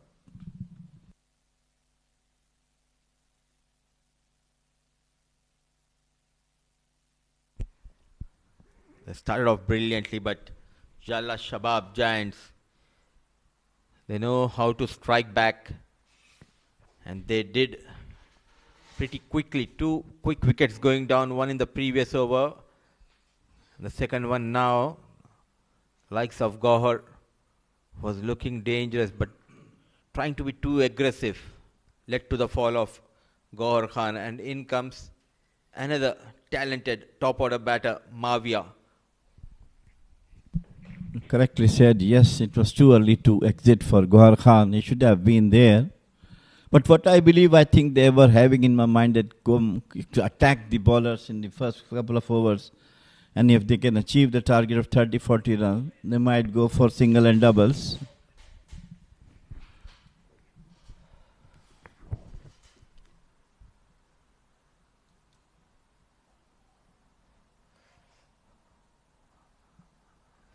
Showing some respect, Mavia.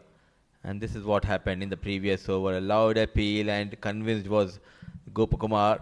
Then not needed at all. Just gave away his wicket to Shakil. A good catch taken by the fielder. And all of a sudden they are on the back foot. Yes, I do understand you need to have that positive approach, but they're chasing a target. And after losing Sufyan early, I thought Gohar will make sure to stay for a few more overs. Oh, what a delivery! And the finger goes up. Some turn for little dynamite. Late turn. Caught in 2 minds. He was forced on the back foot and caught in front of those stumps. Freddie has no other thoughts. Absolutely brilliant bowling by this person, Shakil Ahmed. Look at that one. No, absolutely 500% plumb. What a beautiful over he has done. 2 wickets to his name and 3 wicket down for Ias Invincibles. A duck for Mavia. Of 3 balls, Shakil Ahmed. What a bowler. A left arm orthodox. Firing in those deliveries, and all of a sudden a sharp, slow, sharp thinking, but a slow delivery which turned a lot, led to the fall of Mavia.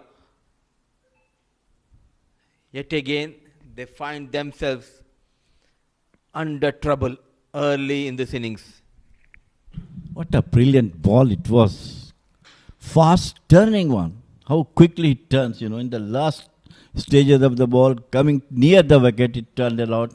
And he has no hesitation, no time for him to bring the bat down on it. Comes stunned on the wicket. Crafty spin bowling display by Shakil Ahmed. He surprised Mavia. The amount of purchase he got from the surface. This is what I was talking about. Under lights, spinners will play a big role. Now in comes Mansoor Mazhar, a new batter. And now you can see that energy level going up in the field. Umair Shakil providing the first breakthrough in his previous over, got better of Sufyan. Then 2 big wickets going down in that over of Shakil. The likes of Gohar and Mavia back in the hut. Two slips in position, runs in Umer Shakil. Savindu Pereira, another talented batter.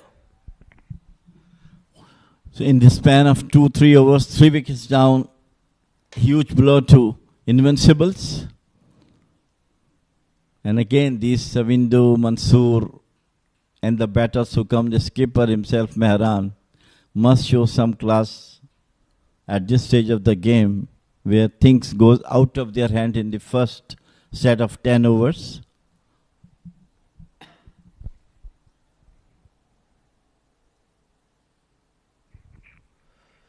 Oh, peach of a delivery.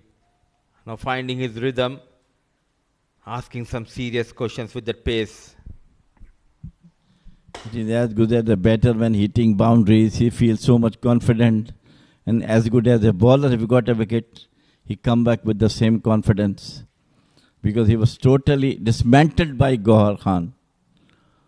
Umer. The consistency of the skipper Jay Odedra to keep on bowling Umer finally paid off. The danger man is back into the hut.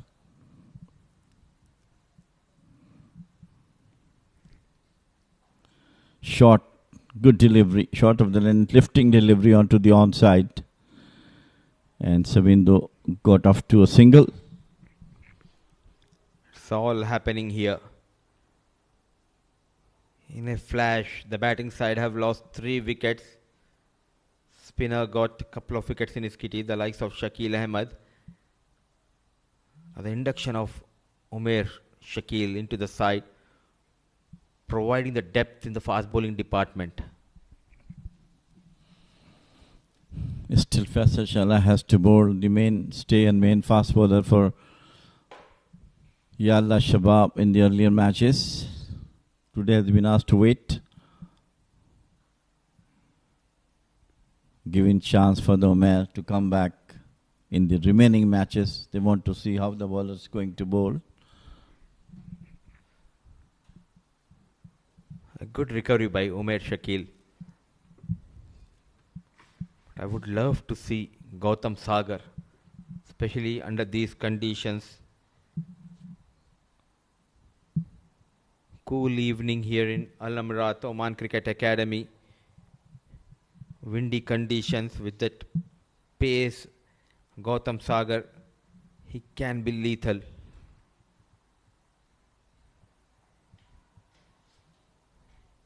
All of a sudden, singles are also hard to come. Gautam is a very, very good bowler. He's got a couple of wickets in the last matches. I think four wickets he has taken in the last match. And he scored today 50 itself, a very good all-rounder for Yalla Shabab. Their pick of the players is absolutely brilliant in both the management. Like Stallions, they do also have some outstanding players. And so has Yalla Shabab. Absolutely, Jamil bhai. They do have the service of outbreak, the captain himself, Jay Odedra, Mujibur Ali. Wanted to pull, not in a good position, but ball races towards the fence. A leg bye has been called. Are we going to have that concussion test? Now it became a mandatory. And look at that from that good length area, just rising up and hitting the helmet of Mansoor Mazhar. He will take those 4 runs. End of over number 7, 32 for the loss of 3.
3 wickets down. The spin doing the trick. And spinner getting 2 of them. Shakil, 3 overs, 6 runs, 2 wickets to his name. 7 overs gone, 32 for the loss of 3. All of a sudden, I did not expected this after that brilliant start provided by Gaur Khan. The likes of Sufyan, Gaur Khan himself and Mavia back in the hut.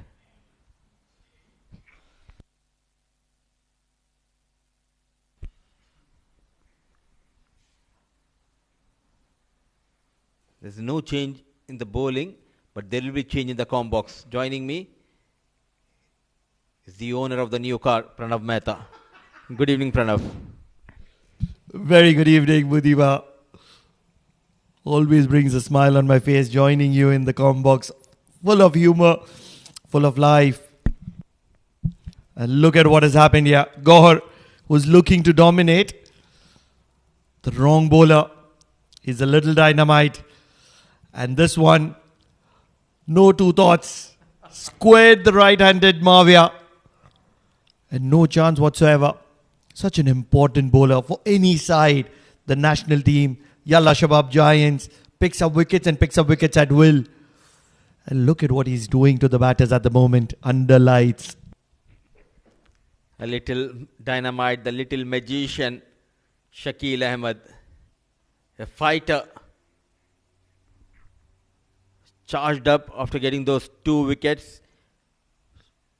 2 slips. Savindu under pressure here. Darting in. What Savindu will be thinking is I got hammered for 10 plus runs in an over and I just bowled one solitary over. And on the other side it is Shakil Ahmed who is firing darts at me.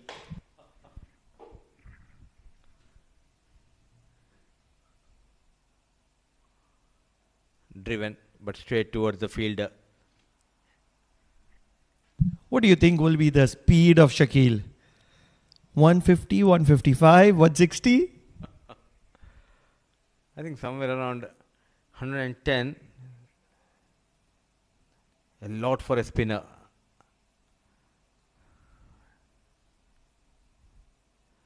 That is what I was asking Jamil bhai.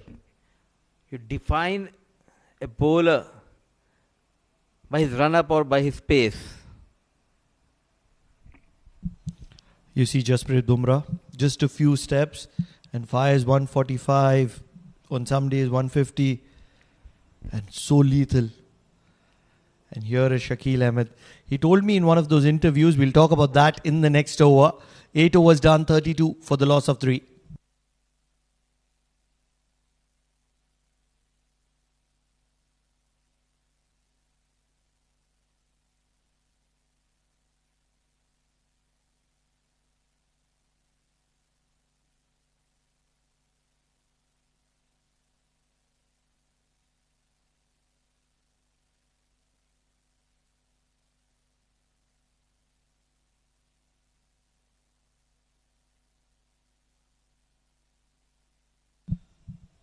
Now, what Shakil told me on one of the interviews is that in one of the ODIs or T20Is, I'm not really sure which one was it, he clocked 120.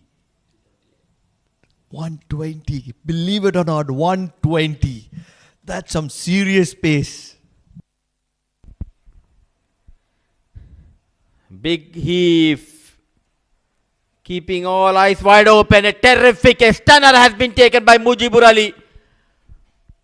What a stunning display of catching by Mujibur Ali. Another one goes down here. This time it's Mansoor Mazhar. Wonder which game is Mansoor Mazhar playing here because I'm not sure whether he's playing cricket. Closes his eye, he heaves the bat across the line and what a catch. Mujibur. The class of Mujibur holding on to that one. Reverse cup. Not really sure how did he held on to that one, but Mansoor Mazhar is going to be departing back to the hut. Without troubling the scorers, a not for him of 4 deliveries as Yalla Shabab Giants influencing and controlling the match at the moment.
The captain has walked to the middle in a position that he prefers the most. The position where he's played a lot of cricket. Mehran Khan, he can be very effective.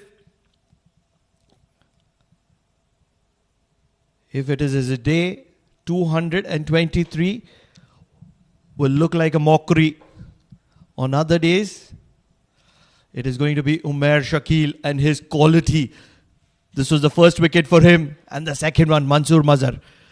Cannot be crediting that to the account of Umair Shakil, because Mujibur outclasses that catch. What a catch. Certainly one of the catches of the tournament. Why?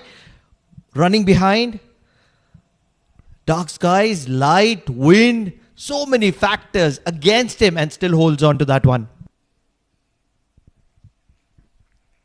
A moment of magic in the field by Mujibur Ali.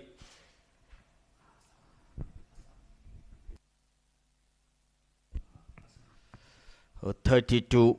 They have lost 4 wickets. Couple of wickets for Umair Shakil and couple of wickets for Shakil Ahmed.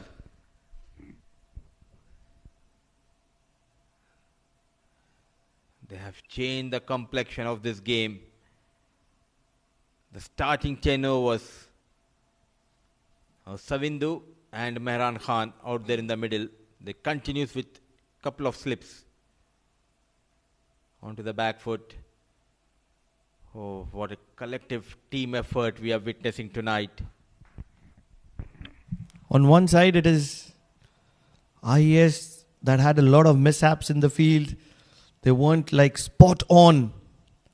And on the other side, look at that catch at long off that was taken.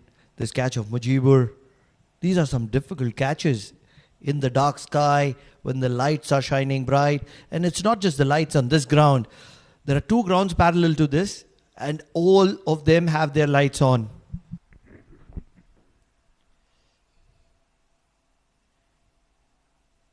And to make things more difficult was that wind blowing across the ground. It was miles up in the air, but to take that too, it's not easy.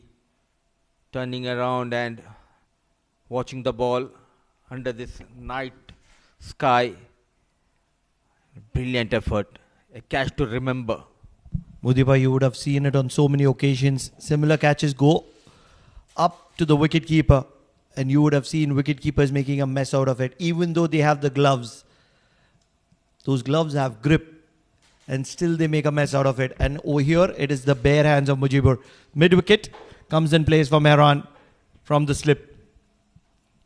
And he's bowling straighter at the stumps of Mehran Khan at the moment. 9 overs done. It's a maiden for Umair. 32 for the loss of 4.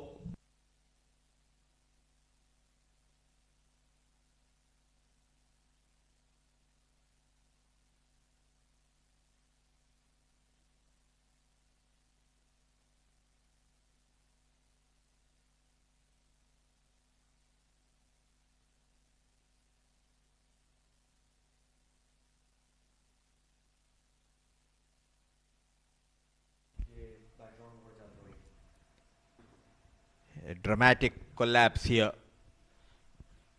Oman Cricket Academy, Savindu on strike. Shakil will continue. What a team. They were struggling in the first innings. Somehow they managed to go beyond 200. They posted 222. And now the bowlers are dictating the terms. In control, in command. Yalla Shabab Giants.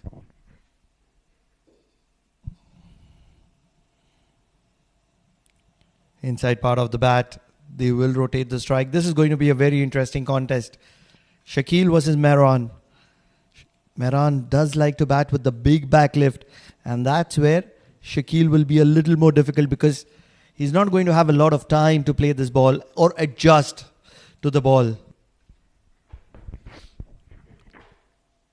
As a batter, if you have that high back lift, you need to lean on your front foot as early as possible. Don't try to go big. As Pranav said, he has the knack of bowling at 120. Just drifting down the leg. This time not convinced, Freddie. This is what happens. You see, there is not a lot of time. By the time the bat goes up, comes down, it's very late because Shakil is really quick. You have to play him like a pacer. What a shot. Mehran Khan, he means business. I told you when he takes time in the first over, he really means business. And getting a maximum of Shakil here. We're talking about how he needs to tackle Shakil Ahmed, but we forgot it's Mehran Khan. A slight error with ease, using that front foot and a good flow of the blade. Gets a maximum of the mark in style, Mehran Khan. Wonder where is that visa to Bangladesh. All those fans will be tweeting for Mehran. Get him the visa to Bangladesh. What a delivery. What a delivery. Maybe a little bit of an inside edge. Maybe sliding down the leg. Not really sure. What a delivery from the little dynamo. Change of length and pace. Was it going down the leg? Hitting on the back leg. But I think with that angle, it's clearly missing the leg stick. Umpire's on-field call, even if we have the DRS facility here. A good decision, I would say, from Freddie. Absolutely spot on. The umpiring in this particular competition, Oman D50, has been spot on. To be honest, they've hardly missed anything. One of the most tireless jobs. Tireless and thankless. Bowling wide of the crease and approaching with a lot of turn. Shakil, the little dynamo, just a maximum of his bowling. 39 for the loss of 4 at the end of 10.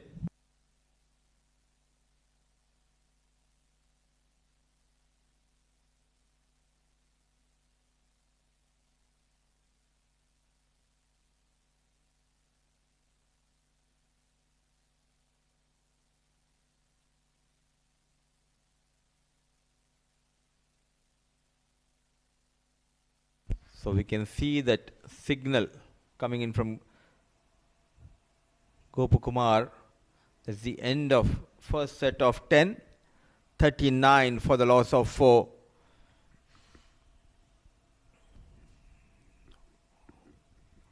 The first change in the bowling is Shah Faisal has been introduced by Captain J.O. Dedra. He will continue with a slip in position, just 2 fielders outside the 30-yard circle. Plenty of coverage on the offside. Driven. Just could not generate that power. So tough times in a difficult situation here. Ias Invincibles. What a view. Just behind Oman LNG, those lights. It's a hockey stadium here in Al Amirat.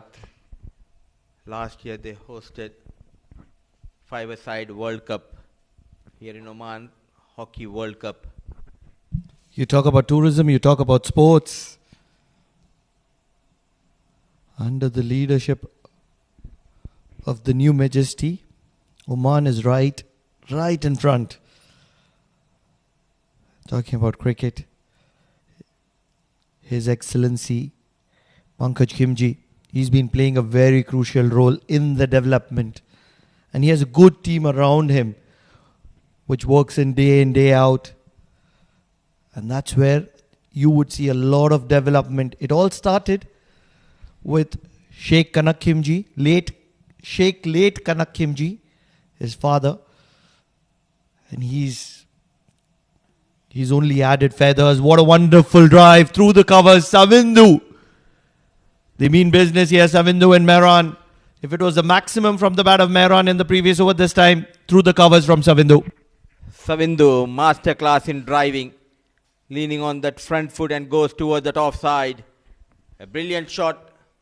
The young lad Savindu finds the boundary. The first boundary from the blade of Savindu. Score moves to 43. Rightly said. You need to have a good leader. And good leader always tries to build a good team around him. And that is the reason we have seen the rise and the growth of this beautiful game in this region. It's not only about the sports and tourism, it's also about the hospitality and the food here in Oman. When I came on Jan 12th, I was a lot fitter. But now, yesterday I went for shopping and brought a couple of new t-shirts and shirts. I just could not fit in my old trousers and t-shirts, Pranav. What have you done? You and Jamil Bhai, I need to blame both of you for this. We love you. We love you here in Oman. What we do here in Oman is that we consider people part of our family. And that's where we can't be leaving you hungry. We don't know the concept of dieting here. Look at me, look at Jamil Bhai. Do you think we are even around dieting? Still remember my first couple of days, I requested Pranav to get me some healthy and diet food. All he could get is butter chicken, some parathas, and Jamil Bhai, top of that, he used to get biryani on regular basis. So thanks a lot for taking care of me, Pranav and Jamil Bhai. Thick outside edge, falling in no man's land towards the third man region. Having a wonderful time here. Not only me, but also the players and everyone enjoying this Oman D50. 11 overs gone, 44 for the loss of 4.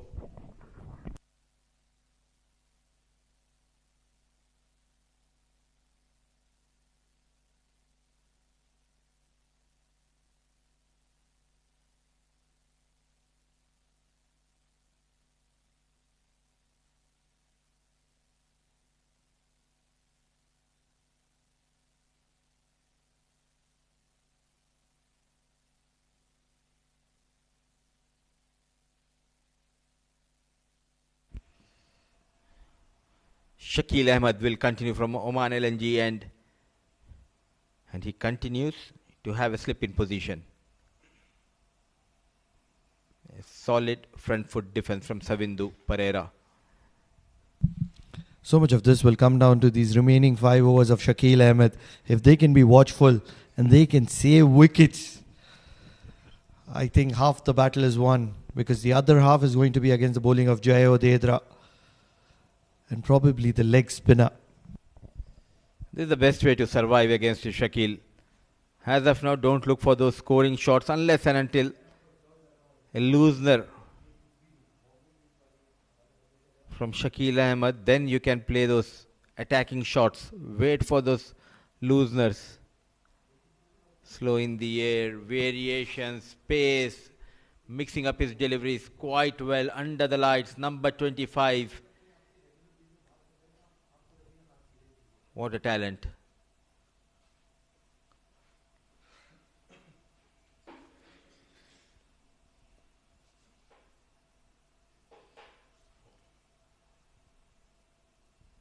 Solid. Still remember a handy batter as well, Shakil. Last year when they traveled to Canada, he won a game with the bat against Nepal, scoring an all-important boundary to seal the deal and get all important 2 points for Oman in World League 2 games. He suggested this one's going to be quicker, and look how quick it is.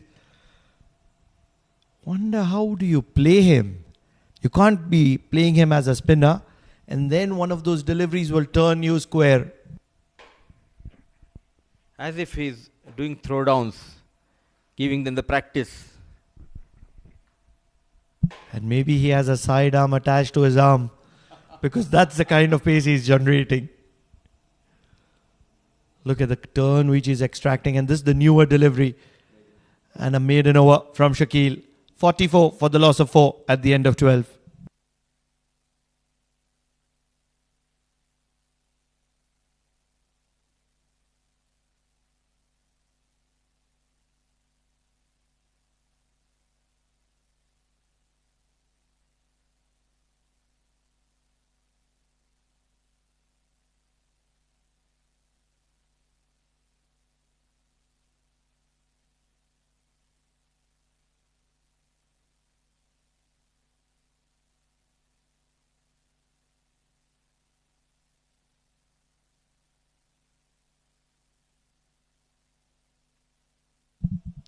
Is it Sagar Gautam suggesting the captain that he can bowl as well? Or he's preparing to bowl from the Oman LNG end. Faisal to continue from the Oman tail end. Short and lets this one go from Faisal. Mehran Khan. He's looking good today, Mehran. And that's happening after a while, to be honest. I've played some cricket with him. On days when he's not in a hurry, he's the most lethal batter that you would have seen. Because he can make a huge impact to the game. He can win you games from no situation whatsoever. The field is set for a bouncer. Deep square leg. Fine leg. There's protection in the deep on the offside as well. There's a sweeper. There's a third. And that's where I feel Faisal is going to be attacking Mehran with the short delivery. Just like that. What a delivery from Faisal. And better left from Mehran. He's looking like a genuine batter today. Very watchful. The situation demands Mehran to stay out there in the middle, get some runs. As a captain, with that added responsibility, 4 wickets down. And look at that excellent camera work. There's a deep square leg, deep fine, deep third, sweeper cover.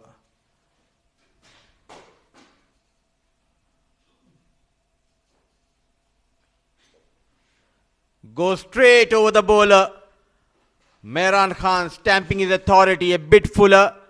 What a connection between bat and ball. 4 runs. What a way to pick that delivery. He's been happy to leave the deliveries which were short. And this one, look at what he has done to it. Slapped it. This is a slap of authority from Mehran Khan. He can be a very, very lethal batter. Very, very dangerous when he's calm. And at the moment, I have not seen him as calm as this in the past 1 decade. What do you make of the situation, Mudipa? Mehran Khan all the way?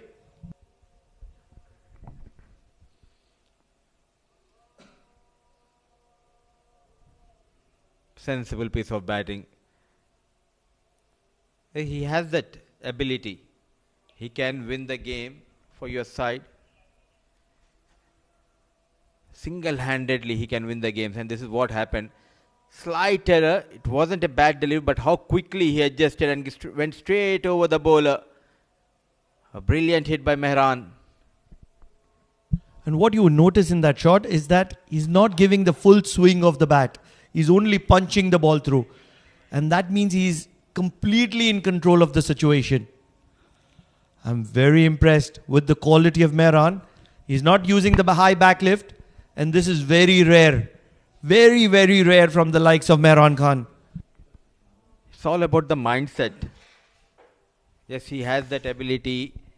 He can play those long innings. This is what was missing from Mehran in the previous game. And as a captain, he took that responsibility. And from top of the order, all of a sudden he came at number 3 position, number 4 in this innings. That too in difficult times, Mehran getting those runs. Sharply coming into Mehran. In pain, in trouble.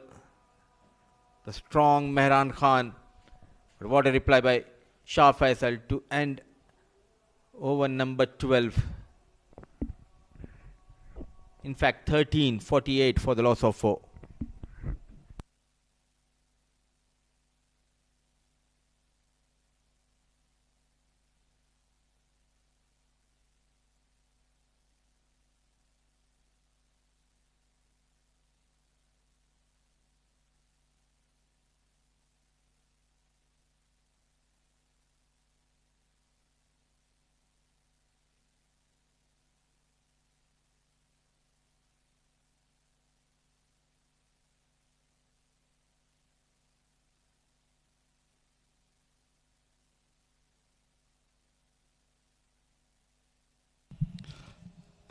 One left arm spinner replacing the other.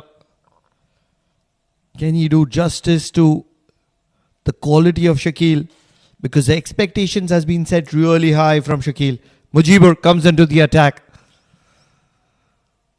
And he's happy to be flighting it. He has a little bit of protection in the deep. We do know that the likes of Savindu and Mehran like to play positive cricket. Making changes at the right time, J. Odedra.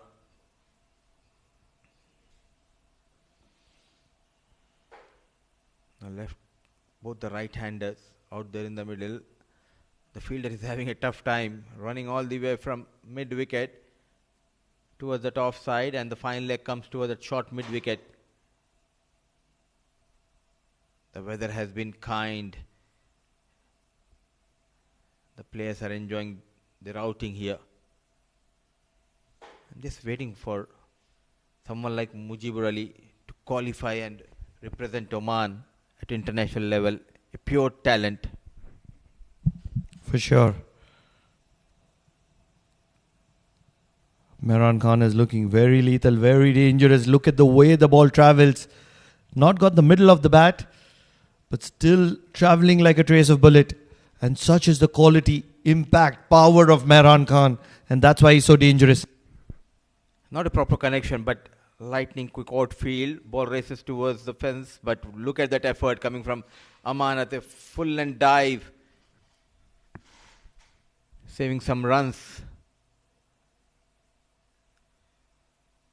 So future looks bright if we talk about Oman national side. The likes of Hasnain Ali Shah, I believe he has qualified to represent Oman at international level. So is Mujibur Ali. I believe Vinayak Shukla is in the mix as well.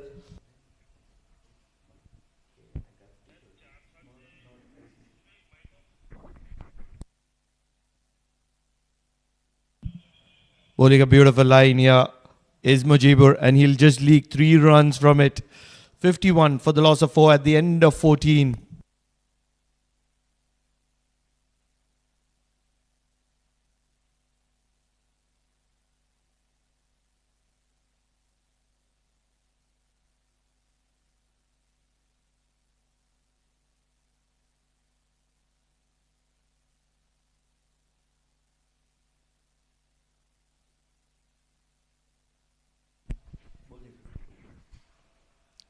Fourteen overs gone, 51 for the loss of 4. Time flies quickly here. And the boys are doing a pretty good job. 3 years wait at last comes to an end. The likes of Hasnain Ali Shah and someone who is really working hard for the past 4 years. Sitting at the ground floor, our director. A brilliant delivery. Going for that quick single, needed a direct hit. The quick single has been taken.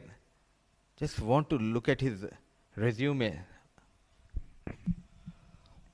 It was just guided to mid-on, and direct hit wouldn't have made things interesting. And it's all because of this director. I've had a career in commentary. It all started with him.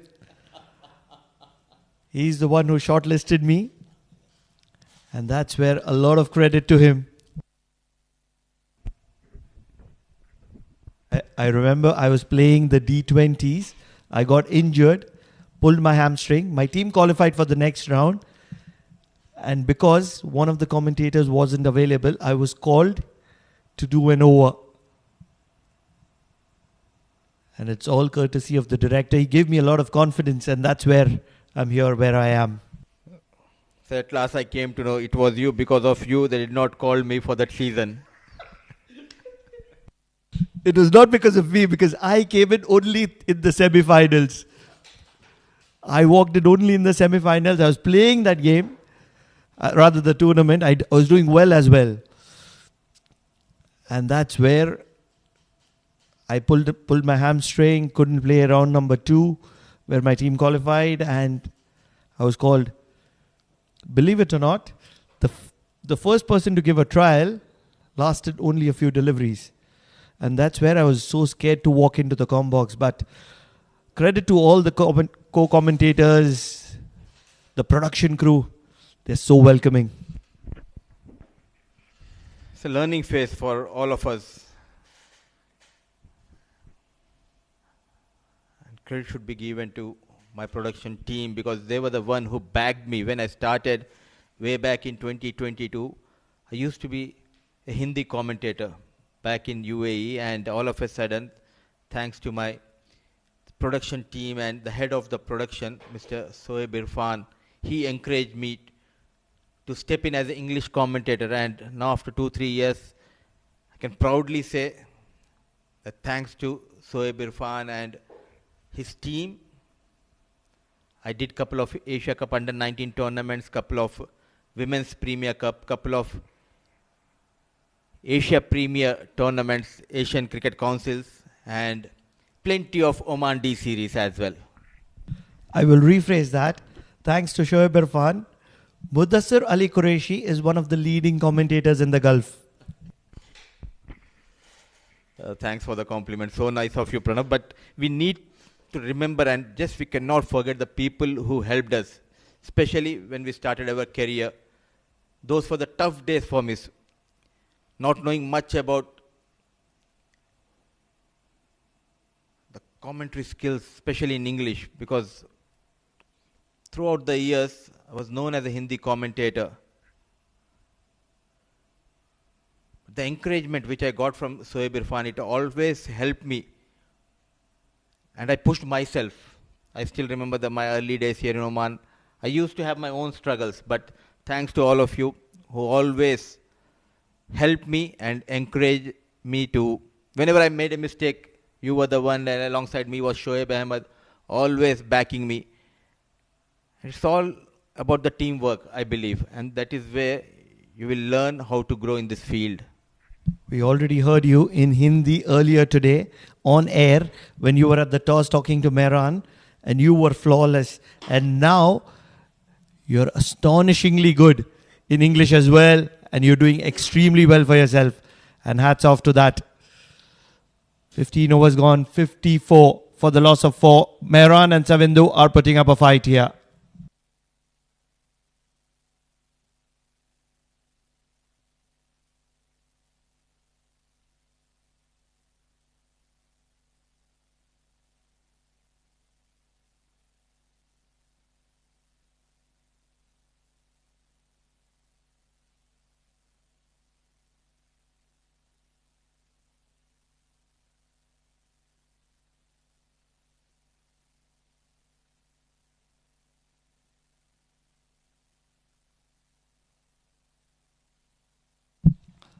Left arm spin continues and continues from the Oman LNG, and Mujibur will stay in the attack. 3 runs of his first over. Savindu, 10 of 28, has taken his time. Mehran is looking dangerous as Mujibur fires that in. Joining me in the comm box, replacing, it is the senior statesman, Jameel Zaidi. Jameel bhai, welcome to the comm box. We were just talking about stories of how we entered into the comm box. Dancing down the track and won't get runs. And Mudassir Qureshi told us his journey. How has your journey been so far? First of all, congratulations both of you complimenting each other. It's very good, encouraging that we should encourage each other. My journey started with one of the Gora commentators, was Andrew. And 2 days I did that 50-over game. It was a WCL2 match here. Down the leg side, bad delivery, swapped it well. We'll have to see the umpire signal, whether it is played or it's off the pad. Yes, it's a leg by. Terrible time for me. First time doing commentary. He didn't came 2 days. Look at that one. Absolutely needed runs. Pressure was piling on IAS, and that's exactly where the pads have come to the rescue of Savindu. It was the arm ball from Mujibur, directed down the leg.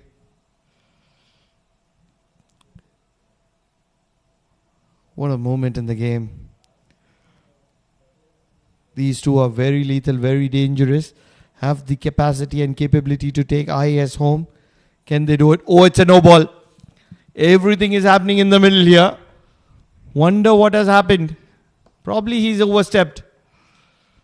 It's criminal. And he's overstepped to the likings, the quality, the power of Mehran Khan. He doesn't need a license. He will take this freedom with two hands. He's a power hitter.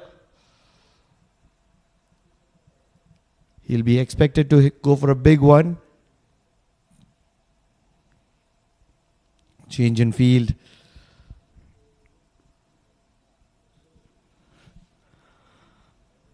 Four fielders inside the circle.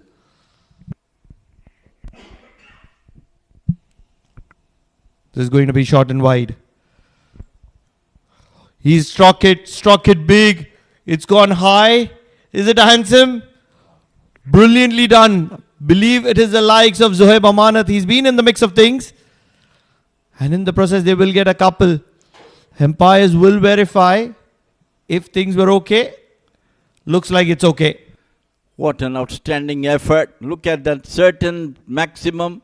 He just popped that into the ground while in the air. What a spectacular piece of fielding done by Zohair Amanat. Absolutely brilliant. This time right from the meat of the bat. And it's another maximum. And Mehran Khan looks to be in the touch which is normally known for. What is he doing, Mehran? He had the freedom on the previous delivery, was trying to manufacture something, made it look difficult. On this occasion, in complete control, in his arc, not looking to overhit it, just crossing the boundary by the merest of margins. Mehran Khan is looking not just lethal, not just dangerous. He's looking devastatingly lethal. Back of length will be a single. Will be feeling the heat, will be feeling the threat. Yalla Shabab Giant, 16 overs gone. Expensive over from Mujibur comes to an end. 69 for the loss of 4.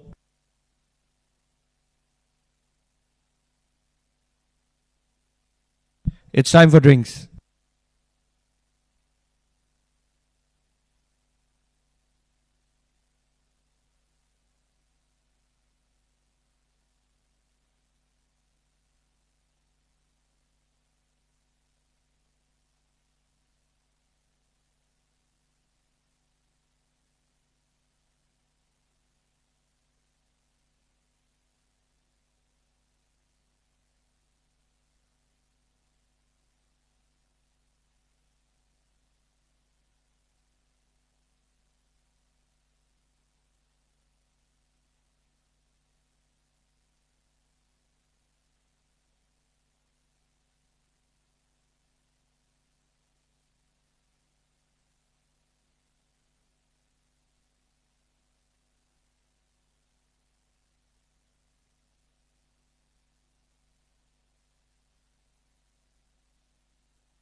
in the hunt of 223 target. Invincible is still long way to go. 69 for 4 after the end of 16 overs. Mehran looks to be in good touch today.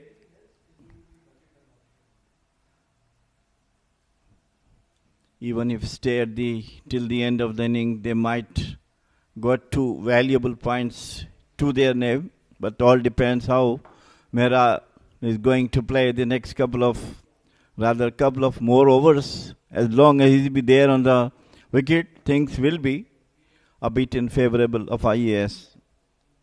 But he is, what you call it,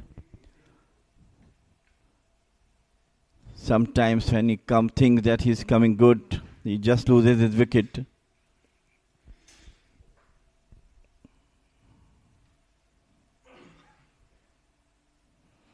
Wrapped on the pad. Loud appeal. And he hit badly to Mehran.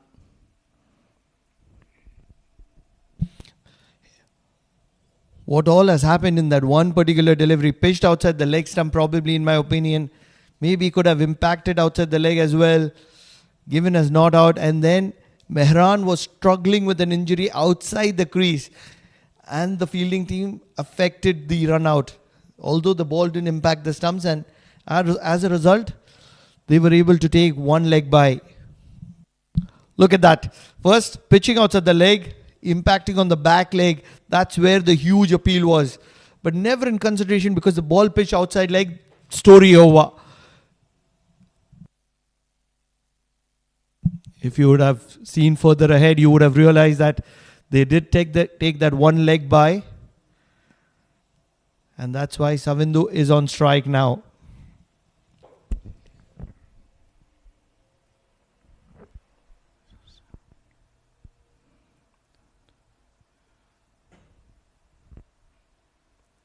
Once again wrapped on the pad, but it is totally uncalled appeal.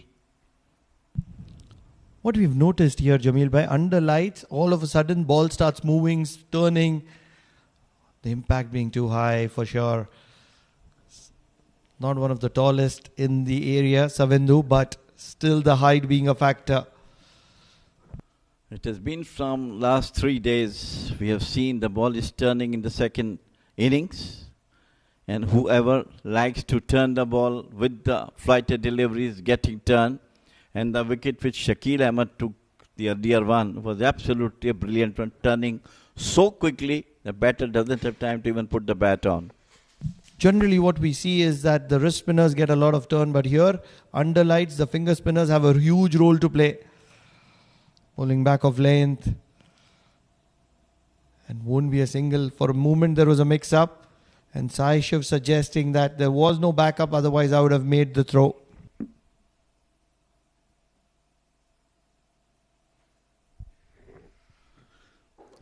We'll see how Mehran will going to face the next couple of overs. Very important for Ias that Mehran should be on the wicket.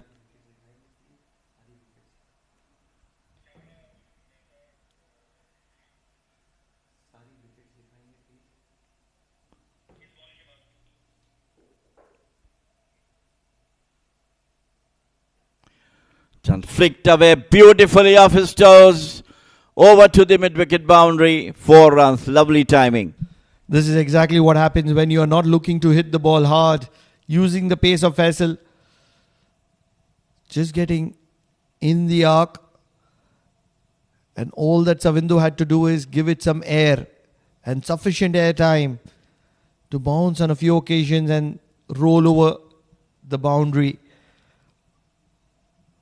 What's happening with Savindu and Mehran is that they're consistently scoring runs. And that's where there is a lot of pressure on Yalla Shabab Giants. They score runs really quickly. Majority of runs that have come from in those 22 of Mehran are sixes and boundaries. Short ball sliding down the leg will be declared as a wide.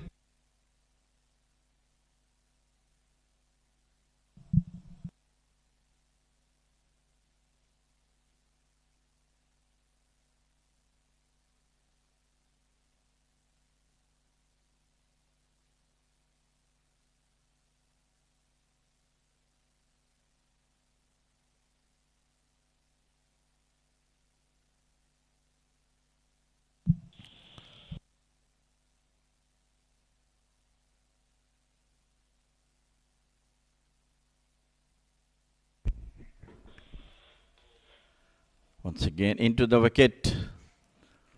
Played it out. It's quite over so far, except that boundary has been hit to the mid wicket. Now what has happened so far? It started with that wicket of a leg before. Gohar was being too adventurous, danced down the wicket, and a wonderful catch in the deep.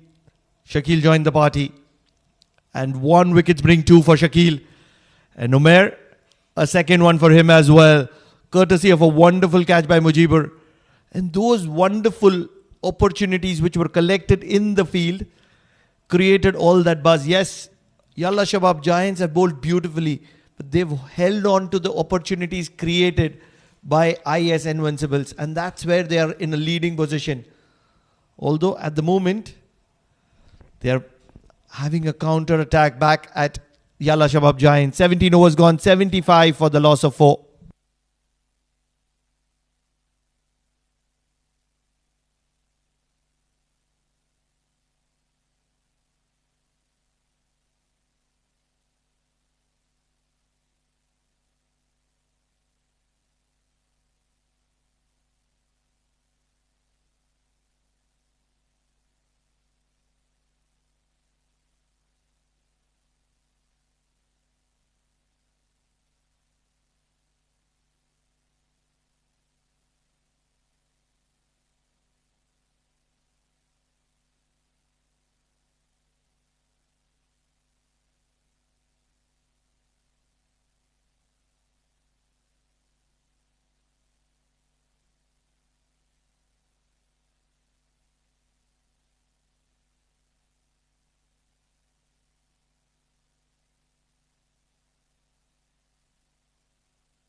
This is the bowler that Mehran would want to be a little watchful against. Gautam does get a little bit of lateral movement.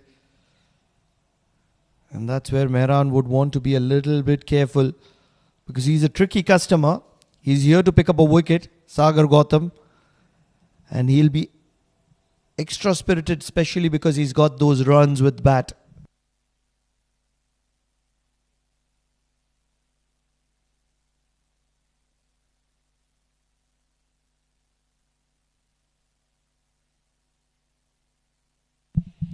When you can strike the ball the way he is striking, and you can have a strike rate of somewhere in excess of 80, wonder why do you need to rush for a quick single?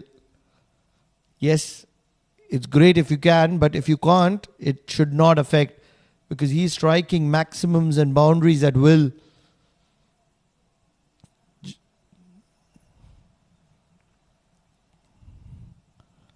Happy to be watchful at the moment is Mehran Khan.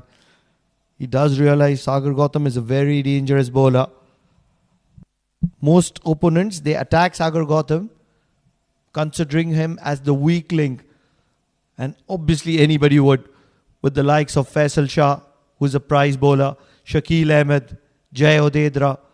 You'd always feel that maybe we can get a few extra runs in the bowling of Sagar Gautam, and then add Umair Shakil to the list. He's got 2 wickets already in this innings.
All eyes today on Mehran Khan. He bowled superbly, got 3 wickets, and today he looks to be in very, very good touch.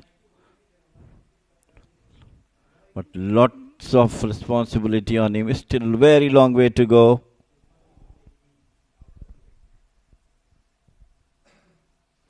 Outside the off stump, standing and playing, fishing down the outside. Mehran.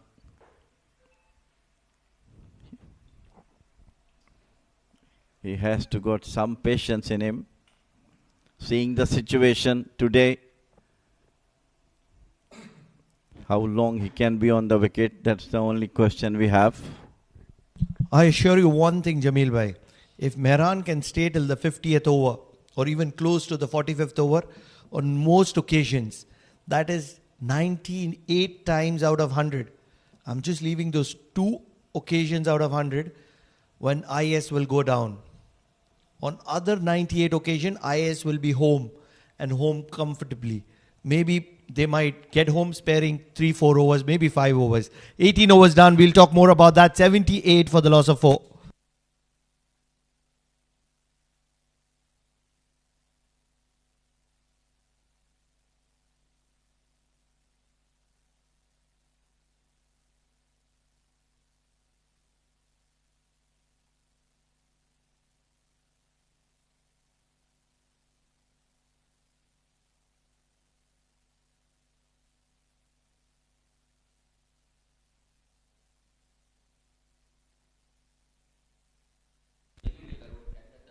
But now I don't agree with you as far as Mehran is concerned. I have never ever seen him playing 50 complete overs or even 20 complete overs. But if today he will do, definitely I'll take you for a lunch.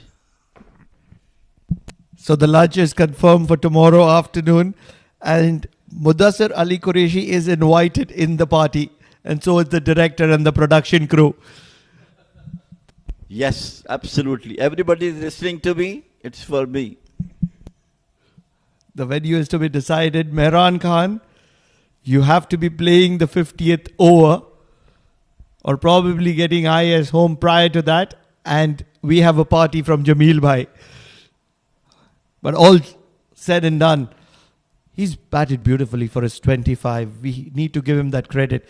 He's been one of those standout performers today. He's looked in control. We've seen him open on a few occasions where I only felt he was swinging the bat and he was not doing justice to his position. But today, coming in at number 4, he's looked like an exceptional batter. He is, of course, just the way you're saying.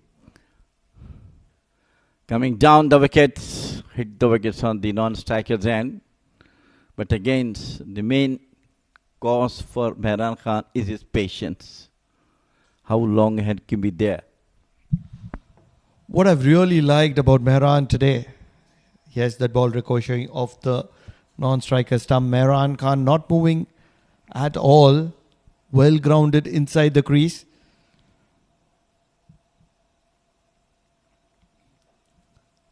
Happy to be dancing down once again and drilling it to long on for a single. What's been special about Mehran Khan today is he's not looked to overhit the ball. He's played the ball on the merit. He's not looked to dance down the wicket, manufacture something, make something happen, except for the free hit. And you did see that despite being a miss hit, it still carried till the boundary. That is the kind of power he has. And now when he connects the middle of the bat, it's a no-brainer that it's going to be traveling across. He's a powerful hitter, no doubt about that. And with the experience of Jay Odedra against Mehran, driven straight to the fielder, and they go for a quick single. Good running between the wickets. 19 overs gone, 82 for the loss of 4.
Well, something happened to Imran Khan.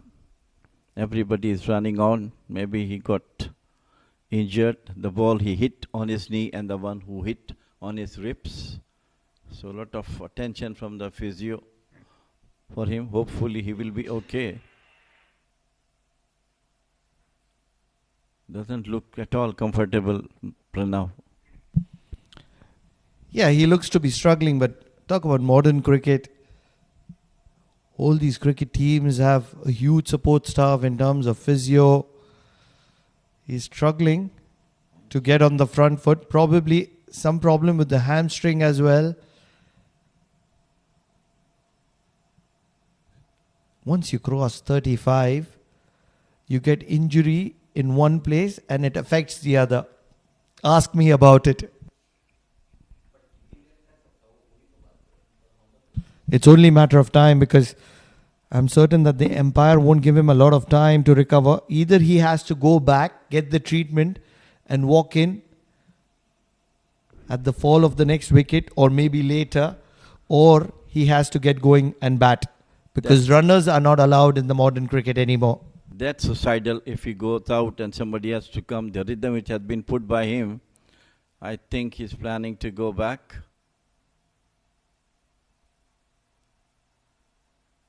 Yes, I think he's going out. Very, very sad news that the man who looks to be in complete command got injured himself, and now he has really a very sorry sight to see.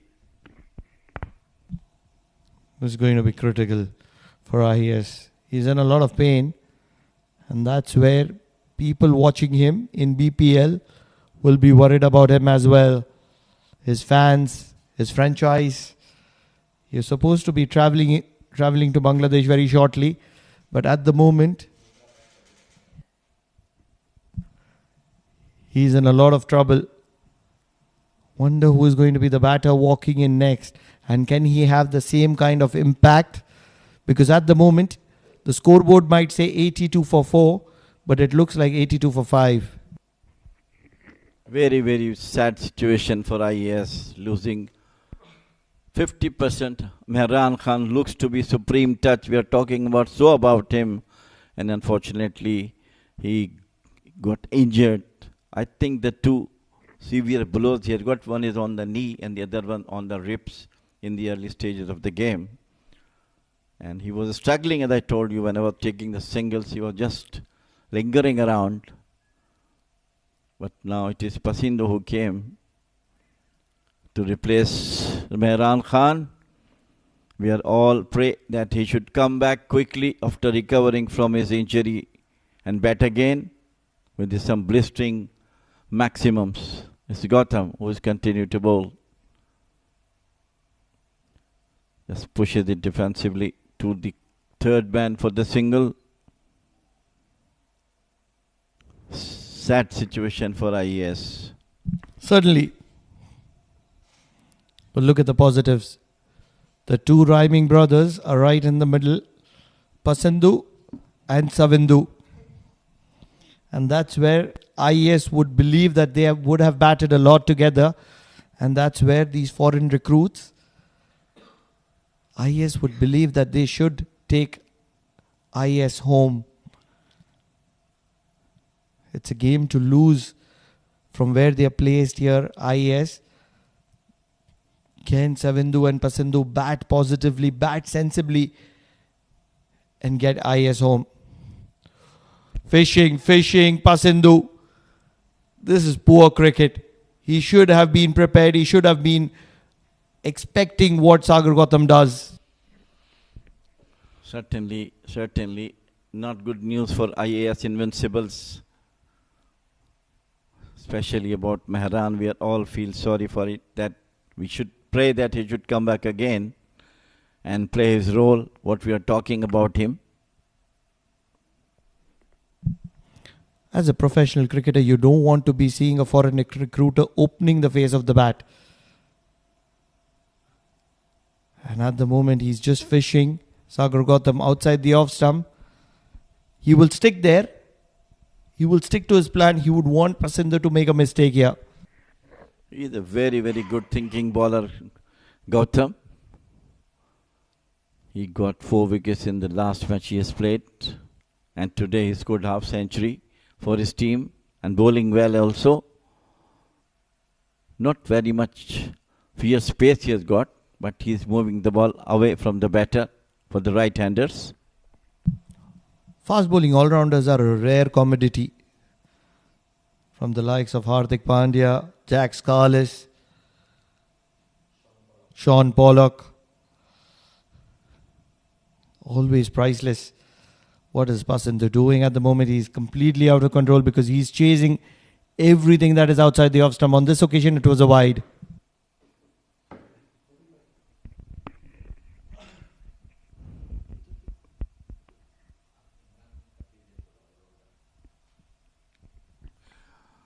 There's a wide difference between Hardik Pandya and Jack Callis.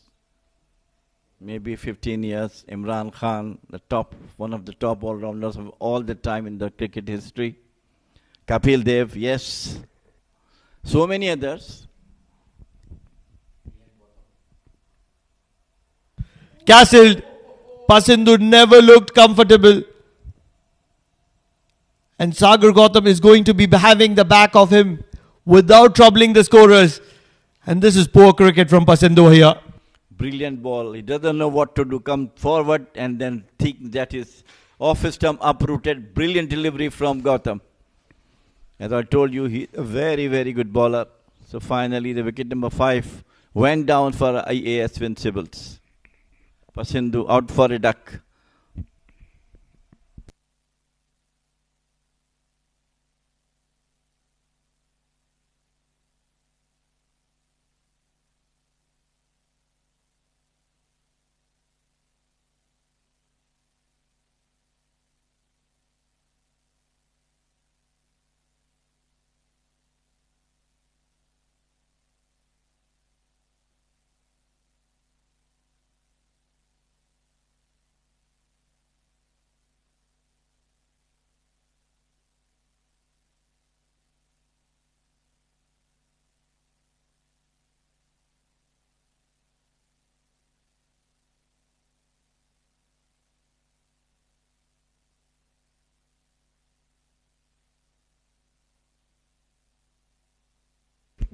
He is a fighter himself, Imran Khan, coming back. He knows the team needs his services and he come back again, getting some treatment from the physio.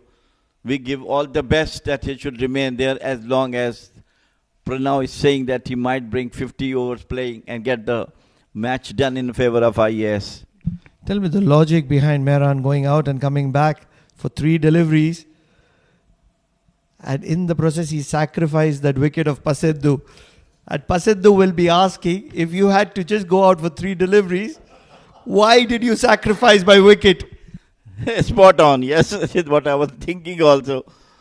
But anyhow, the history was written for Pasindu that he should come, play 2 deliveries outside the off stump and finally will be bowled. The history was written. Pasindu is going to get out at 84 for 4. And Pasindu would be wondering, Mehran and Savindu are batting well. If they get out, it's going to be 5 out. What happened is Mehran walked retired hurt for 3 deliveries and Pasindu got out. What a misery. And all of a sudden, things starting to happen for Yalla Shabab Giants. That 1 over and a few minutes of drinks break, an injury break, leading to everything in favor of Yalla Shabab Giants. Yes, absolutely. This is very, very funny part, really.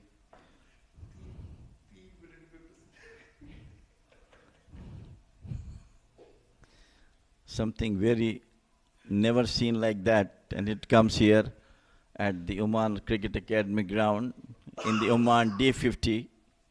But this is all sort of cricket, you know. All things are happening in cricket. All of a sudden, seeing the huge backlift of Mehran Khan, now that he's come back, and this is not great sign. 20 overs done, 84 for the loss of 5. And good news for these BPL fans, Mehran Khan is back.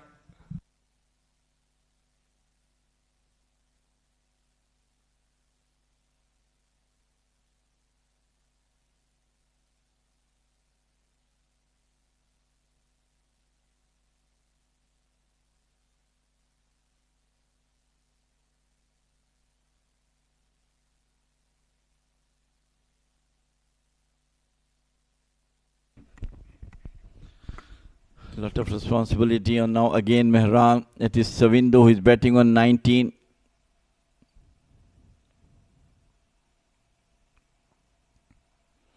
On the back foot, cuts beautifully, piercing the gap between cover and extra cover, and it's 4 runs. Savindu continues to do what he does best. Play good, positive cricket. Going on the back foot, creating room on the offside, and hammering through the sweeper region on the offside. All the fans of Darbar Rajshahi will be smiling because Mehran is back to bat. He's a fighter, as Jamil Bhai suggested. Mehran Khan, also a fast bowling all-rounder. They're a rare commodity, Jamil Bhai. Very few quality fast bowling all-rounders you would see in the world. The likes of Ben Stokes, Hardik Pandya, Imran Khan, Kapil Dev, Ian Botham, Abdul Razak, and Azhar Mahmood.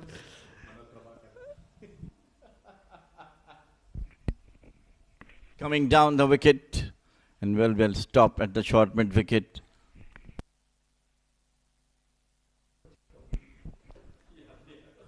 Mudassir is trying to help us the name of all the all-rounders we have, because you cannot catch your memory in a glimpse.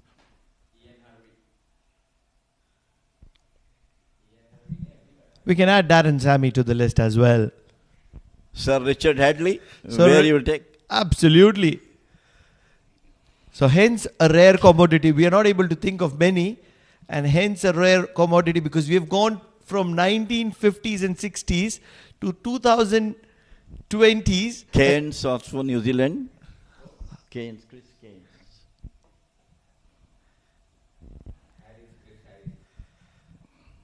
And that's exactly why fast bowling all-rounders are a rare commodity. Mehran Khan, one of them as well.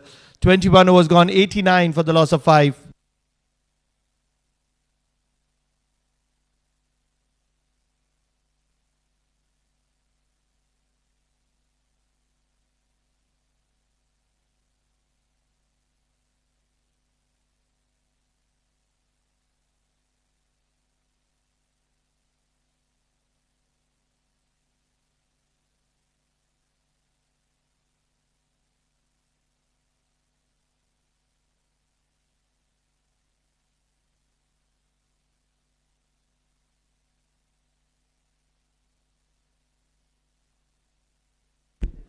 So Gautam will continue his brilliant spell. Got a wicket in the last over. And it's Savind who opened the face of the bat. Got single out toward the third man. If you go for the associate countries, Mudassir, whom you are going to have that quality of good all-rounders? Luckily, I'm in Oman and I have seen that experience, all-rounder, always performing with the blade, with the ball. None other than it's Mohammad Nadeem Bhalli. What a brilliant all-rounder, terrific fast bowler, an excellent batter. Top of that, he's also a good fielder. 90 for the loss of 5 here. There you go, Mehran. What a connection, but there is a protection at long on. The good news is he's back and running hard between those 22 yards. And the likes of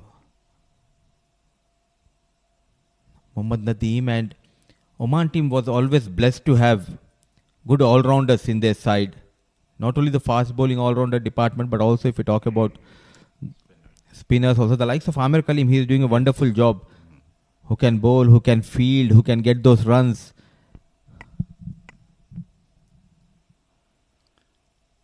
Cracks it, but fielder is there for the singles. Rasmus of Namibia, very good all-rounder, off a spinner and nice batter. He scored a lot of runs against Oman. And couple of more from UAE, whom you take. Wasim? No, he's a batter. Wasim is a part-time bowler, but I still remember, Jamil bhai, 2022, David Wiese, the Namibia hero, and we'll have more about those all-rounders after this delivery. So, you're talking about Mohammad Wasim, the current captain of T20 side of UAE. He's genuinely a top-order batter, one of the best in the world, who comes from an associate country, and he always makes sure to stay in the top 5 or 6 if you talk about the batters. And last year, he was the batter who got the most sixes in the world, leaving behind the likes of Rohit Sharma. And he bowled a crucial over in a World Cup qualifier game in 2022 in Australia, got that wicket of David Wiese, and won the game for UAE. Good connection, fielder settling, and at the second time, Amanat takes, Mehran walks in after going out with an injury, but not helping the cause of the team. So good news, Gautam Sagar strikes for the second time. The big lad, Mehran, departs. He tried to heave it over the long on boundary. Very well taken by the fielder at long on. So the last hopes for IAS, Mehran Khan, is going back to the dugout after his injury. We hope he will be fit for the next match and hope that he will come with some good runs and wickets as well.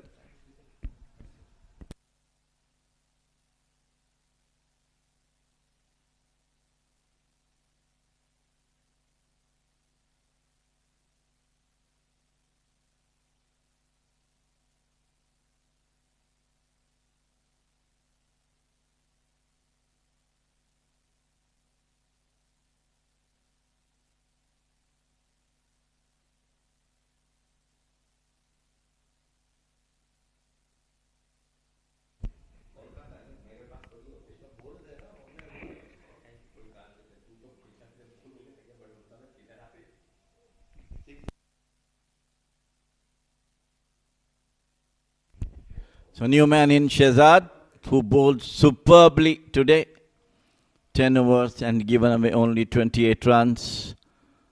But things now losing out of the hands of IAS Invincible. And Yalla Shabab once again came back into the game.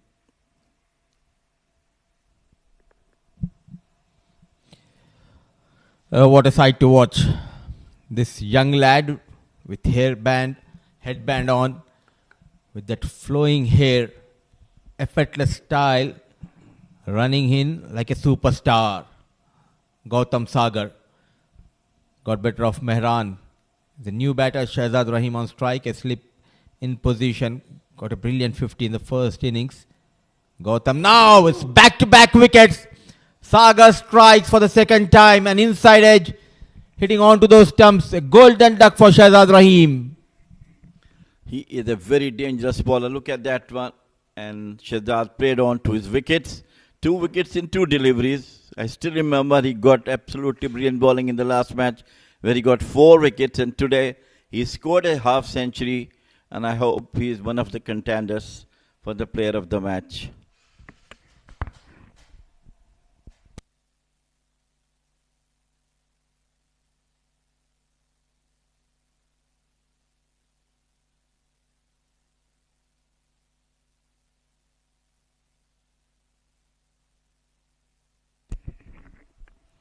Sorry figure for the IAS Invincibles. At one stage when Savindu and Mehran was playing, things looks to be good for them. But of that injury to Mehran, when he went out, immediately 1 wicket down, and then he came back, could not last long, lost his concentration and got out. And all credit to Gautam, who took 3 wickets in 3 overs and 8 runs he has been given.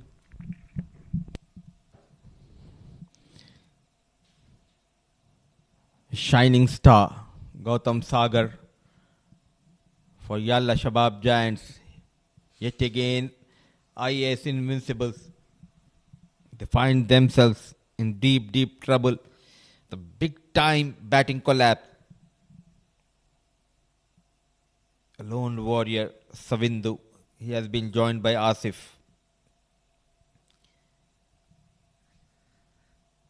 The fielding has been exceptional. So was the fast bowling.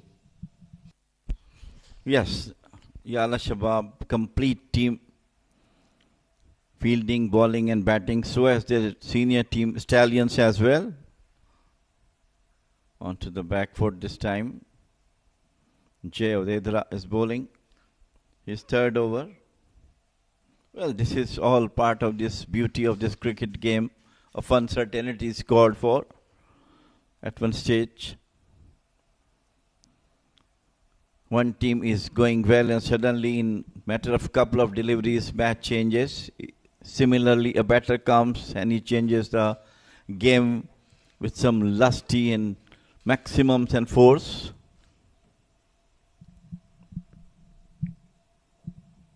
Using the feet. Oh, what a brilliant job by the wicket keeper as well here. A quick release. But I think he's safe here, Savindu. Brilliant piece of wicket keeping.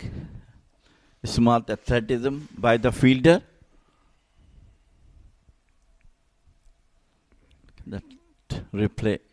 Look at that, how quickly he releases, and what a magnificent job done by the keeper as well. In a flash, he the stumps. A clever piece of work by Sami Hassan. Big heave, good connection. Savindu sending Jay Odedra out of the park. What a hit. A maximum for Savindu. And with that maximum, score moves to 98. Brilliantly picked up beautifully in front of his toes and then hammered it. Look at that one. Longest, 6 maybe above 80 meters. Almost easily 80, between 80 to 85. He has lost his partners, but he's making sure to attack. So the last ball, a dot delivery. So it will be Asif on strike and Gautam Sagar. He will be on a hat trick. 23 overs done, 98 for the loss of 7.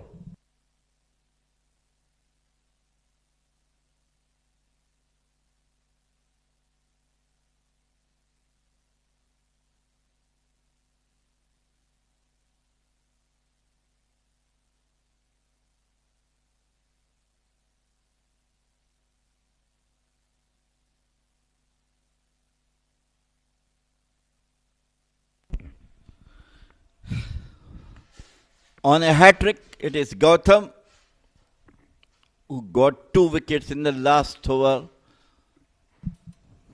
Number 5 and 6 bowls, and now he's going to bowl the first ball of his 4th over. Everybody is up now, whether he can get the first hat-trick of this Oman D50 League. Gautam Sagar on a hat-trick. It's all about the composure now. Couple of slips. A catching gully, runs in Gautam Sagar on a hat-trick. Oh, what a delivery and well managed by Asif. A special talent here in Oman. The stylish Gautam Sagar in the previous over. First he got better of Mehran Khan thanks to that effort coming from Amanat. A fumble but recovers in time, but change of pace, inside edge. Shahzad Rahim a golden duck, but somehow the hat-trick delivery, Asif survived.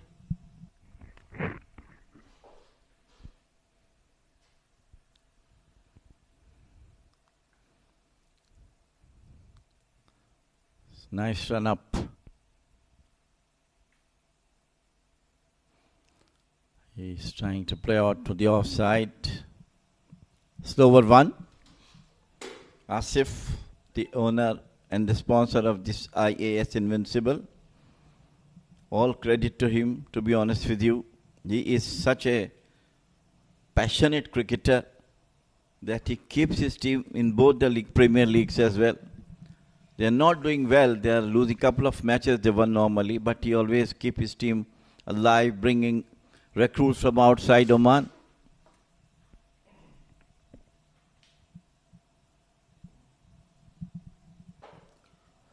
Using the feet against Gautam Sagar was Asif.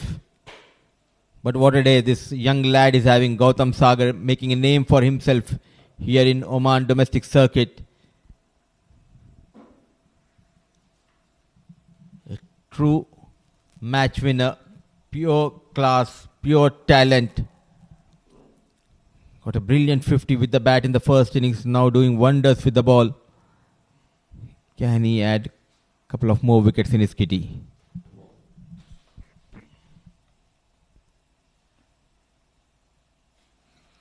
Asif's trying all the best to get himself out, but unfortunately things are not coming in the way of Gautam. And look at that packed offside field.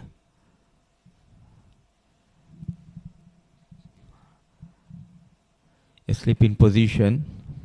And good to see someone like Gautam and also the man behind the stumps, Sami Hassan. He did pretty good job behind the stumps. But grabbing that opportunity with both the hands in this tournament is Gautam Sagar. So effective with the ball. Comes in the middle overs and always makes sure to provide those breakthroughs way outside the off stump. He tried to bowl Yorkers. If you try to get rid of Asif.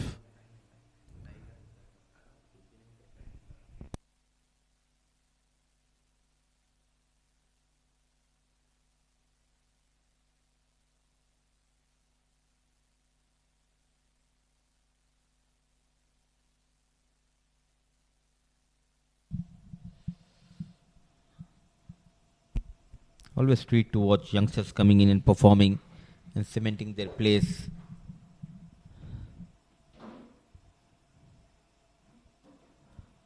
It will not work against Asif. A tight over, a maiden over by Gautam Sagar. 24 gone, 98 for the loss of 7.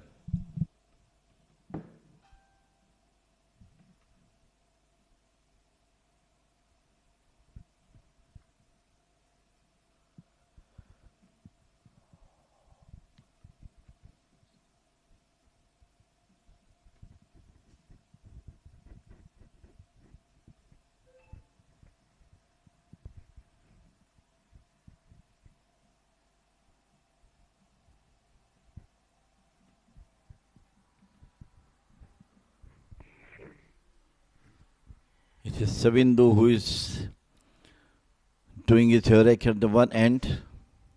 32 of 57 deliveries. And Shakil Ahmed back into the attack. Making quick changes now. J.O. Dedra.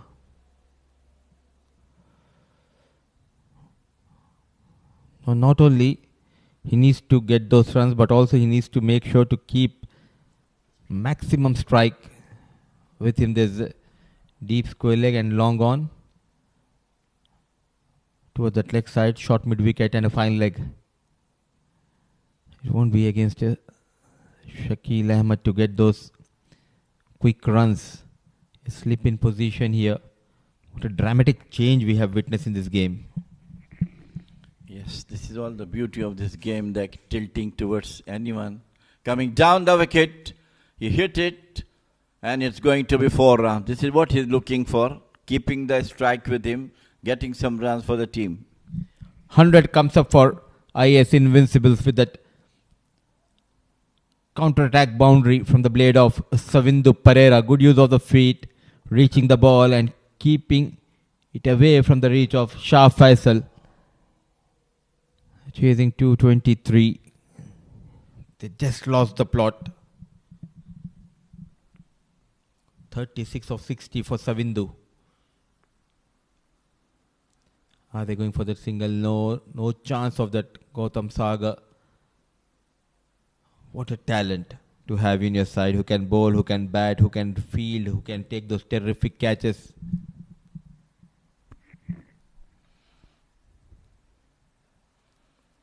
Opened the face of the bat, played it nicely to the sweeper cover and brought Asif in front to face Shakil Ahmed.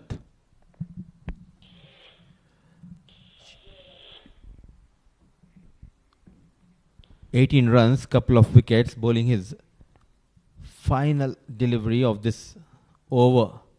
A change in the field. Long on comes up. Very watchful, doing an excellent job, giving that support to Savindu. Asif yet to open the account. 25 overs gone, 103 for the loss of 7.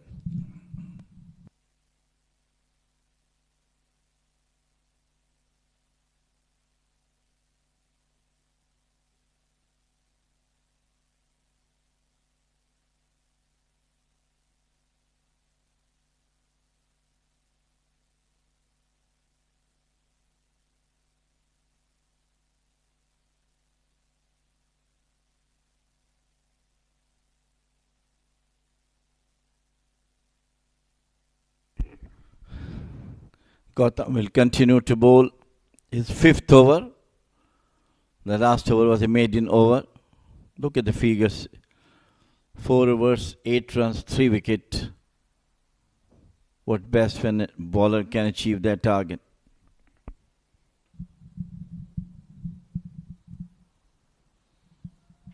Yes and no. Conditions are excellent here in Al Amirat. Under the lights, with dew not expected. Bowling with lot of control. We can see the spinners also gripping the ball well here tonight. And yet again, the fast bowlers, they were dominant under the lights throughout this innings. The likes of Gautam Sagar, Shah Faisal, Umair Shakil. The block all running hard. Are they going to come back for second? No, never and ever he is interested. Asif. Sometimes it is very difficult for the bowlers to get rid of the last batters, number 9, number 10 and number 11.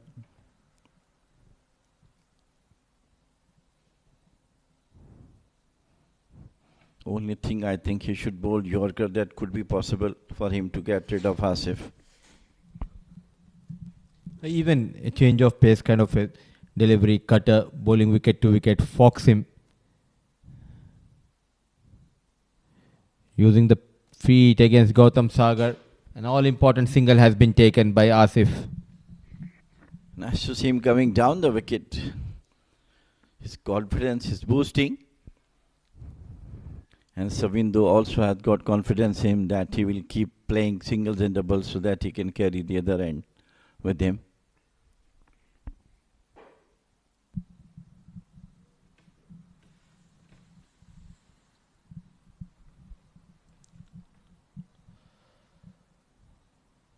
It will be a huge victory.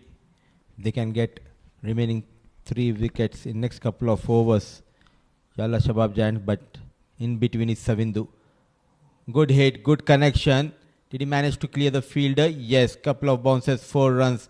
The attacking approach of Savindu will continue here. Nicely played up. He saw the fielder is on. Look at that one. How nicely he has played over the mid-off. 4 runs. Counter attack from Savindu moves to 42 with that boundary.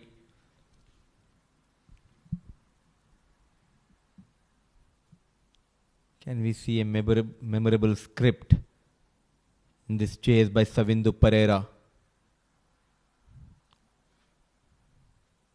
Need a miracle to pull this out.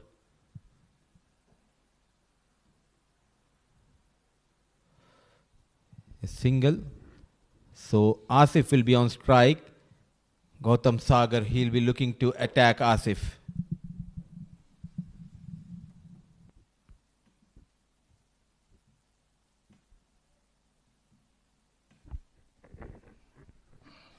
I'm sure Gautam must be thinking, what sort of ball should I bowl to Asif to get rid of him?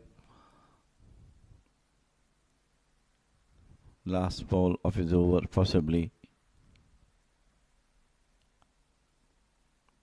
Oh my God, love Kelly beaten outside the off stump. Lovely ball from end of over number 26 is 110 for 7. Ias Invincible.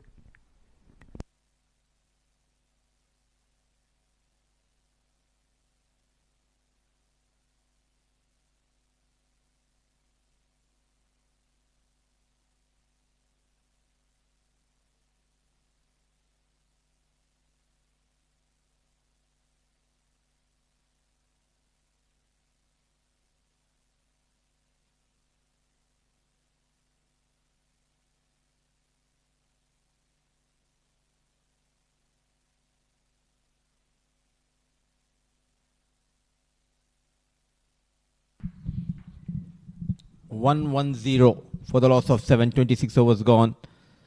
Still 113 needed. Just 3 wickets in hand. Shakil will continue. In the block hole, very watchful Savindu. Fighting hard. A lone warrior as of now for Ias Invincibles.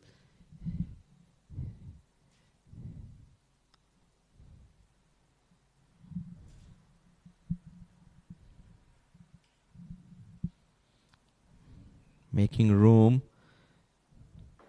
Now he need to be very calculative. Even for the next couple of overs, if he can play 5-dot delivery, then take a single on the last delivery, it might also work in favor of Ias Invincibles. Oh, put down by Shakil Ahmed. And top of that, a nob has been called. And that is the reason. In a flash, dancing down the track. But good effort coming in from Shakil. Yeah, actually going to the wrong hand, but he at least saves a couple of runs. But now it's a free hit. Here now has come how much runs he can save in this free hit. He has the tendency to just overstep that line by millimeters. Goes for that reverse shot. Not in control. Now Shakil has 3 deliveries to bowl at Asif. Similar deliveries will be difficult for Asif to face. The one he bowled just now to Savindu. But Asif is not going to play that similar kind of a shot. He just needs to, oh, he's in pain. I think it hit on the elbow of Savindu.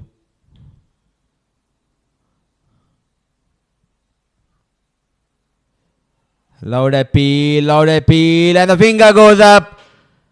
Shakil Ahmed strikes for the third time.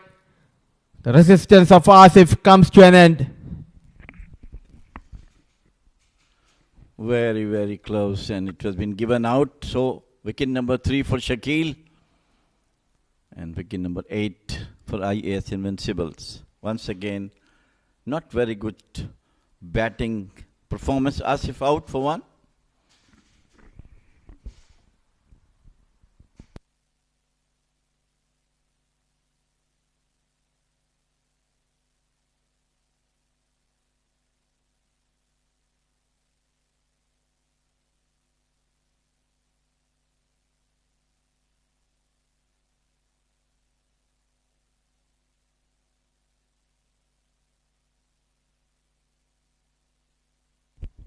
Savindu too has got some issues. I think he played the last delivery on his elbow, directly hitting, exposing that elbow.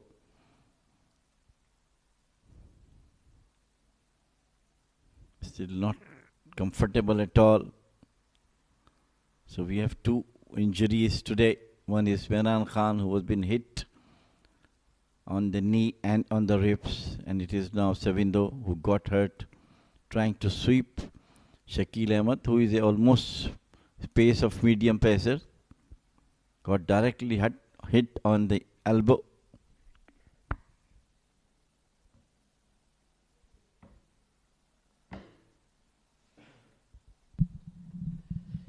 They have their own problems. It's not only the batting but also the injury concerns. The likes of Mehran, he went out for a couple of overs. He struggled when he came back. Now Savindu Pereira in the previous over, going for that switch hit. And this is what happened. It all started with that Umar Shakil wicket of Sufyan, then Gohar Khan just losing his concentration and a good catch taken by the fielder. Then what a peach of a delivery. Some turn for Shakil Ahmed. Then a screamer has been taken by Mujibur Ali to get rid of a batter here. Oh, what a delivery. Beautifully bowled. And Mehran Khan came in and went out. A good catch taken by Amanat, a golden duck for Shahzad Rahim. And then the final wicket, the last one of Asif. Couple of more wickets left in this innings for Ias Invincibles. A daunting task on their hands.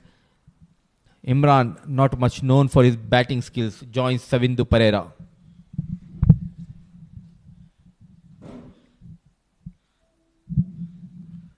Tucked down nicely by Imran. So, outstanding bowling performance from Gautam and Shakil Ahmed. Both got 3 wickets each. And now things are really looks absolutely negative for Ias Invincibles. Just a quicker one coming down.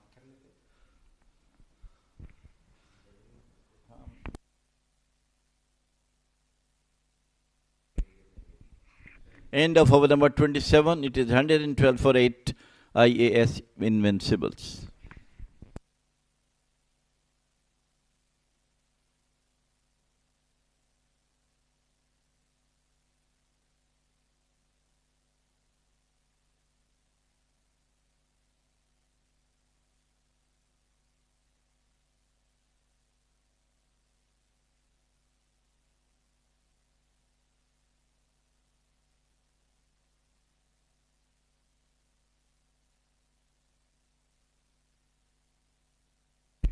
Gautam will continue to bowl his 6th over. Brilliant spell from him so far. So again coming into the batter. For now joining me for the rest of the innings. Jamil bhai, we used to call this banana swingers. It's almost like the shape of banana. The banana outswingers. The ones which Gautam is bowling at the moment. He wants something from the captain and wonder what it is. Probably wants 5 slips with the way he's bowling. Slip is already in place. Maybe 5 inside the circle. Couple of them on the catching positions. The way he's bowling, couple is not going to be satisfactory. Driven well.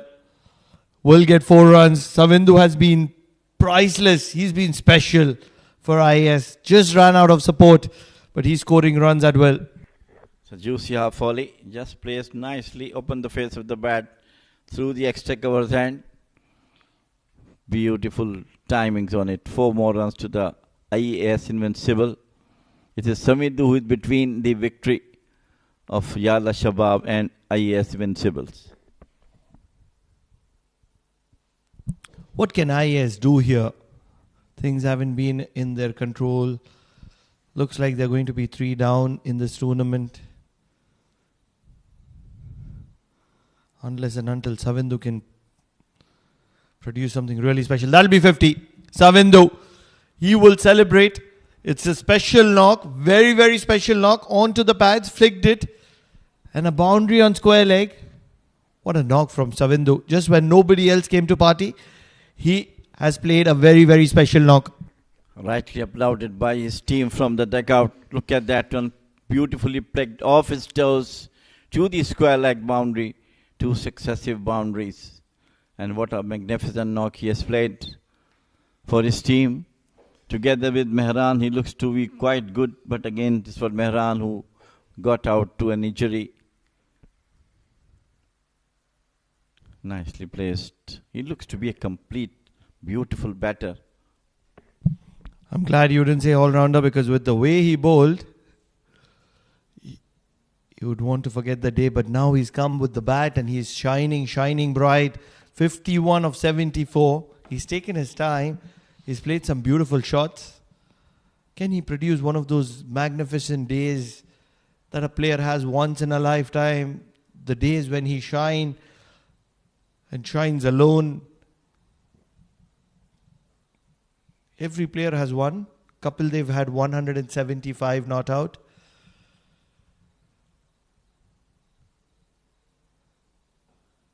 Big shot. Nobody behind, and that means it's going to be a maximum. Savindu is making it count here. He's making hay while the sun shines. Absolutely brilliant. Slower one. Nicely played. Over the long off. Look at that one. Full power behind the shot. And it is for the maximum. Great work done by this man. Though he pitched 1 over, got 16 runs, but today is recovering well with his batting performance. 57 of 75. Final delivery from this over of Gautam has to be a bouncer. It's a bouncer, uppercut. There's a fielder in deep in terms of Faisal. And Savindu will hold strike for the next over. 127 for the loss of 8, and Savindu is putting up a fight here.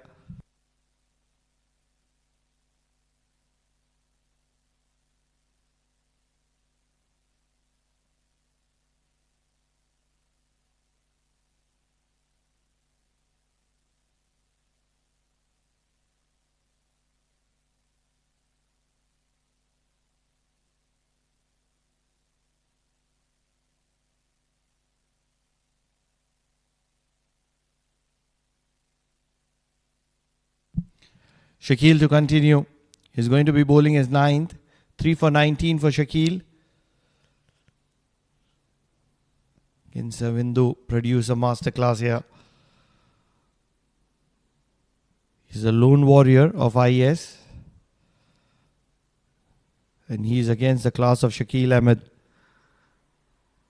These 11 remaining deliveries,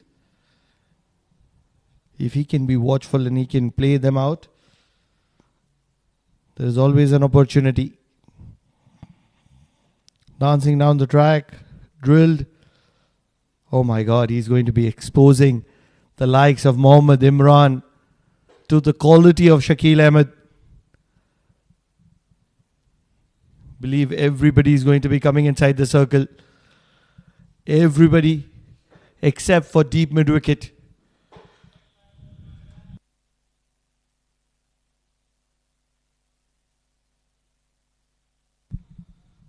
Imran happy to be watchful. If he can get rid of Shakil, he's done his job. It's not going to be easy, Jamil bhai. Shakil has to do a lot of hard work, as he did against Asif. But he can do. Slow one run, tossing up into the air, getting some turn on it. You know what is going to follow. The slower delivery is followed by the quicker one, as you just said. It's going to be a bullet, a trace of a bullet. Just like that. He survived till now.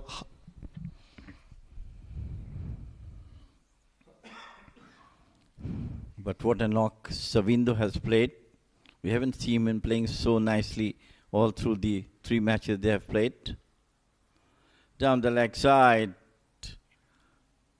Finally, good work done by the wicketkeeper. Saved almost 4 runs. And that's the problem with Ias. They've batted well in patches. Gohar a little bit. Savindu right now. Few other batters. Mavia. And that's Mehran. They haven't played those Amir Karim, Jatinder kind of knocks, match-winning knocks. A big 100. Oh, it struck on the full probably. Probably a little bit of an inside edge is what could have saved him. Wonder what happened there. Shakil was animated. Look at that one. Oh, very, very close, very close. Very, very loud shout, but it was survived. End of over number 29, 129 for 8. Drinks break.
For the very first time, Sai Shiv, believe he's a leg spinner. He's going to be coming into the attack. Or is it the likes of Faisal? Not really sure. But what a spell from Shakil. 9 overs, 3 for 21. Can they make a match out of this? They have a mountain to climb. They have just 2 wickets in hand. But 90, 97, 96 runs to win. Can they do it?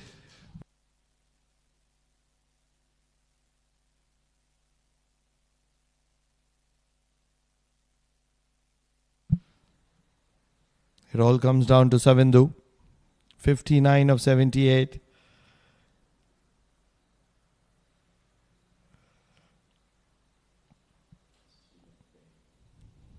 Jay Odedra doesn't want to let this match drag long, and that's why he's got his premium fast bowler into the attack. Faisal Shah. Do not forget, Faisal Shah was bounced by Mohammad Imran, and that's where Faisal Shah bowling to Mohammad Imran, who is at the non-striker's end, will be really, really interesting. Yeah, it's always like that, counter attack. It's good also, checking the skills of bowlers, how they can play bouncers. And the other way around, Faisal Shah got a boundary and a maximum in the bowling of Mohammad Imran. So that's another aspect. At the moment, it is Savindu who is facing Faisal. Absolutely. Single-handedly handling the balls, attack from the Yalla Shabab bowlers, taking them very nicely, playing some outstanding cricketing shot all through his 59 runs, still playing on. Let's not forget that Ias lost the toss earlier today. And Yalla Shabab, after winning the toss, decided to bat first. They put on 222. Big heave in vain. Faisal Shah, the incredible left-handed fast bowler of Yalla Shabab Giants, has struck the timber. And Savindu, after his brilliant knock, is going to be walking back to the dugout. Brilliant delivery coming into the batter from outside. Look at that one. Beautiful bowled by Faisal Shah. And Savindu playing superb knock of 59, finally went back into the dugout. And the last resistance from Ias Invincible already gone. Savindu 59 of 80 deliveries with 2 maximum and 7 fours.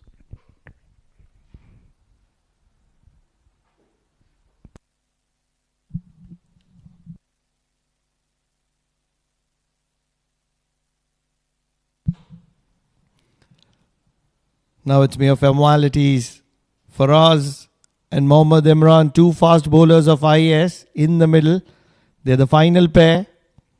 129 for the loss of 9.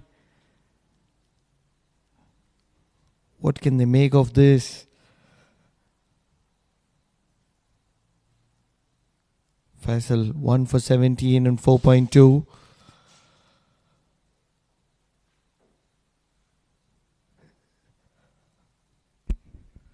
Looking for a wicket here, Faisal.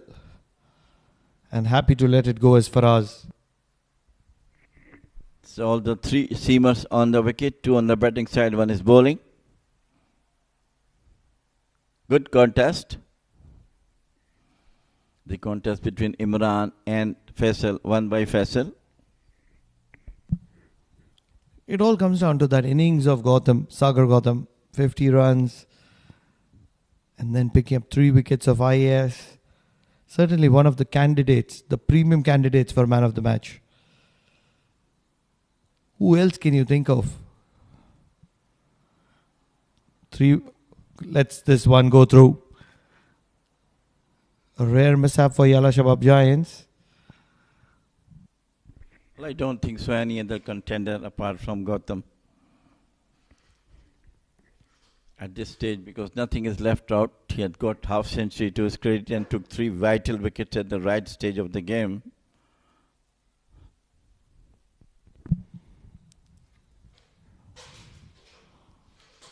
The only way somebody else is going to be taking that man of the match tonight is if Imran can play a cameo, which looks like impossible at the moment.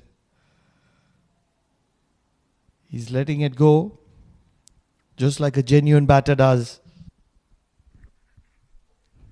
The delivery which he bowled Savindu should have been come at this stage of the game, coming into the right hander from outside the off stump, in swinger for the batter, rather. That could have been the last wicket of Ias Invincible. What I'm surprised is generally fast bowlers, they come swinging. Not with the ball, but with the bat in hand. They like to look for those big hits. But at the moment, Mohammad Imran is happy to respect the pace of Faisal Shah. Maiden wicket for Faisal Shah. 130 for the loss of 9. 30 overs gone.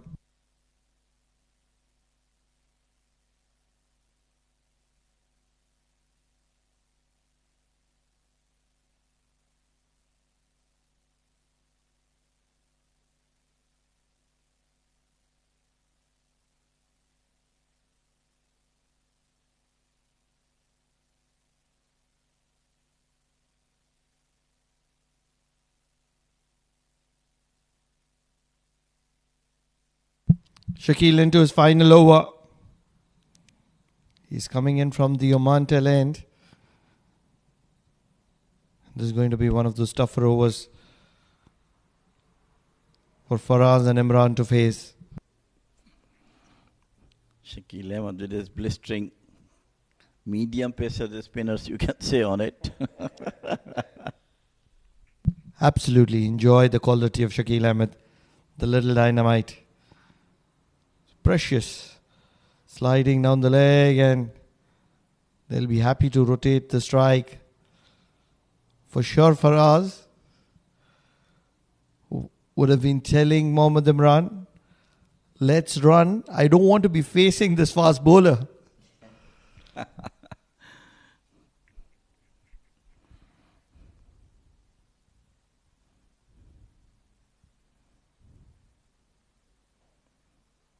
Nicely played by Imran. Got off to a single. They're looking to spend some time in the middle at the moment. The pair of Faraz and Imran. Everybody inside the circle except the deep mid wicket. A little bit of an inside edge, and he's lucky to still be there because it's the quality of Shakil. That also a quicker run. Luckily not to play it onto the wicket. Bottom part of the bat has taken on this delivery.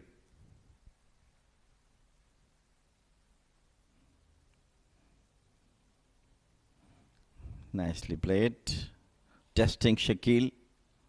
How you can get me out? This is going to be the quicker one, Jameel bhai. Count the miles on this because kilometers is just going to be an understatement. It's going to be a bullet. Just like that. And happy to fend it is Faraz. 31 overs gone. 132 for the loss of 9.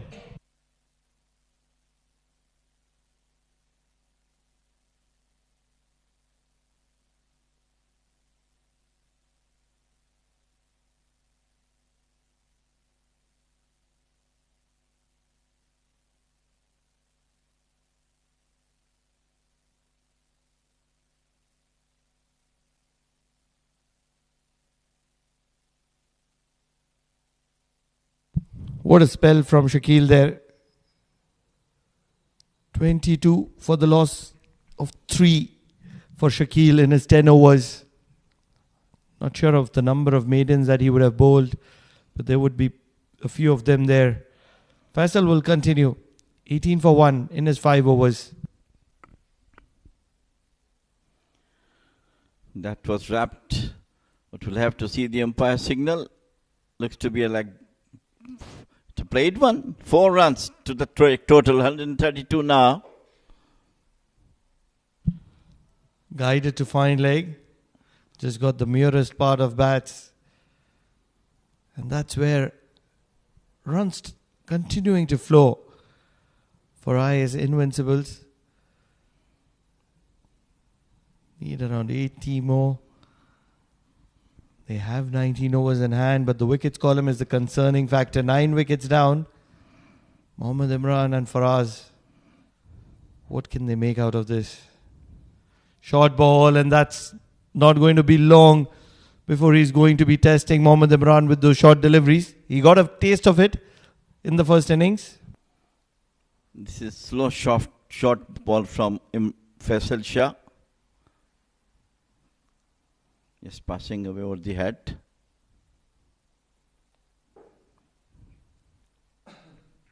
They're all enjoying this.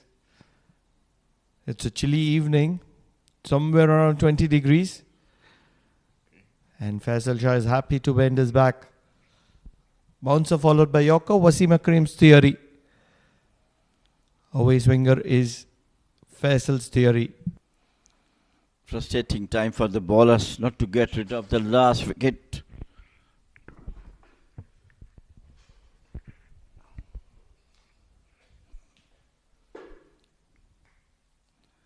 Some outswingers for the right handers might be a good ploy for Faisal.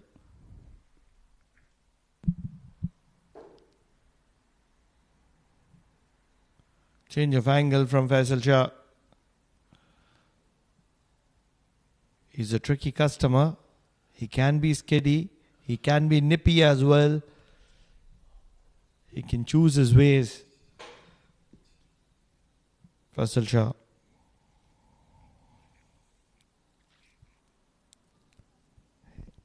And he's bowling some quick back of length deliveries to Mohammad Imran at the moment, giving Mohammad Imran a taste of his own medicine. But he's playing well. Got that faintest of the touches off the bat to the fine leg.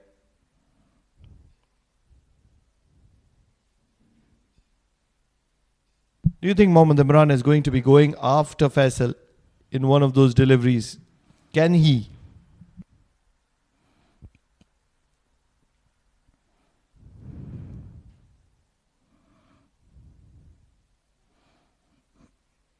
Beautifully bowled, coming into the batter, and it goes through the legs of wicketkeeper. Slower one. Believe it's going to be the likes of Jay Odedra who would come in from the other end. But will he be allowed? Mohammad Imran, 14 deliveries faced for his 5. Looks like he's come with the intent of playing the entire 50 overs. Can he is the question.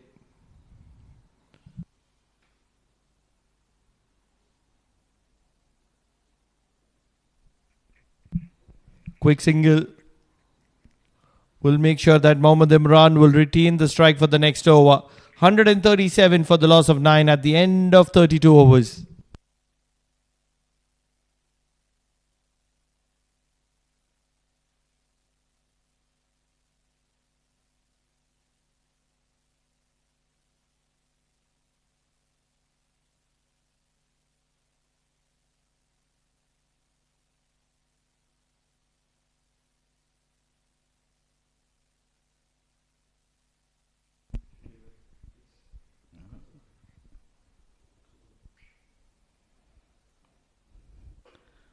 Should be a change. Could be Jay Odedra. He tried his fast bowlers. Maybe Sashiv have brought to get rid of the last hurdle in their win against Ias Invincible. Bad delivery. It's outside the leg stump.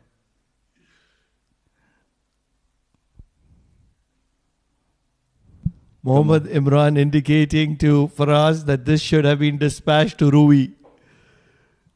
It was a half tracker from Saishev. Apparently he's a genuine leg spinner. And he's getting some purchase in this wicket. Slight turn. If you bowled it outside the off stump for the batter, close to the bat, might get a slip. Down the leg side, sweep and sweep it well. Going to the boundary line for 4. Imran is showing class of a batter.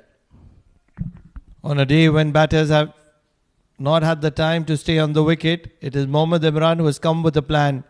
And the plan is to stay on the wicket and play like a batter. The number 10 of Ias Invincibles moves on to 10 runs of 17 deliveries. He's batting well. 142 on the board. Flighted just outside the off stump. And it's going to be 4 byes. That was the right area he bowled. Right area to turn a lot between slip and the wicketkeeper. And 4 byes has been achieved by AIAS. Could have been the best batting performance so far in the last 3 matches. They have not done match. Today it's 146.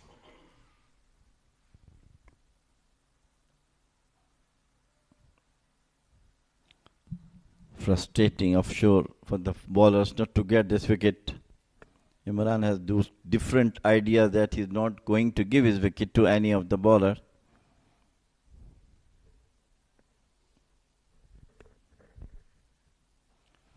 Full toss played fiercely to the long off fielder for one single that brought Faraz in to face.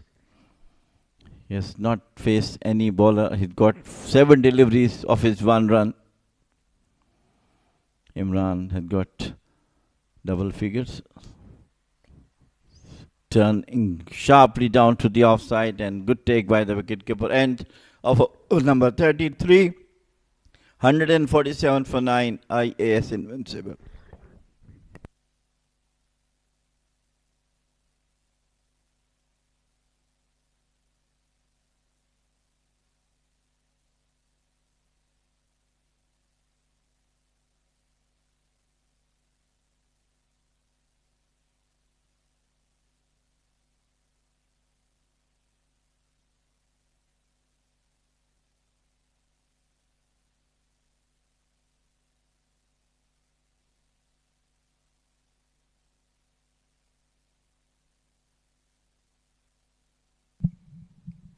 Six runs from the first over of Sai Shiv. As Faisal continues into the attack. 23 for 1 in his 6 overs. But the question is, can he wipe the tail of Ias at the moment? The final wicket, Imran and Faraz, proving to be gritty. Big heave, giving Faisal a medicine that he's tasted earlier. Mohammad Imran, and heave across the line. Well, brilliant hit. Just toughly, playedly put on to the long on, wider long on.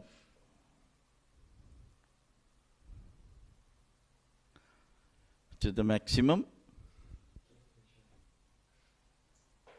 This is Imran showing his class as the batter as well.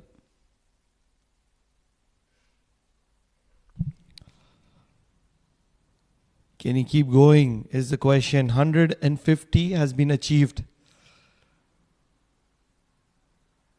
Short delivery, and this is going to be indicated as wide. So just need 71 more runs. They have 17 overs. Just one ball less than 17 overs. And that's where there's ample time. Just that the wickets are not there in their support. But you don't need any more wickets. You just need this pair. Can they do it? The answer is going to be closer to 99% saying no, they can't. But if this partnership can stay for 20-30 runs, inside part of the bat, won't get runs on this occasion. Mohammad Imran is looking to make an impact here. He's trying to keep the strike with him.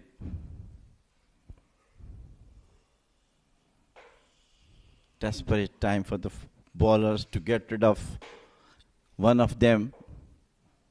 The field is spread out for Faisal.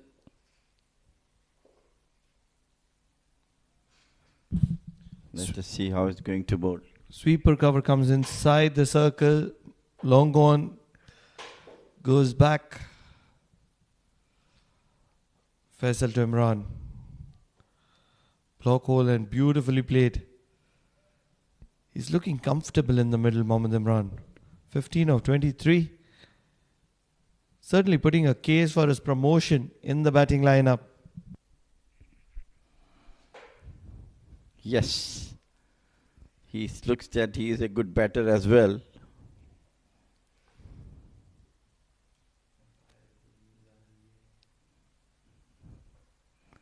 Frustrating as we all talk about.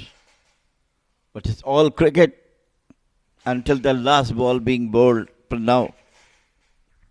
You never know. You rightly said you'd never know. Slower delivery. Probably the slowest of deliveries of Faisal Shah. You wanted Imran to go after it, and Imran is too smart to let that one go. Showing the sign of a good batter, trying that as much as runs he can achieve, maybe a record for their team. Can he be promoted the next game? Surely 15 of 24, he's batted better than most of these other batters who were in a hurry. They were a no-show here. I can add Gohar to the list. When you're recruited as a professional cricketer, you're expected to be staying there in the middle and making it count. You cannot be saying that the other batters did not perform. You have to be gritty. And that's something that Mohammad Imran and Faraz are showcasing.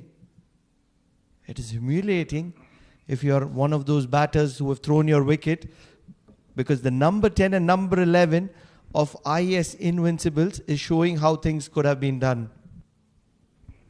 Yeah, there's some pathetic batting display from their batters, especially the top 5, leaving aside Savindo, and of course, to some extent, it's Mehran. Cavalier knock of Gohar, which was needed, but not the way he used to come and start attacking. He knows that if a batter like him should be there in the wicket as much as he can, but he just throws his wicket.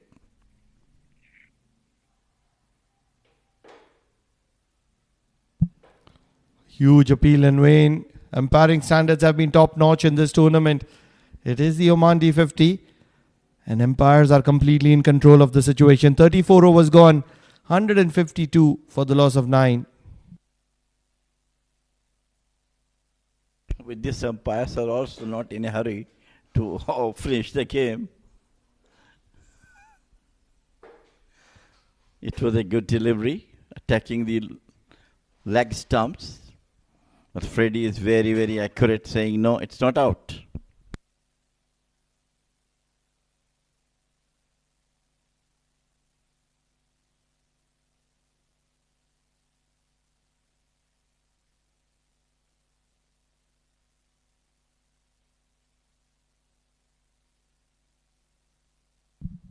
Umair brought back into the attack, 2 for 21. He's here to pick up a wicket. He will produce the edge and it will go to the boundary. As quick as it came, the quicker it went back, because Faraz swung hard at it. Well, with these two are playing the way, inching towards the target, maybe a record comes in the way they two are playing at the last wicket. You never know. In this game of cricket, you never know. Funny things have happened over the years, and you never know. One of those games that I remember, Douglas Marillier against India. Look at the way Faraz and Mohammad Imran are batting. Premium. And every extra delivery that these two bat together, the after-match meeting is going to be even more longer, because the management of Ias Invincibles is going to be asking some very difficult questions in the worst way possible to the top orders, who it seemed as if they were playing a T10. This is the D50. Bearing apart Mehran and Savindo. He just played it out on the short square leg. Try to get run out. But all credit to Imran. He is playing cameo role at this moment.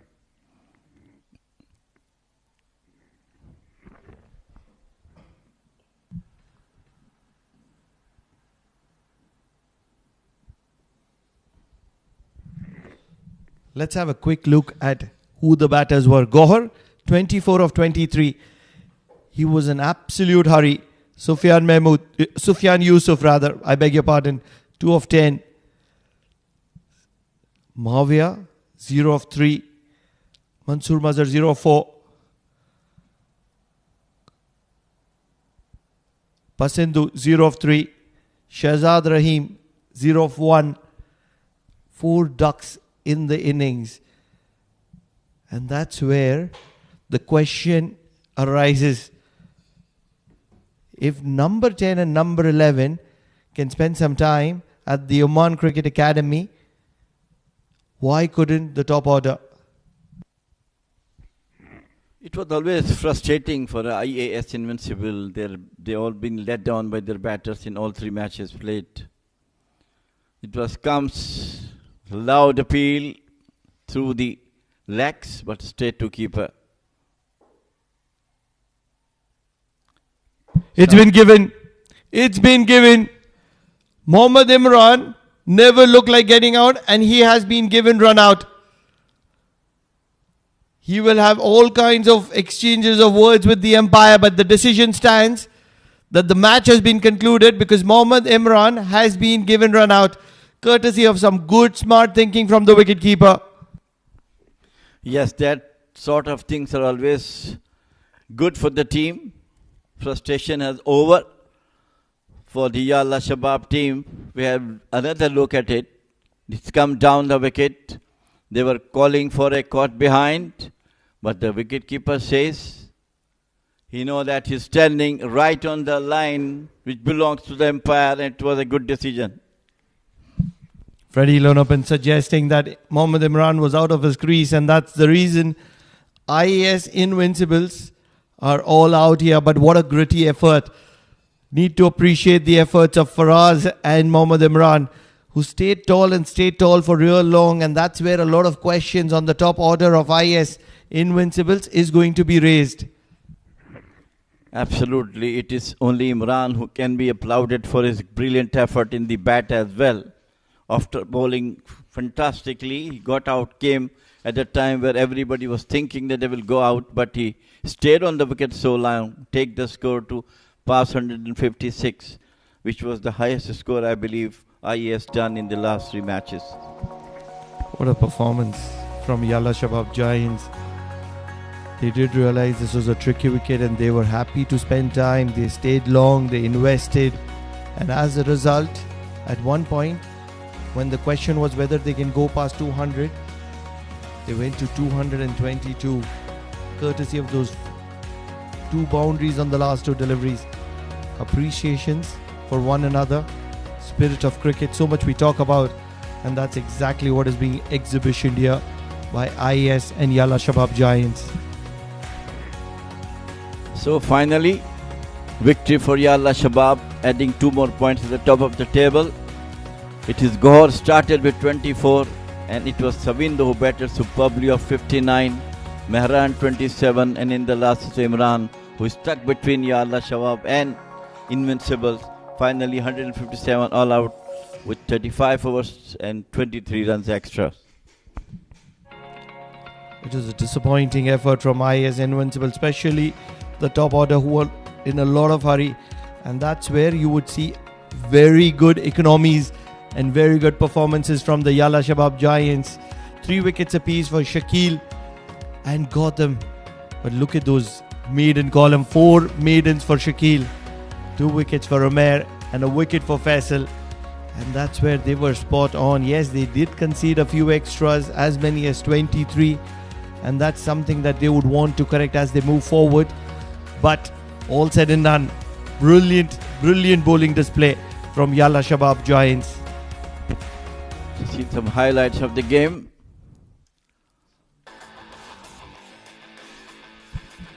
What a wonderful highlight package this is going to be, because Yalla Shabab Giants came out swinging, and swinging came out IAS Invincibles as well, but it was not for long. Umair had some other intentions, Shakil had some other intentions, and hence there were some early blows.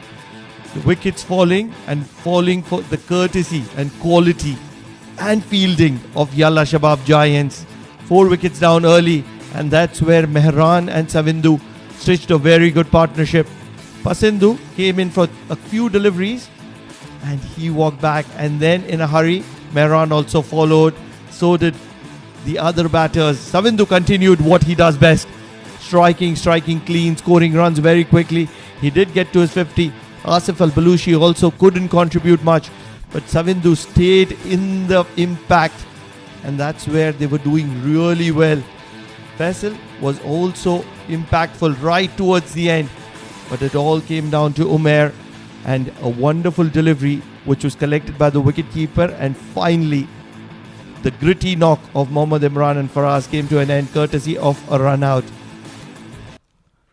So that's the final confirmation. Yalla Shabab Giants have won this important encounter against the Ias Invincibles. So summary, the Yalla Shabab 222 for 8 in 50 overs. Gautam Sagar got 50 and Zohaib Aman at 26. Hasnainul Wahab 26. Muhammad Imran bowled for 3 for 43. Mehran Khan 3 for 49 and Pasindu 2 for 31. IAS Invincible all out 157. Savindu Pereira scored 59 runs and Mehran Khan 27. Gaur 24. Shakil Ahmad 3 for 22. Gautam 3 for 30 and Umar Shakir 2 for 26. Yalla Shabab Giants won the match by 65 runs. What that means is that it's time for us to conclude from the comm box, but on the other side, it's going to be our partner who is going to be there at the presentation ceremony. Let's figure out who the man of the match is. We'll take a short break.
A dominant performance by Yalla Shabab Giants. Batting first, they posted 222 and they defended 222 in style, restricting the opposition to 157, and they were bundled out before 40 overs. What an incredible team performance we have witnessed tonight. Quite a few notable performance from this game. The likes of Mehran and Imran getting 3 wickets in their kitty in the first innings. And in the second innings, we have seen the likes of Shakil Ahmed also among the wickets. Just the right time to introduce our match referee, who will be giving away Player of the Match award. And the Player of the Match award goes to a boy with flowing hair, effortless style. It's Gautam Sagar for his all-round brilliance with the bat 50 and 3 wickets in the second innings. A true performer for Yalla Shabab Giants.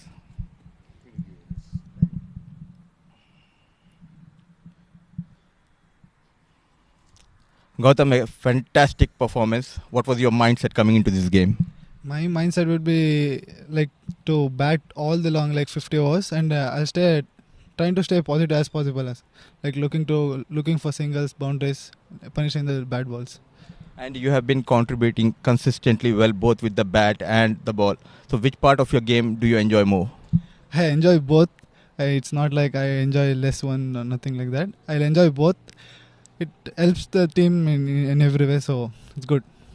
Before I let you go, there's a small request. This long hair of yours is a big signature, so don't change it. No, sir, I won't change. Well done, Gautam, and we thoroughly enjoyed your performance. Thank you very much. Thank you very much. So that was Gautam Sagar getting his Player of the Match award, and the first one is this Oman D50. Hope you have enjoyed this game of cricket, and thank you for your company. We'll join you tomorrow afternoon at 2 p.m. local time.